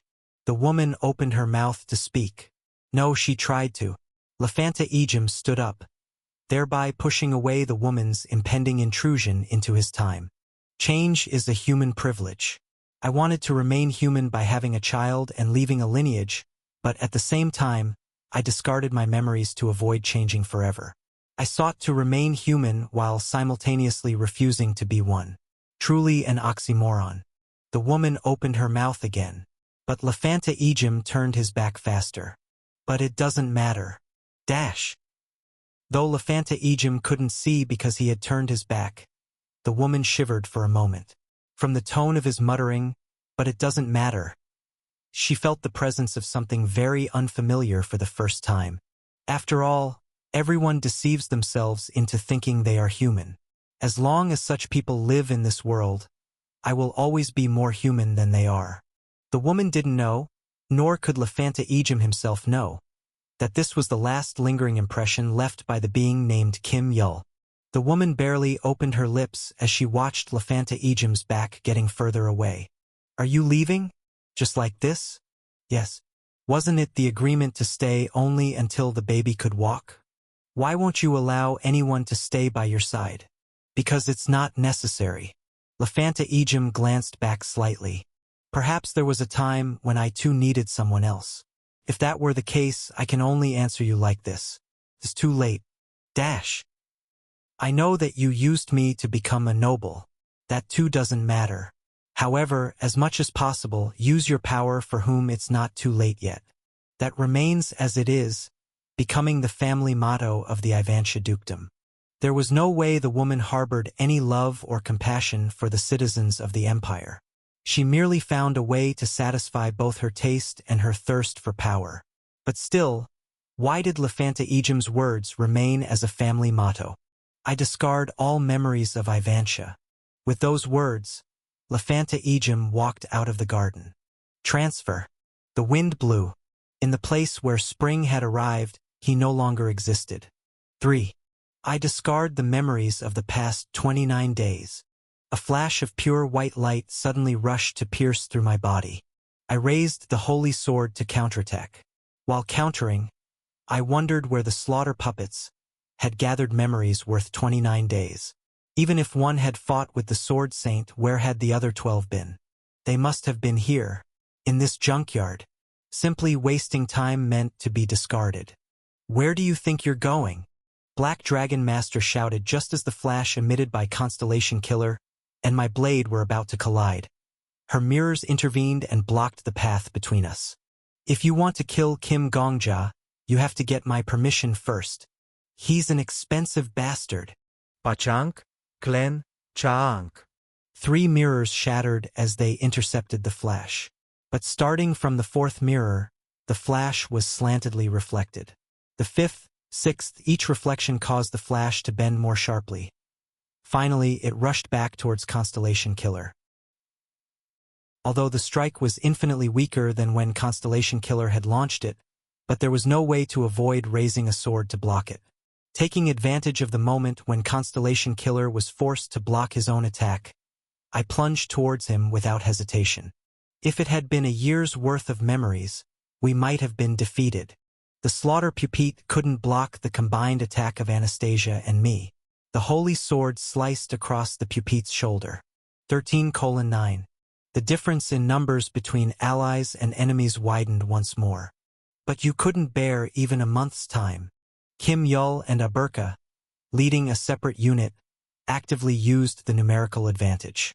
They helped the crusader who was struggling to endure the fight. When any slaughter pupite tried to discard time, Kim Yul and Aberka coordinated their efforts to confront it. Because if you live longer than a month, that's when life begins. Bursts of sound erupted all around. To face an unknown formidable enemy like me, you needed to gather as much time as possible. But the longer you lived, the more memories you retained, the more anxious you became. I immediately dashed towards the next slaughter pupite. The slaughter pupite did not just let me charge. It unleashed a flash that burst like a meteor shower. I sought out the tiny gaps and took steps. As I veered left, the meteor skewed to the left side. Kuwung!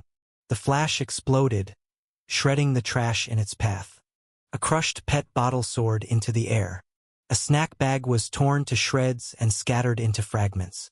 Navigating through the trash that could no longer hold or confine anything, I reached right in front of the slaughter pupite. Fearing you might not want to discard anymore, I discard the memories. I have a pretty good idea how you ended up being 13 puppets. The pupite tried to discard its memories, but this time my sword was slightly faster. The situation was different from yesterday, no, from when I was ambushed tomorrow. There were no puppets clinging to my limbs, and instead, my comrades were plentiful around me. 13:8. You are a hunter who has cleared up to the 90th floor. But to climb to the 90th floor, you also have to clear the heaven floors starting from the 80th floor. I turned to search for the next prey. To break through the heavenly floors, you need a judge. You need someone else to become your follower. But you not only refuse to have followers, you initially reject the very idea of others being involved with you. Flash. A red beam of light soared up from a distance. The crimson beam, resembling spilt blood, pierced through the graveyard of trash and split the sky at dusk. I glanced over and saw Estelle, breathing heavily while gripping the hilt of her sword. A slaughter pupite collapsed in front of Estelle with a thud. 13:7. That's why you needed puppets. Ahahaha. The laughter of the heretic questioner echoed through the junkyard. His laughter, unlike any trash there, was so cheerful it was almost eerie. The heretic questioner manipulated his fingers and formed a mystic sign. A storm brewed as 6 kinds of divine miracles overlapped. Black Dragon Master, wrapped in these miracles, pierced through the chest of a slaughter pupite with her right hand. 13:6. You must have relied on puppets every time you ascended to heaven. No, you had no choice but to depend on puppets. You not only distrust others, but you also find it dreadful even for others to trust you. Only the existence of puppets could you barely tolerate. Uriah! Cha-cha-cha! Venomous Snake's chi surged courageously. One of the 4 demon lords grabbed a pupite while Venomous Snake seized the opportunity to thrust. Infused with a pinch of happiness that humans, people, could savor in life, the master of Chun Mumun slashed his sword. 13:5. You want to remain human until the end. 13:4. But you never trust people. 13:3. You don't believe that any 2 people are connected. That's why I said it. If I were alone, you would have one. 13:2. I don't think you are wrong. It's those damned bastards who are. It's the incessant wandering fools and the brute beasts of this world. But still. 13:1. Don't think everyone is just like you. Pointed my sword. Don't think only your blood is blood, Constellation Killer. The last remaining Constellation Killer knelt, his chin lifted by the tip of my sword. I, too, have obtained what I am now by shedding my own blood. The plastic PET bottle under Constellation Killer's knee crunched, creating a sound as it deformed. He was gasping for breath, looking up at me, and at my comrades standing behind me. The Constellation. A thin voice leaked from Constellation Killer's lungs. The Constellation merely strengthens those who already have power. Everyone present could understand.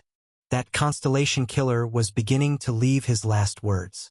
Perhaps it was a warning or maybe even a curse, as fragments of words dripped from his blood-stained lips. Only those who have something left to sacrifice borrow power from the Constellation. Whether it be money, secrets, connections, or souls. Those who still have something left, ultimately, are enveloped in the starlight of the constellation and continue their lives. Constellation Killer's voice was not desperate. His expression was not earnest. It was merely setting like the sunset that clung to the junkyard, gradually losing the color of blood. There are people who don't even have anything left to give. There are those who add day to day in a world where, whether they speak up or hold their breath, no reply comes back.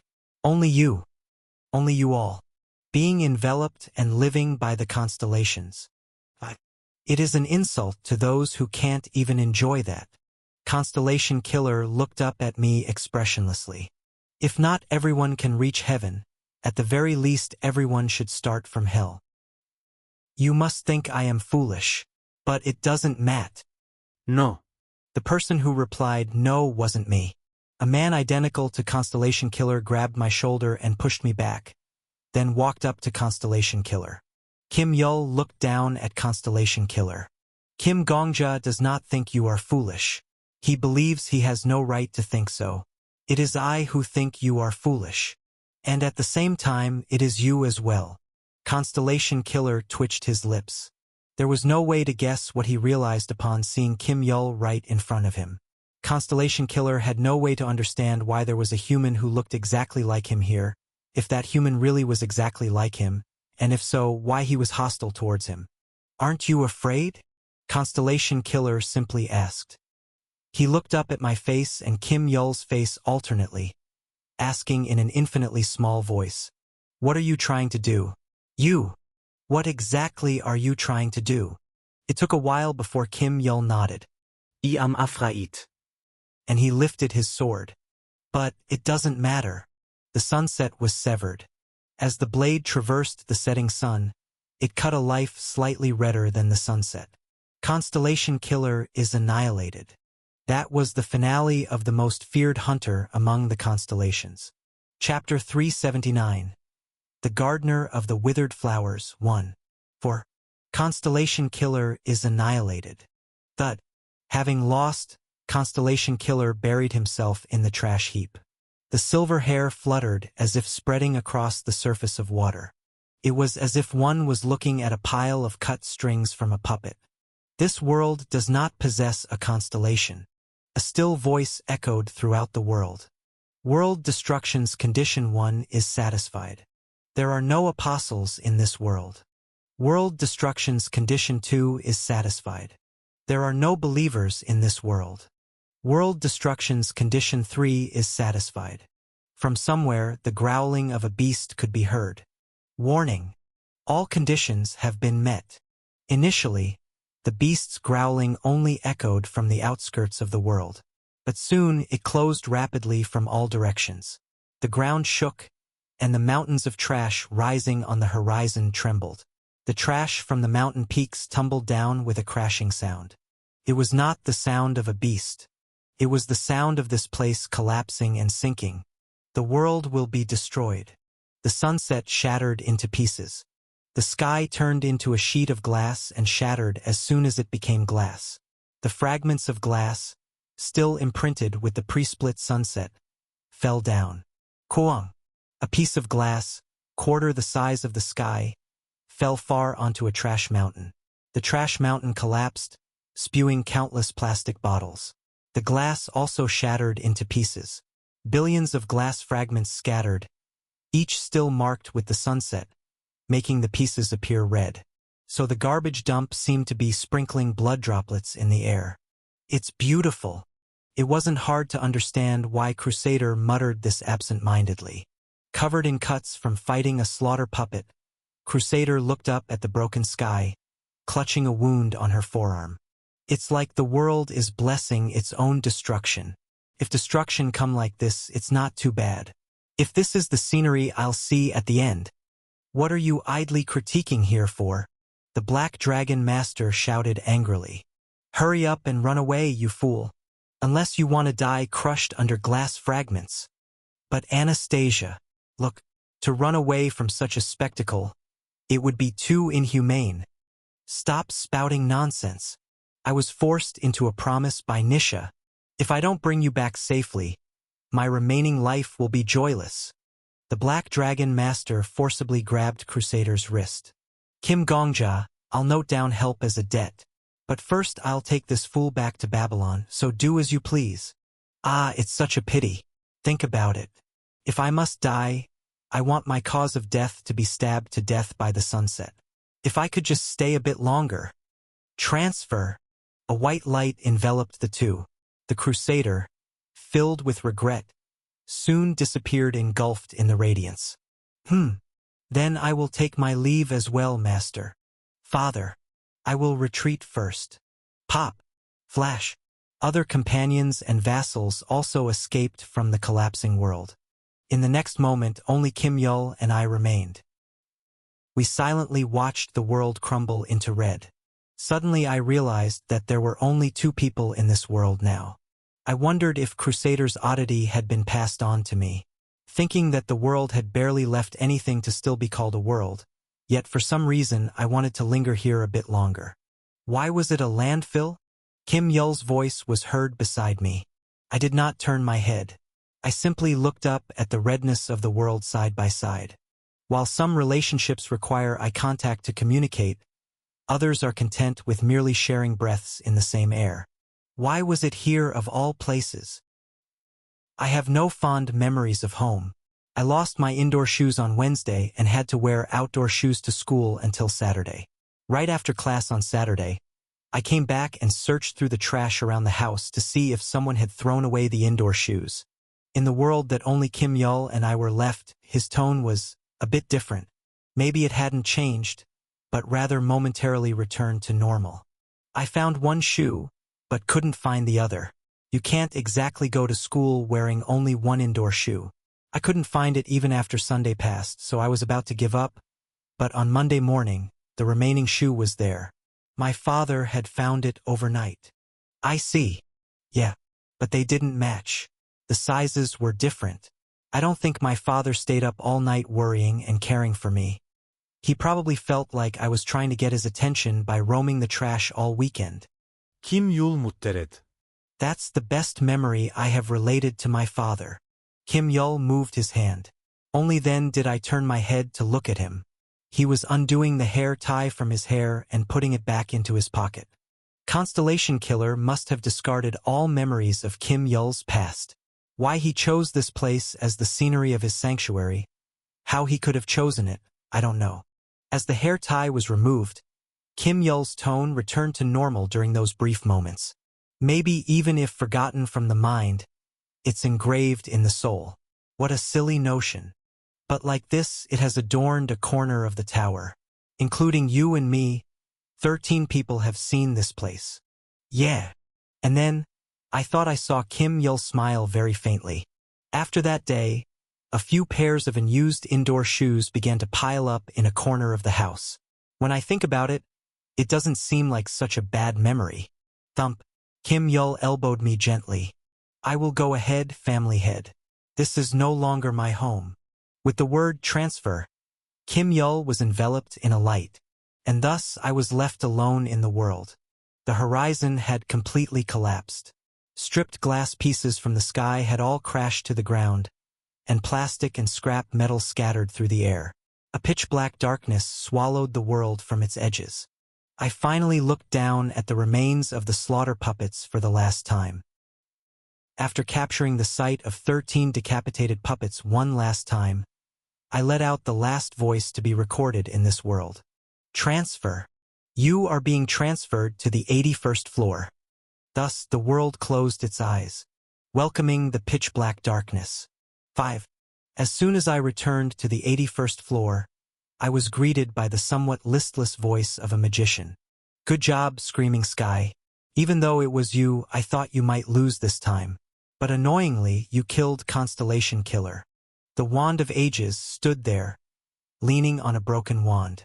In this stage still enveloped in darkness, the magician looked like a white orchid blooming this future sanctuary of mine. You were out of options fighting, weren't you? It was more than just my mind. If Raviel had hesitated even slightly, I would have been forever preserved here.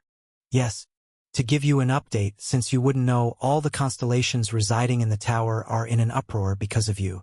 The death of Constellation Killer was just announced a moment ago. I shrugged my shoulders.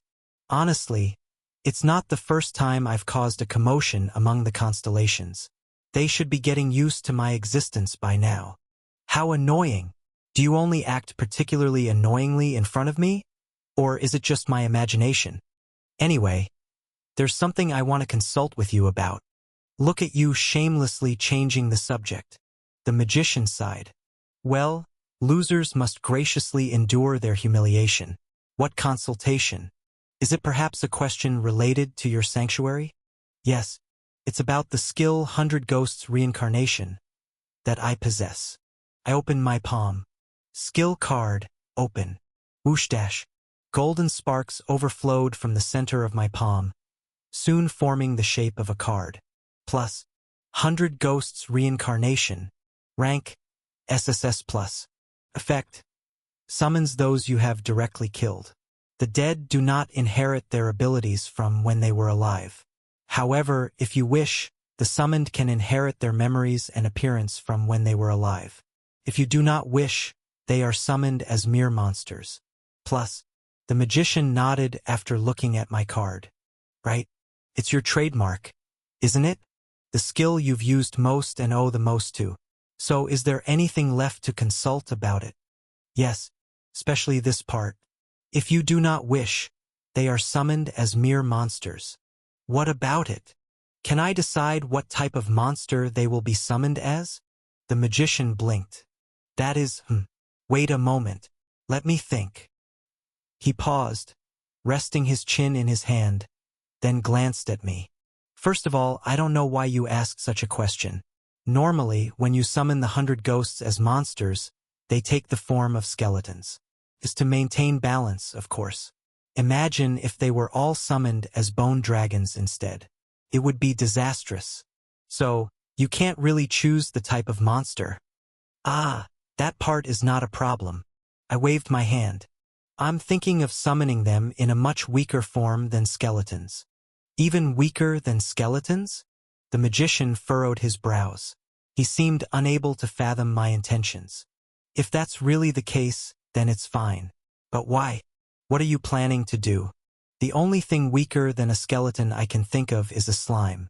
And what does this have to do with building your sanctuary? You'll know when you see it. I smiled. Let's start by defining a monster.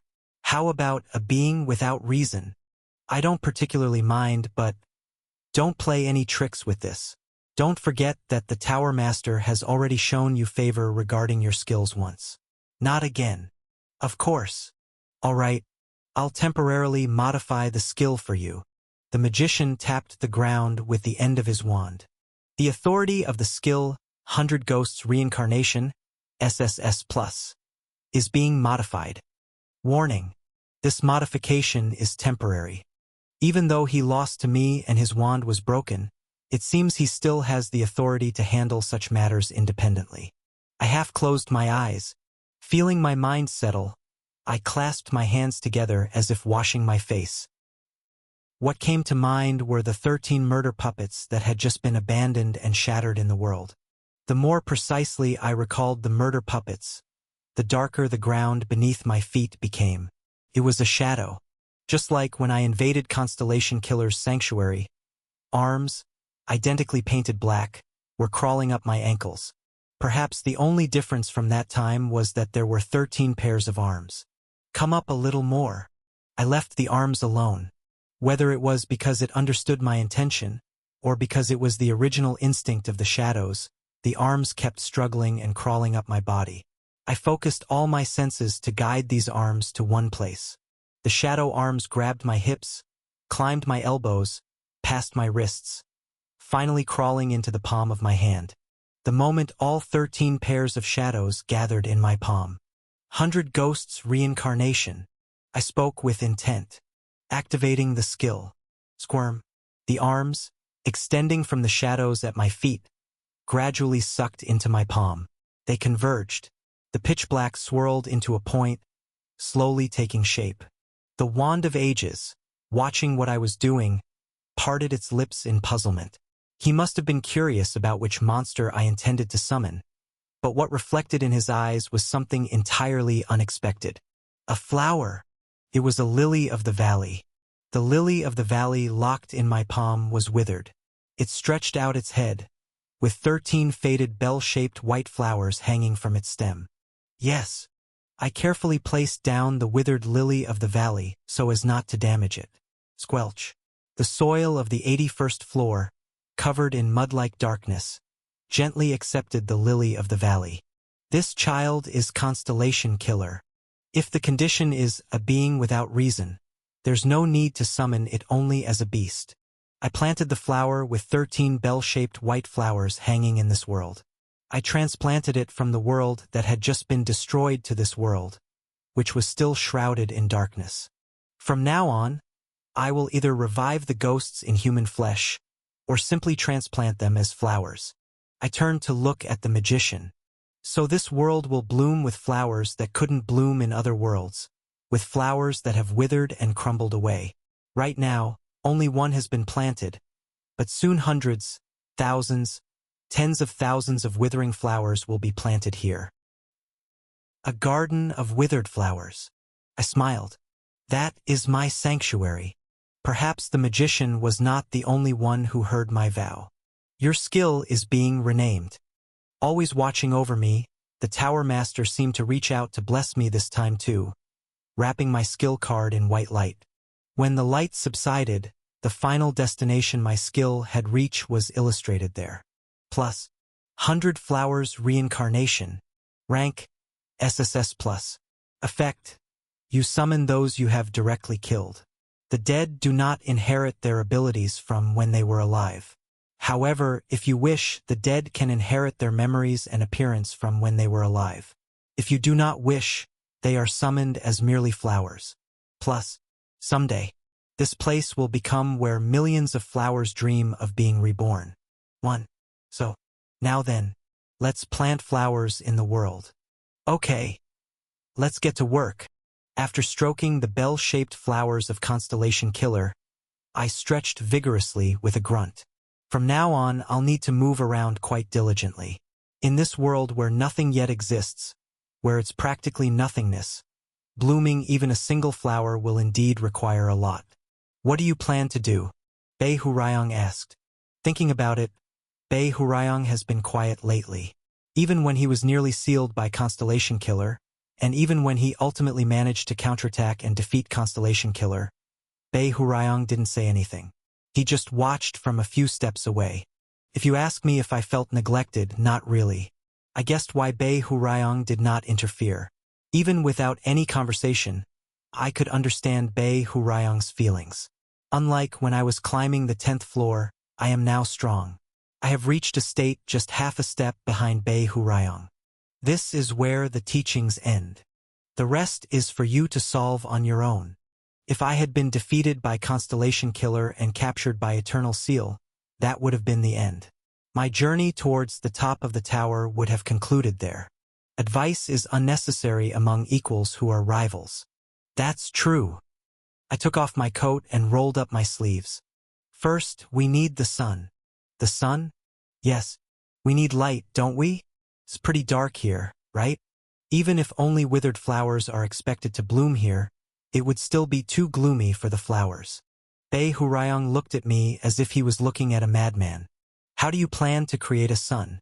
Just so you know, you can hang up something resembling a sun with aura, but even that would be difficult to maintain continuously. Well, I guess we'll manage somehow. We have plenty of time. And I feel like we could get it from an expert. 2. It can't be done, can't be done. Absolutely not. Unfortunately, after going down to Babylon and consulting with an expert, all I got back was a cat shaking its head vigorously right in front of my eyes. Is it too much? Woof.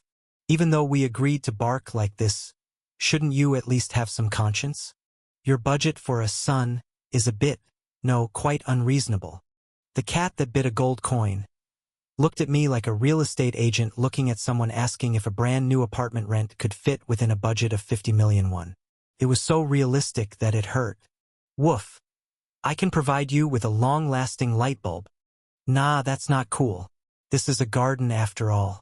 If it's not natural light, It won't do. What about a phoenix then? You could hang a cage from the ceiling and put a phoenix in it that might create somewhat of a sun-like atmosphere. Is that really natural light? It's somewhat similar, isn't it? It all depends on how you think about it, and the world is always a series of reasonable compromises. I was momentarily tempted by the cat's words, but no matter how I thought about it, the image of a phoenix hanging above the garden and screaming sounded stupid. However, the world is a series of compromises. A phrase the cat uttered without much thought inspired me. That's right. We don't necessarily need to bring the sun here to get light. Sunlight might actually be too dazzling for the withered flowers. Yes, that very self-justification is exactly what a constellation should possess. Now, Screaming Sky, if I may elaborate on the current market price of the phoenix, the price of fire attribute creatures has dropped a lot since Dachel went bankrupt. Thank you for the consultation. Goodbye. Meow. I bought work gloves, burlap bags, and various equipment and returned to the 81st floor. You look like you're going to dig up potatoes or something. Seeing me with work gloves on both hands and a burlap bag slung over my shoulder, the Wand of Ages looked at me with eyes that saw a crazy person. Huh? Did all people in the world, somewhere I don't know, agree to enact a new law about gazes, stating that they must look at me like that? I heard your talk about needing the sun and needing light. You're not planning to capture and pack the sun into a sack and bring it here, are you? Something like that. What? By the way, could I stop by Constellation Killer's sanctuary for a moment? The Wand of Ages blinked. What are you talking about? The sanctuary of Constellation Killer has already been destroyed. You saw it with your own eyes just yesterday. Yes, but the voice of the tower said the world would be destroyed, not vanished.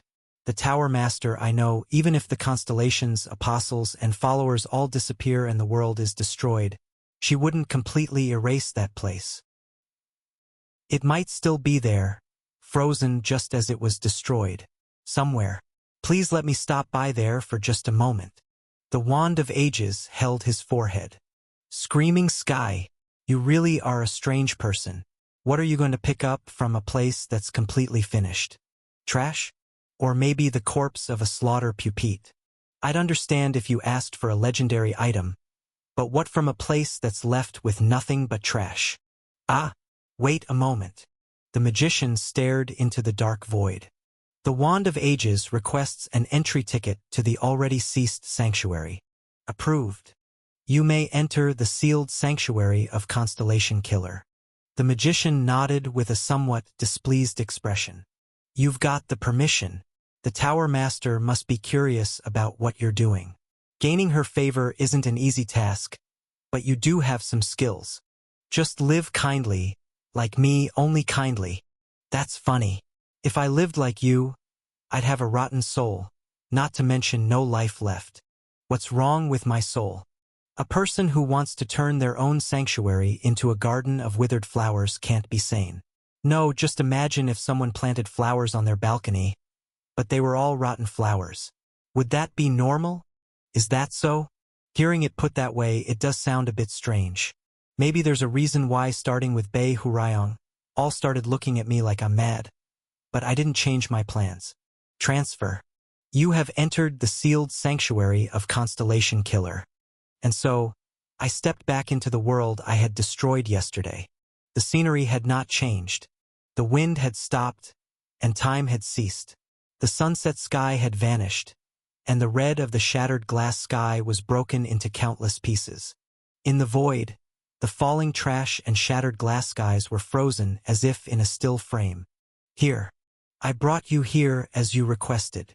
This time, the Wand of Ages had followed me. He usually hesitated to show himself when I'm with other companions, but now that I was alone, it easily revealed its face.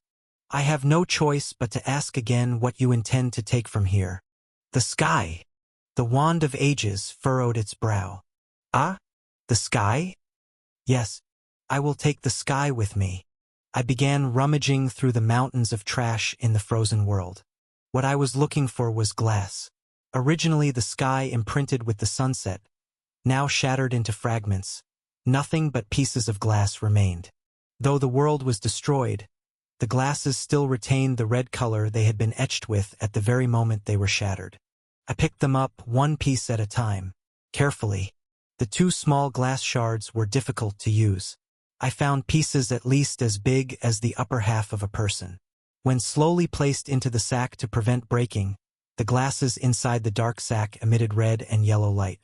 You are being teleported to the 81st floor. I filled the sack with the sunset and returned to the 81st floor. Aside from the lily of the valley flower, there was still nothing here. I ascended the space filled only with darkness using void steps, as if stepping on stairs. Soon I was able to reach the pitch-black ceiling. Good. I took the glass out of the sack. Then, using my fingernail, I made a small hole in the glass. The cut made by the aura was impeccably clean. I threaded a string through the hole, a string I had commissioned from the cat that bit a gold coin, instead of purchasing a phoenix, which the cat had assured would never break. Then I guess I can trust it. If I twist this and hang it from the ceiling there. Swing dash.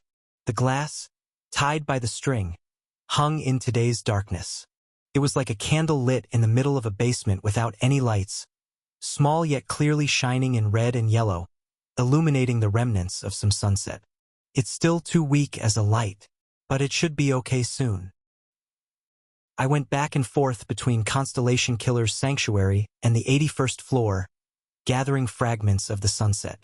The Wand of Ages watched me silently, though he had been grumbling just before, now strangely pursing its lips. You have entered the sealed sanctuary of Constellation Killer. You are being teleported to the 81st floor. You have entered the sealed sanctuary of Constellation Killer. You are being teleported to the 81st floor. You have. How much time had passed? The ceiling was adorned with strings hanging densely. At the end of each hanging string, the sunset swayed. Sometimes from glass pieces as big as a person, sometimes as small as a palm. But all of them were imbued with the sunset light of a world that had perished, quietly dripping, exuding luster.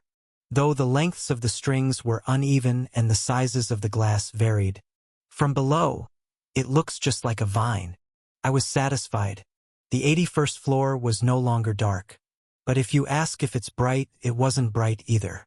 The sunset that once set gloriously had lost its grandeur, now only fading. Faded sunset. And so I liked it. Such light wouldn't be too much for the withered flowers, and they would willingly accept it. I see. The Wand of Ages looked up at the sunsets hanging in the sky. After surveying the sunset that lightly tinged the world of the 81st floor, he murmured, "This is the light of the heavens and earth you are creating." And so there was light. Probably, no other constellation would gather such unimpressive light to decorate a sanctuary. My followers were the corpses of flowers that had lost their place to go, and my sun was the relic of a world that could no longer shine on anyone. Trash. Ruin. A place where flowers blossoms instead of life. A place that merely persists rather than truly exists. Yes, it's not too bad, right? The Wand of Ages did not answer. I wasn't really expecting one, so I just shrugged. I brought back a plastic bottle from Constellation Killer's sanctuary for the last time. In that place filled with crumpled trash, it was a relatively intact plastic bottle. It's been quite a while since I made one of these. I sat cross-legged and picked up a pair of scissors. Snip. The scissors crisply cut through the waist of the bottle. It was neatly divided in half. As I shaped it, I was lost in old memories. I used to make these quite often when I was in the orphanage. What I was making was a planter, a vessel to hold flowers. Planters, when you actually go to buy them, are more expensive than you'd think. That's why at the orphanage we used to cut plastic bottles and make them into planters. They turn out quite pretty when you make them. Fill this with soil. I pondered a lot about the soil for the planter. But in the end, I went to the world where Kim Yul had lived, now a world where Kim Hwangtae is enduring all kinds of hardships while studying abroad, and chose the soil there. I went to the dump site where Kim Yul's house used to be, dug a hole, and brought back some dark, blackened soil. Phew! After compacting the soil in the planter, I carefully planted the lily of the valley flower. Fortunately, the flower was transferred to the planter without any harm. The red light flowing from the glass in the sky shone brightly, glistened over the transparent surface of the plastic planter. Okay. And just like that, I brought light into this world and planted my first flower. After placing the planter with the lily of the valley flower in the middle of my sanctuary, I turned around and looked at the Wand of Ages, while giving a bright smile to the still silent magician. This is how I will create the sky here, make waterways and plant flowers, many more flowers. It might not be a sanctuary fun to watch. I think I will probably come to love it here. Shall we move on to the next one, Magician Nim? A sky has been created in your world. The 81st floor has been cleared. A land has been created in your world. The 82nd floor has been cleared. Now it's time to climb to the 83rd floor. Chapter 380. The Gardener of the Withered Flowers, 2. 3. The plastic pot filled with black soil was soaked in sunlight. The lily of the valley was quietly asleep with its roots soaked in it. As I looked at it for a while, the Wand of Ages spoke. Since you have created the sky and the earth, now it's time to create the sea. I see. Yes, the order of creation is... Wait, what kind of answer is that? You will know when you see it. The Wand of Ages furrowed its brows, but I started acting without further response. I first called Estelle. The sky that gathers screams summons its apostle. Your apostle responds to your call. The apostle of the sky that gathers screams manifests. A woman who was once called the Saint of the Weak, and now serves as an advisor in my family, appeared. Her voice spread across the world even before her feet touched the ground. Family head, what did you call me for this time? Estelle's voice was excited. It seemed the thrill of a recent battle had not yet subsided. I raised one hand to calm her down and said, Calm down, advisor. I didn't call you to fight. Oh, is that so? I was disappointed that I couldn't contribute enough in the last fight. Haven't you become a bit of a warmonger lately? The role of Chamberlain is like an internet game. It tends to increase the aggression of those around you. I'm just one of those poor victims. Isn't that an insult to internet games? While there are mixed opinions on whether internet games increase violence, it's a repeatedly verifiable fact that Estelle increases violence. And while internet games relieve stress, the only thing Estelle can relieve is one's patience. It's good to have fighting spirit, but save it. There will always be time for battles, and it's not too late to draw your sword then. Yes, family head. So, why did you call me? Estelle blinked hesitantly. Only now did our surroundings seem to reflect in her violet eyes. Well, this place is the world I am creating. I continued. This will be where our family will settle. I see. So this is our Nazarick. What's Nazarick? A place mentioned in an old novel of the world that Venomous Snake recommended to me. That guy, is he planning to undermine our family from within? I see. So you're going to fortify this place. Very well. Let's appoint a gardener in each garden. The gardeners will possess formidable skills and items, and within the gardens they protect, they hold absolute power that can even surpass the family head. First, I need to talk with Liao Fan later. Estelle, I didn't call you to discuss such a security system. Then, Estelle, you can make it rain, right? Devil King of Fall Rain.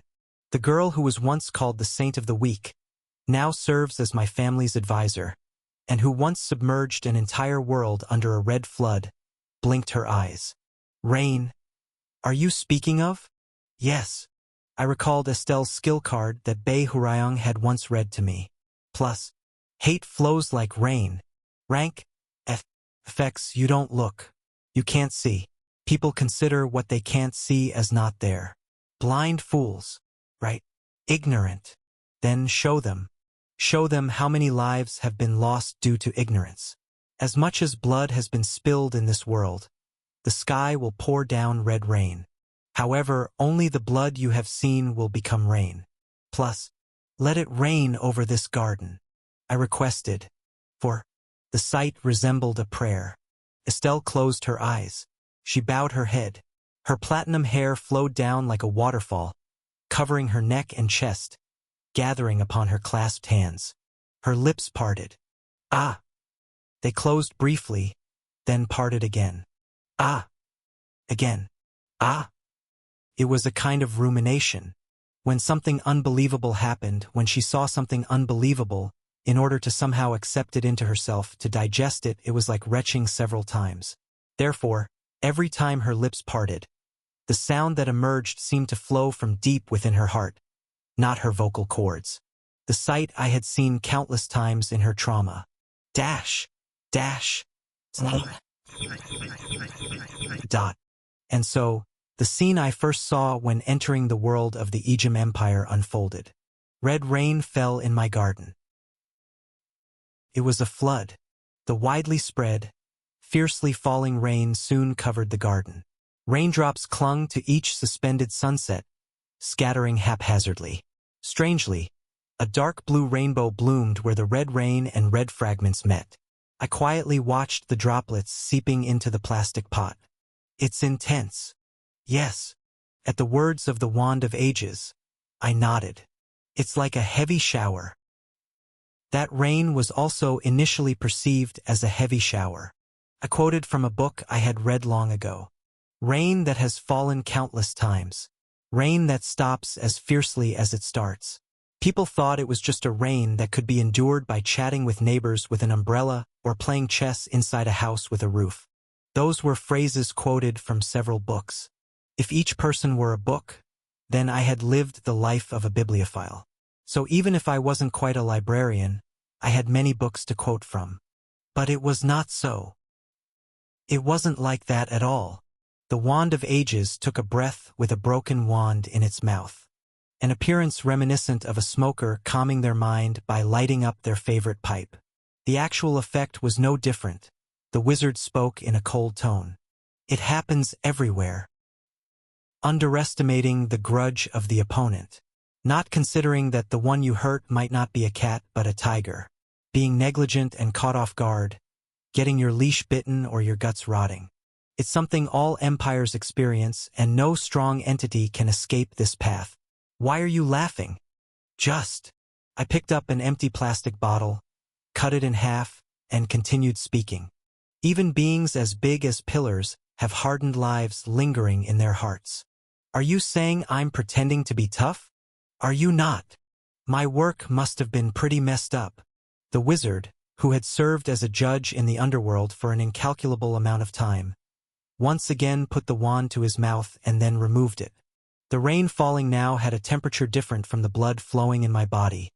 It was so cold it felt like it could freeze, and thus the wizard's disgust manifested as white steam rising from his mouth. Yes, but whether I have any intentions or not, it's the right thing to say. The reason why the Ijim Empire fell is because they were complacent, mistaking themselves for the strong. Yes. I nodded and then shook my head. No. The autumn rain pouring from the clouds covering the entire sky naturally soaked the entire land. Accumulated.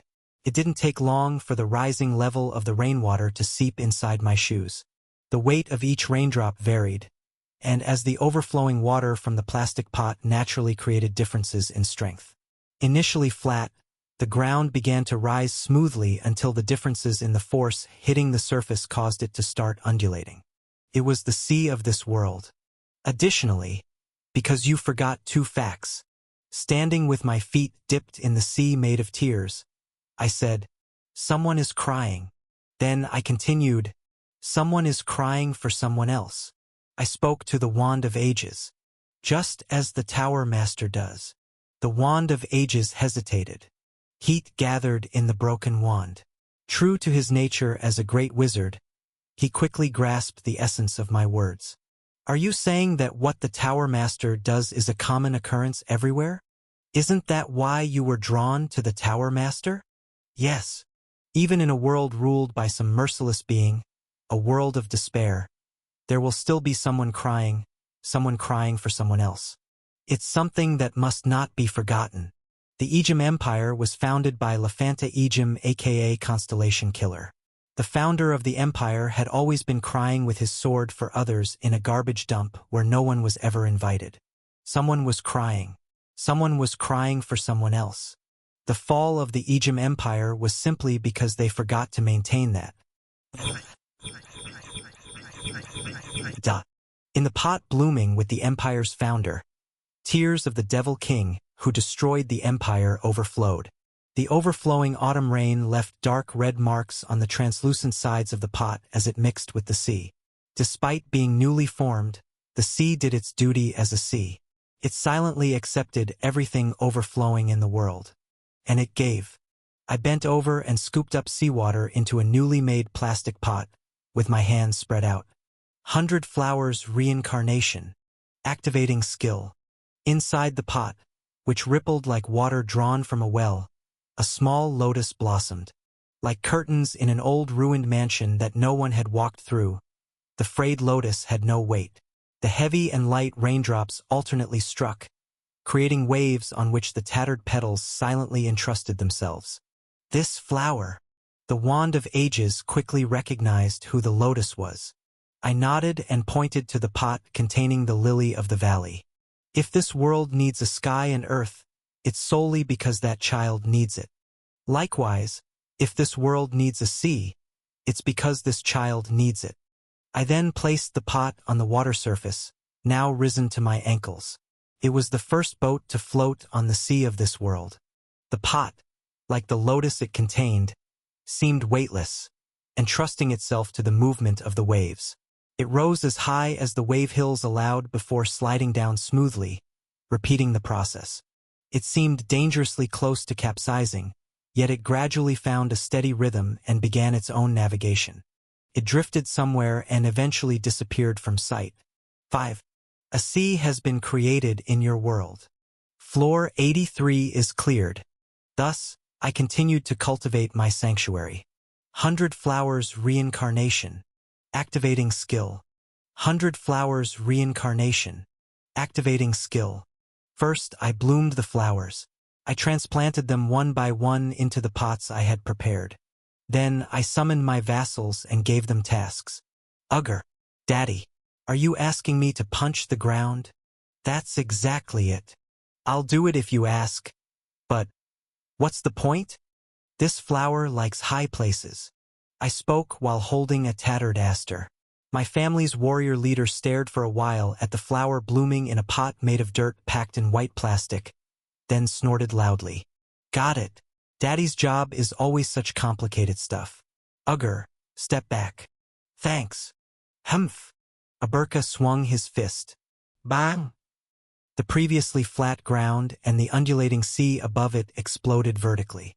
When the towering water column had once more doused this world in rainwater and then subsided, the floor of my sanctuary was no longer flat. A mountain range has appeared in your world. Floor 84 is cleared. That was how it went. Spring has come to your world. For a flower that enjoyed spring breezes and another that had collapsed from eternal winter, I brought spring. Summer has come to your world. For a flower that felt boiling heat as home and another that wished to visit the sea with its family even just once during summer, I created summer. Autumn has come to your world. For a certain flower. Winter has come to your world. Simply for a certain flower. Congratulations. Seasons have been created in your world. Floor 85 is cleared. In your world. Only for the needs of each individual flower, I filled my world. Bloom. I made flowers bloom. Rest sweetly, comfortably, and earnestly amidst the things you've longed for. I planted flowers. As long as you want, for as long as you wish, perhaps forever. But when that time comes someday, when the day arrives that the withered petals heal, when the holes in the leaves fill themselves, and strength returns to the once broken stems, when the moment comes that they want to bloom brightly again, entirely of their own volition, only then will you leave the pot. That's how I tended to my garden.